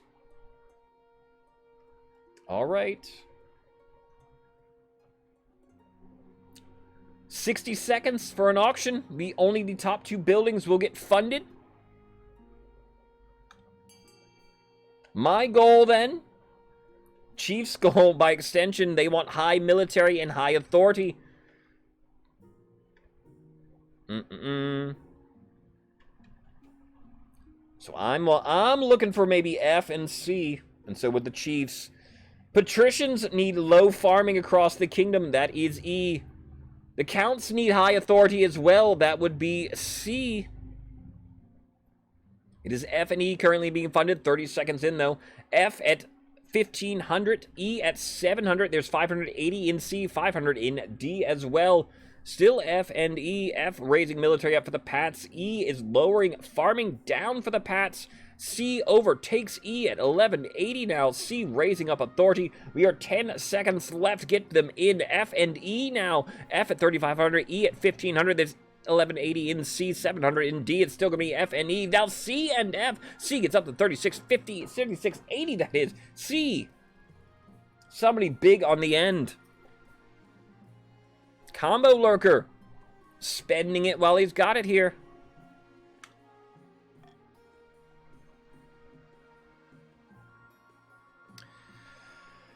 Bankruptcy looms. The treasury is almost empty, Your Highness. And, alright. We have had this event once before. When the treasury gets under 1,000 gold, you have a bankruptcy event. We have it under 100. I own the Royal Mint, don't I? Make more coins. Take a hefty loan from Southern Gaul.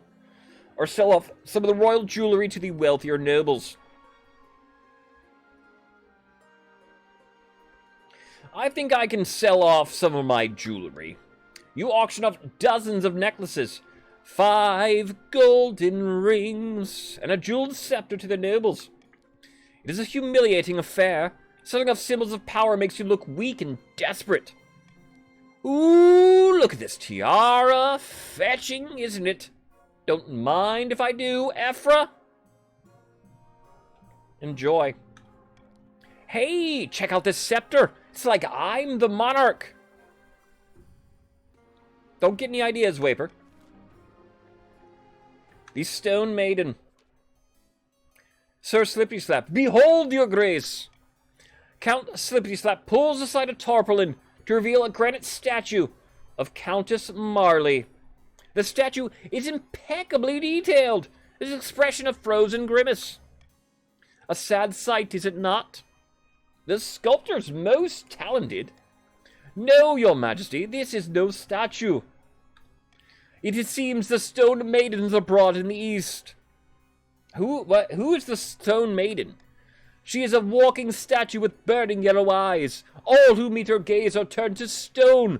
She sleeps for years at a time before waking and terrorizing the kingdom. She must have ambushed Countess Marley on her latest walk in the cemetery. Please, your grace, we must do something. All right. So, well, Marley has died. Oh no! You went big because you failed upon previous. I know, that's what happens, I guess. You have to go big. Because people will just try to nickel and dime you. Treasury is too low. We cannot do A. Do we B, send an army to smash this thing to rubble? C, tell everyone in the east to hide? Or D, consult the fairy tales for a solution?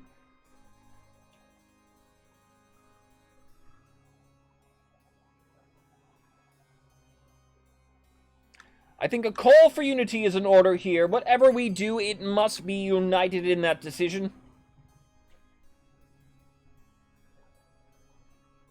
How do we deal with the Stone Maiden, the infamous Gorgon of the East? The Stone Maiden, can it appear anywhere? I know it can appear in multiple regions. Farewell crops, maybe it'll make her mad if it fails there. We'll have to see. Eastern troops find the Stone Maiden waiting for them in a foggy swamp, her eyes blazing through the swirling mist. She beckons. They raise their weapons and charge. Her deadly gaze sweeps across them, turning thousands of soldiers to stone in a second. That would not be a success. You should have seen this coming! You can't fight the Stone Maiden with an army! The Stone Maiden, enraged, stalks the east for weeks on end, turning thousands of peasants into twisted granite figurines. Oh no, not the farmers! At long last, she retreats to her lair deep underground and falls asleep once more. On the bright side, the Counts now have plenty of oddly realistic statues to sell. Counts made money. So Counts made money. Hey. Ambition. Tyranny. The Marshal requests that you come to the war room first thing in the morning, as she has news from her troops. I will listen to the Marshal's report. Our troops still haven't sufficiently recovered from the Civil War. Half the soldiers are youngsters who can barely lift their weapons. To improve your chances of victory, focus on increasing the kingdom's military and authority as much as possible in 2 seasons. Challenges will decrease in difficulty with each failed attempt.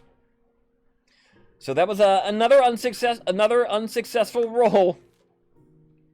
I'll say the military is the first roll too. Tax season. 3 ways a monarch may tax the nobles. The cruel tax will raise defiance for a nation. Add 400 gold to the treasury and take 400 wealth from everybody in that color. The common tax, no defiance swing, mere 100 treasury to wealth. The bribe will lower defiance, lower the treasury by 700, and add 700 wealth to everybody for the nation. The Counts get the trade bonus. They discovered a new vein of copper ore. They all gained 500 gold. Everyone else only gains 200.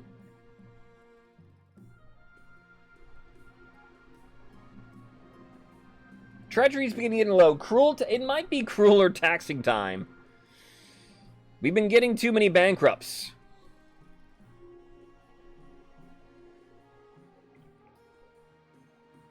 I think I'm going to need, for the final push we're going to need here, I need that extra bit of money. Look at the rich Counts. I'm looking, everybody is rich. Compared to the king, everybody is practically rich.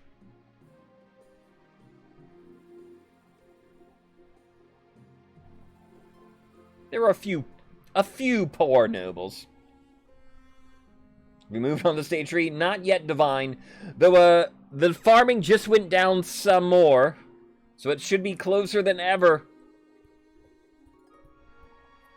About to make everyone angry. Not angry. We're fine. We need, the treasury needs the money. You see, we've been going bankrupt.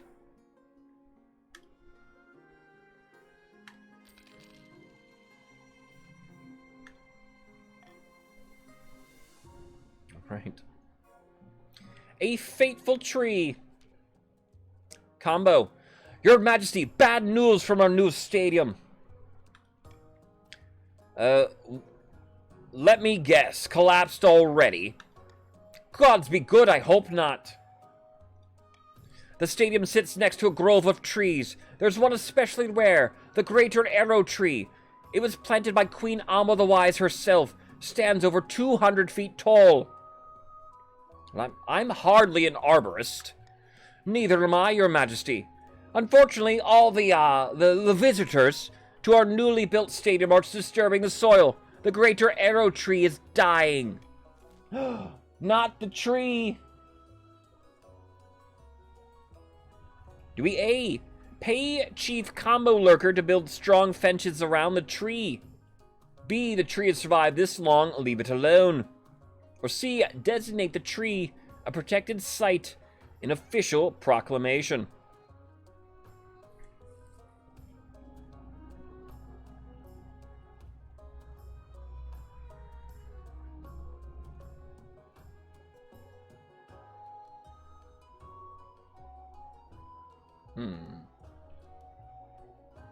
Isn't that supposed to be protected with ruins?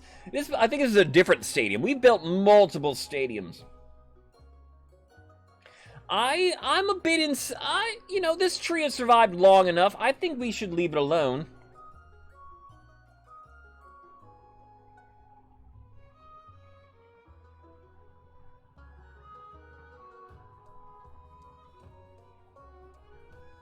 If I vetoed anything, I veto C. I don't know. Unity, I'll just Unity. I don't know what I want here, really. The monarch is... You know, his eggs are scrambled. Does it take up farmland? Ooh. Then maybe we should build more monuments. Don't listen to the liege. I don't know what I want. Add, hold, vote. Yes, sir.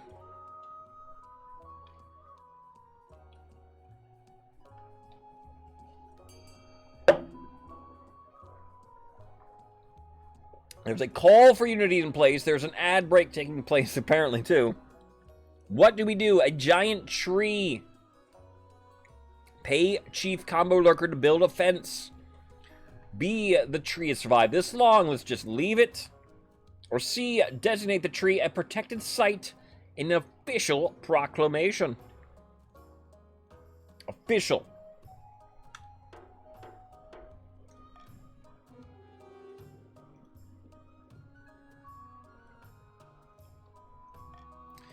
The tree's health is touch and go for a while, but the chiefs protect it fiercely from too many visitors. It eventually recovers and flourishes. The stadium is cast in beautiful, sun-dappled shadow. It becomes a symbol not only of the reign of Queen Alma the Wise, but your wisdom in knowing when to let nature take its course. Good. The Gossamer Shield. Your Grace healed my plea. The great tragedy of our time has befallen the East. Who died? Worse even than that, I fear. An order of once great knights has fallen into disrepute. Blood and stars, what happened? It's the Order of the Gossamer Shield. Oh. Them. They were once the greatest of the knightly orders to serve the counts. Their virtues are extolled by bards across the land. Tales that would make a troll weep. But they've been brought low. They're working as glorified bounty hunters for the coast. This is a stain on the honor of the East. Nonsense. Our military has suffered some setbacks recently, so we hired Gossamer Security to keep order. For a pretty penny, I might add. Gossamer Security has been solving the problems we want solved, kicking the buttocks we want kicked. Blood and stars, Gossamer Security? How's it come to this? They are knights, not mercenaries. They need reminding of a little thing called chivalry. Please, your grace, I beg the council, be merciful, reasonable. All right. Do we A, recall the order, restore its courtly dignity? B, invest in Gossamer Security to help protect the coast? C, hire the Palace Watch, the order to join the Palace Watch? Or D, ignore the situation?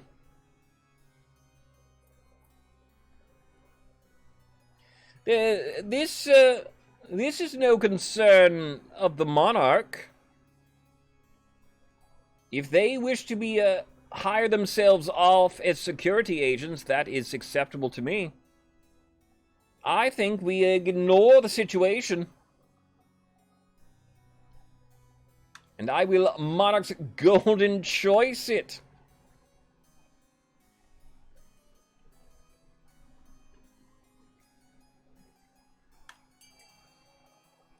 What?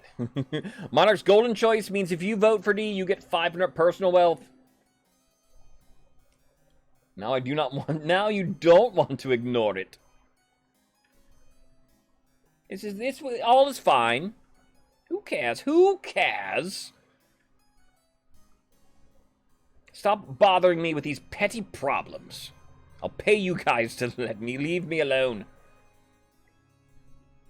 Every little thing with you nobles. Always coming to your king.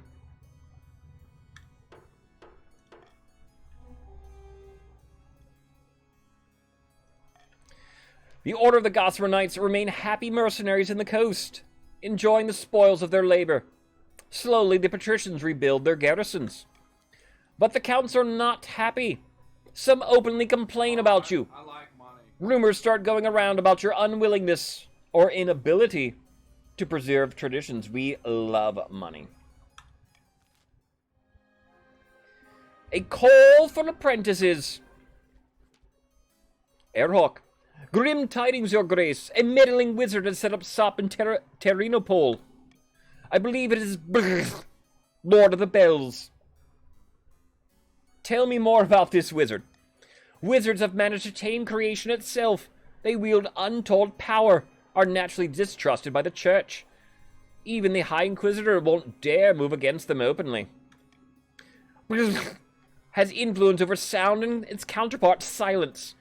Though this power seems menage compared to other wizards, they are not to be underestimated. They put out a call for new apprentices, which is a rare event. This is a once-in-a-lifetime opportunity for many.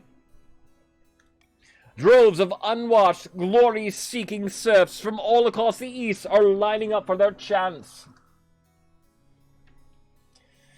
Not just serfs. I, Michael to the Sarah III, have also decided to apply. The competition will be fierce, but those citizens are no match.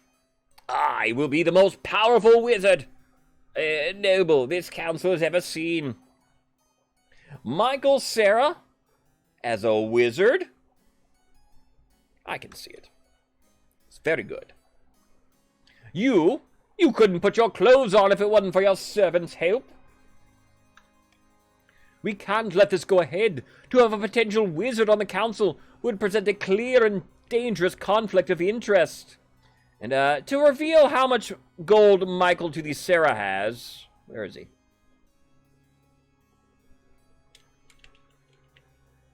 Has 2,500 gold, by the way. A conflict of interest, how?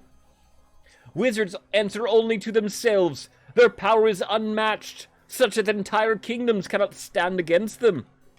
Even an apprentice on the council would be disastrous. Lord Patrician Michael Sarah could use magic to interfere with votes, or you for that matter. Then we shall assemble the council. Thank you, your majesty.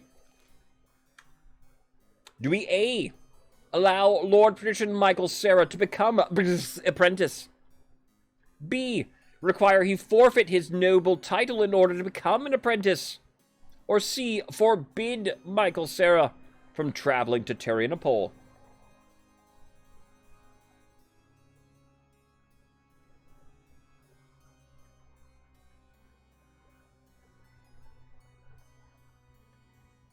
No.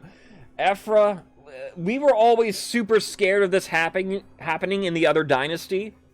Because there were so many nobles that could have picked with like tens of thousands of gold that would have gone to the kingdom scot-free. It would have been so good. Maybe tomorrow. Maybe tomorrow we do. Alright, I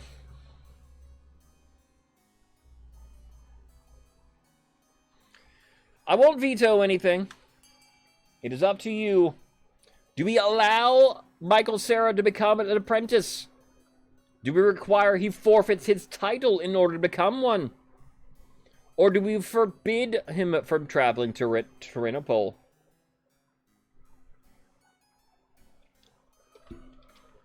Wizard on the council?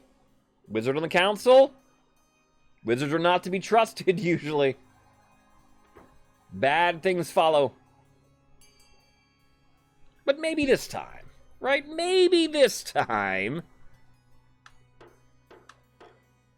We can trust Michael Cera.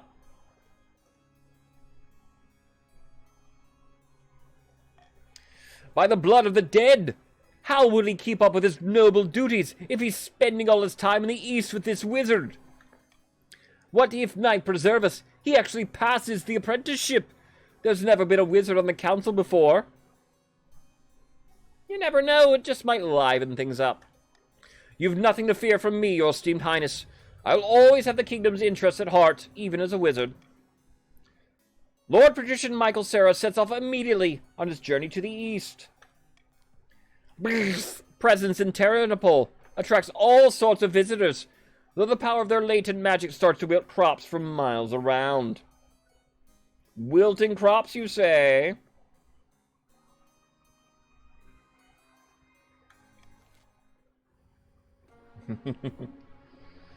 End of season.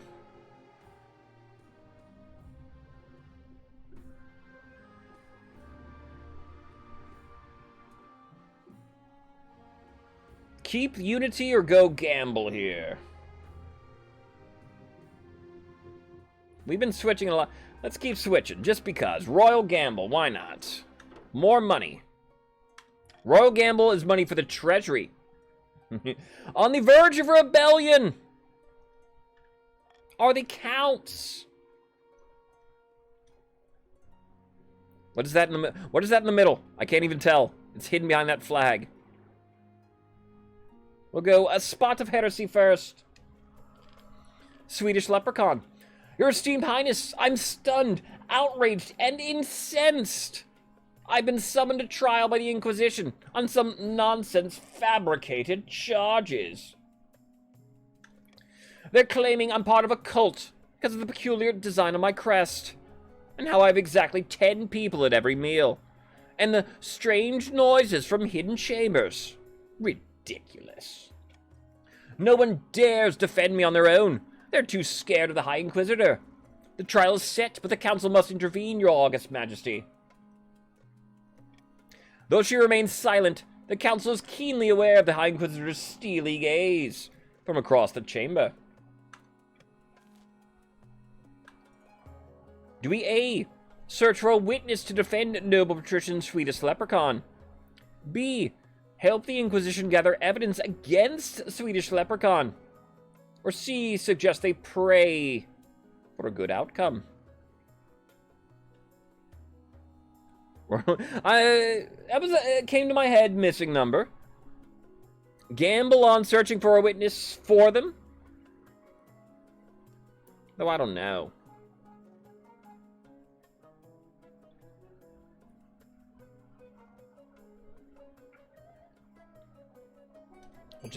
I'll just go here.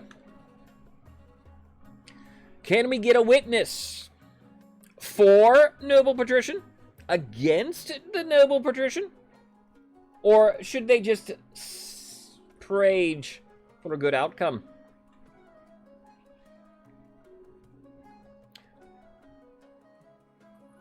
I trust Swedish.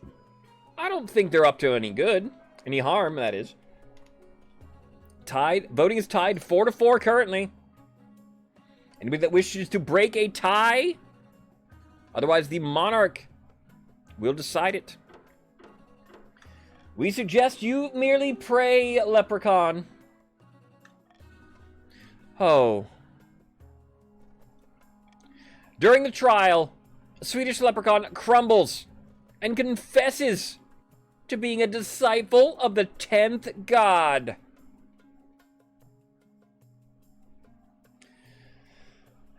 And you came to me for help, leprechaun, when you are a disciple of the 10th? I know we're not very religious, But we don't believe in the 10th.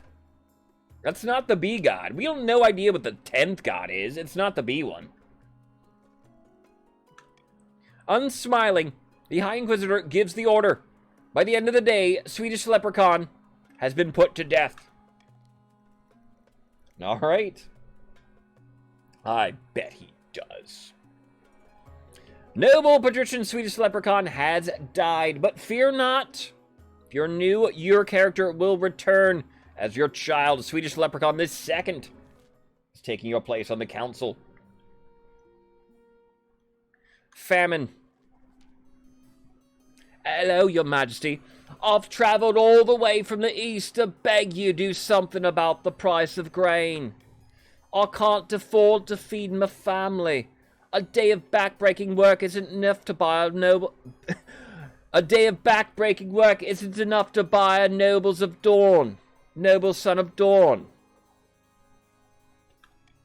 She's right. The grain prices in the east are beyond all control. Greedy merchants raking profit while the common folk starve. All right. Do we A, put a cap on the price of grain? B, subsidize grain, ensure it's sold for half its worth? C, import grain from the north, distribute it for free? Or D, the free market will correct itself in due time? I kind of believe in the free market.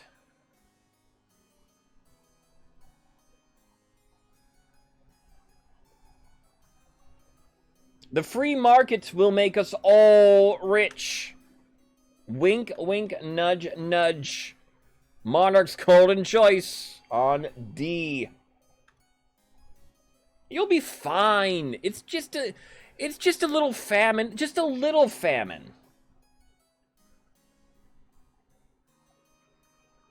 A little famine is no big deal, as my grandmother always said.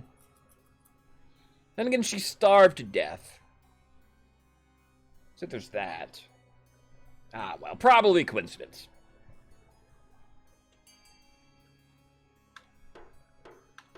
You wait for the free market to solve everyone's problems. And continue to wait. Any day now, you're sure of it. While you wait, famine ravages the east as the price of grain continues to escalate. Ambition, tyranny. The Marshal requests that you come to the war room first thing in the morning, as she has news from her troops. The rolls, of course, these are my rolls to win the game. They are continuing to get higher and higher with each failed attempt. I will listen to the Marshal's report. Our troops still haven't sufficiently recovered from the Civil War. Half the soldiers are youngsters who can barely lift their weapons. The roll was finally in the positives here, and it was up even more, I think, because military was going up. To improve your chances of victory, focus on improving the kingdom's military and authority as much as possible. The challenge will decrease in difficulty with each failed attempt. We check in with everybody. However, we get to the rebellion report. Currently rebelling. The counts.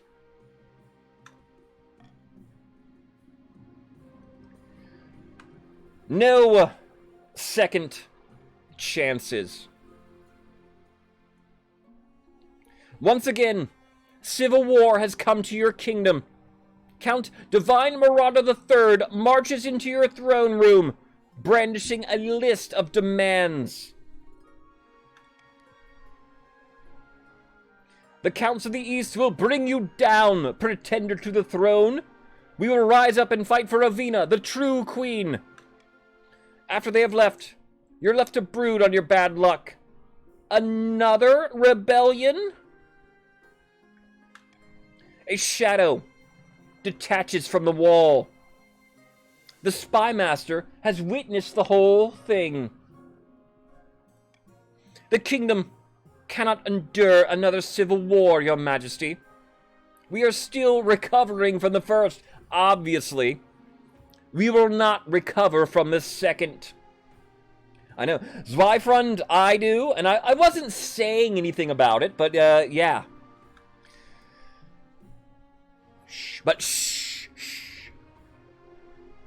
Nonsense! This war will be a piece of cake, Spy Master. The last civil war left our villages burned and our children orphaned. Once was enough. For the first time, you notice the dagger in her hand. Pen dagger, mightier than the sword. Spy Master, careful with that.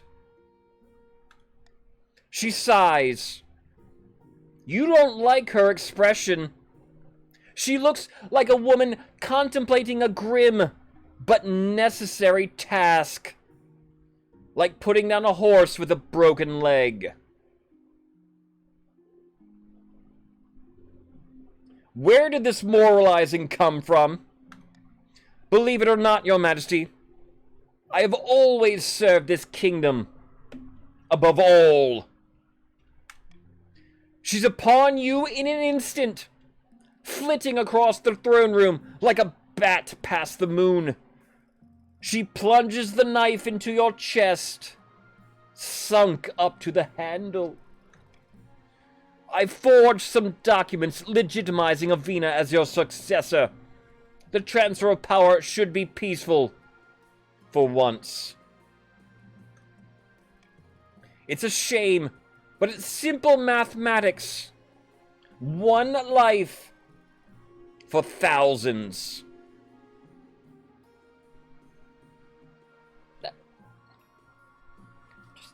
Not like this. Please, Spy Master. Your blood pools at your feet. You're getting weaker. If it's any consolation, Your Majesty, I'm sorry it had to be this way.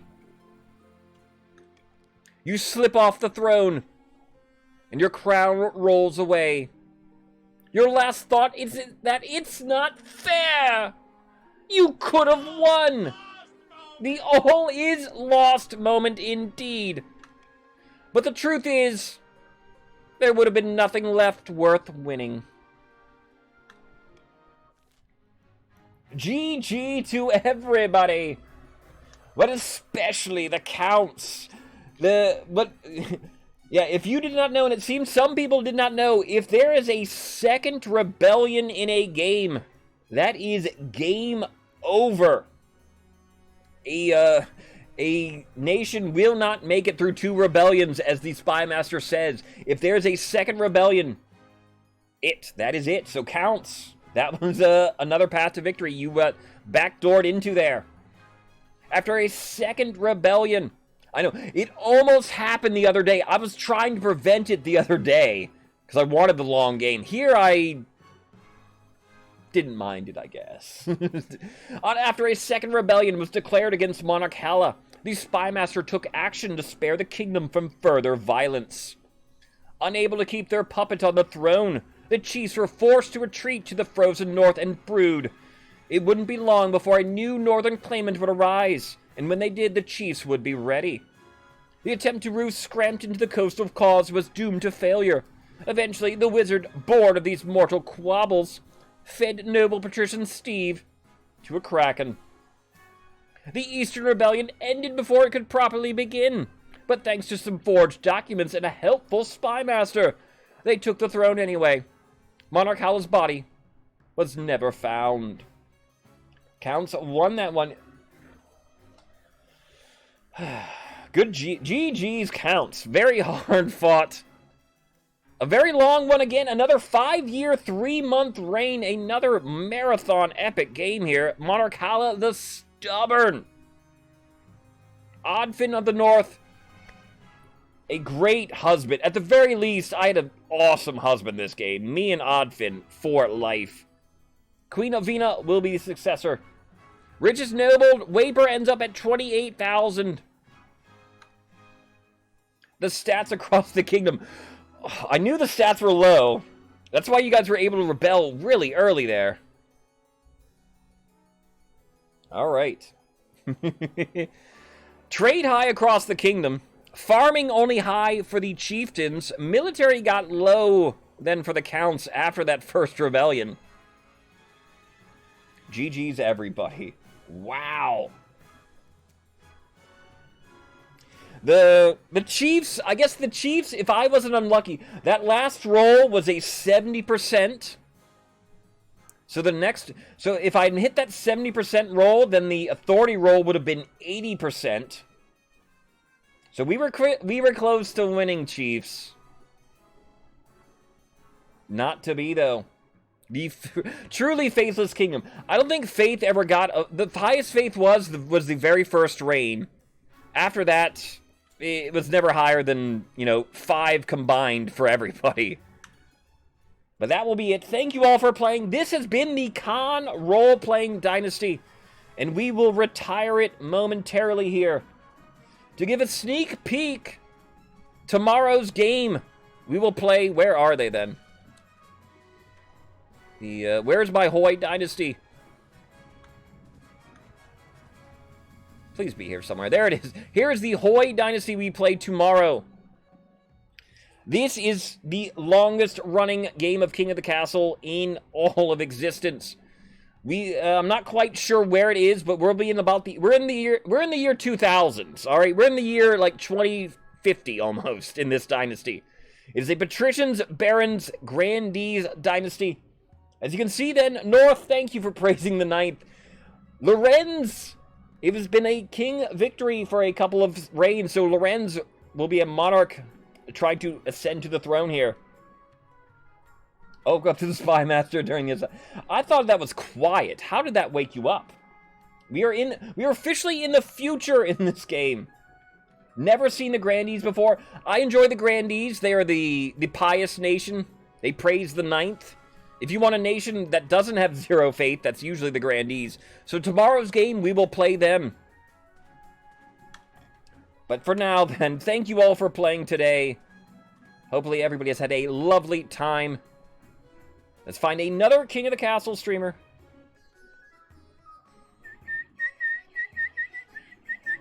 And Thrifty is on. If you do not know, Mr. Thrifty Tokens. Another King of the Castle streamer.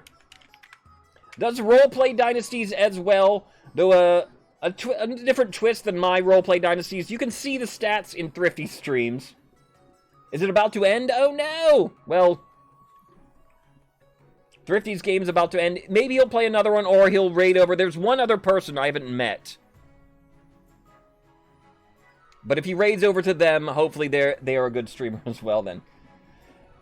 It is ending soon. Alright, well, let's get in for the end. Appreciate everybody for hanging out today. Hopefully you've had a lovely time. We will play one game of Hoi Dynasty tomorrow. There'll be no stream on Saturday. But thank you guys. Got your drops. At least we got drops. Be good, people. I will see you tomorrow. Hopefully, same bat time, same bat channel. Be good, people. Remember, you are better than you were yesterday. Think of how awesome you will all be tomorrow. Fuzzy pickles. I need to get up and get something to eat here, get something to drink.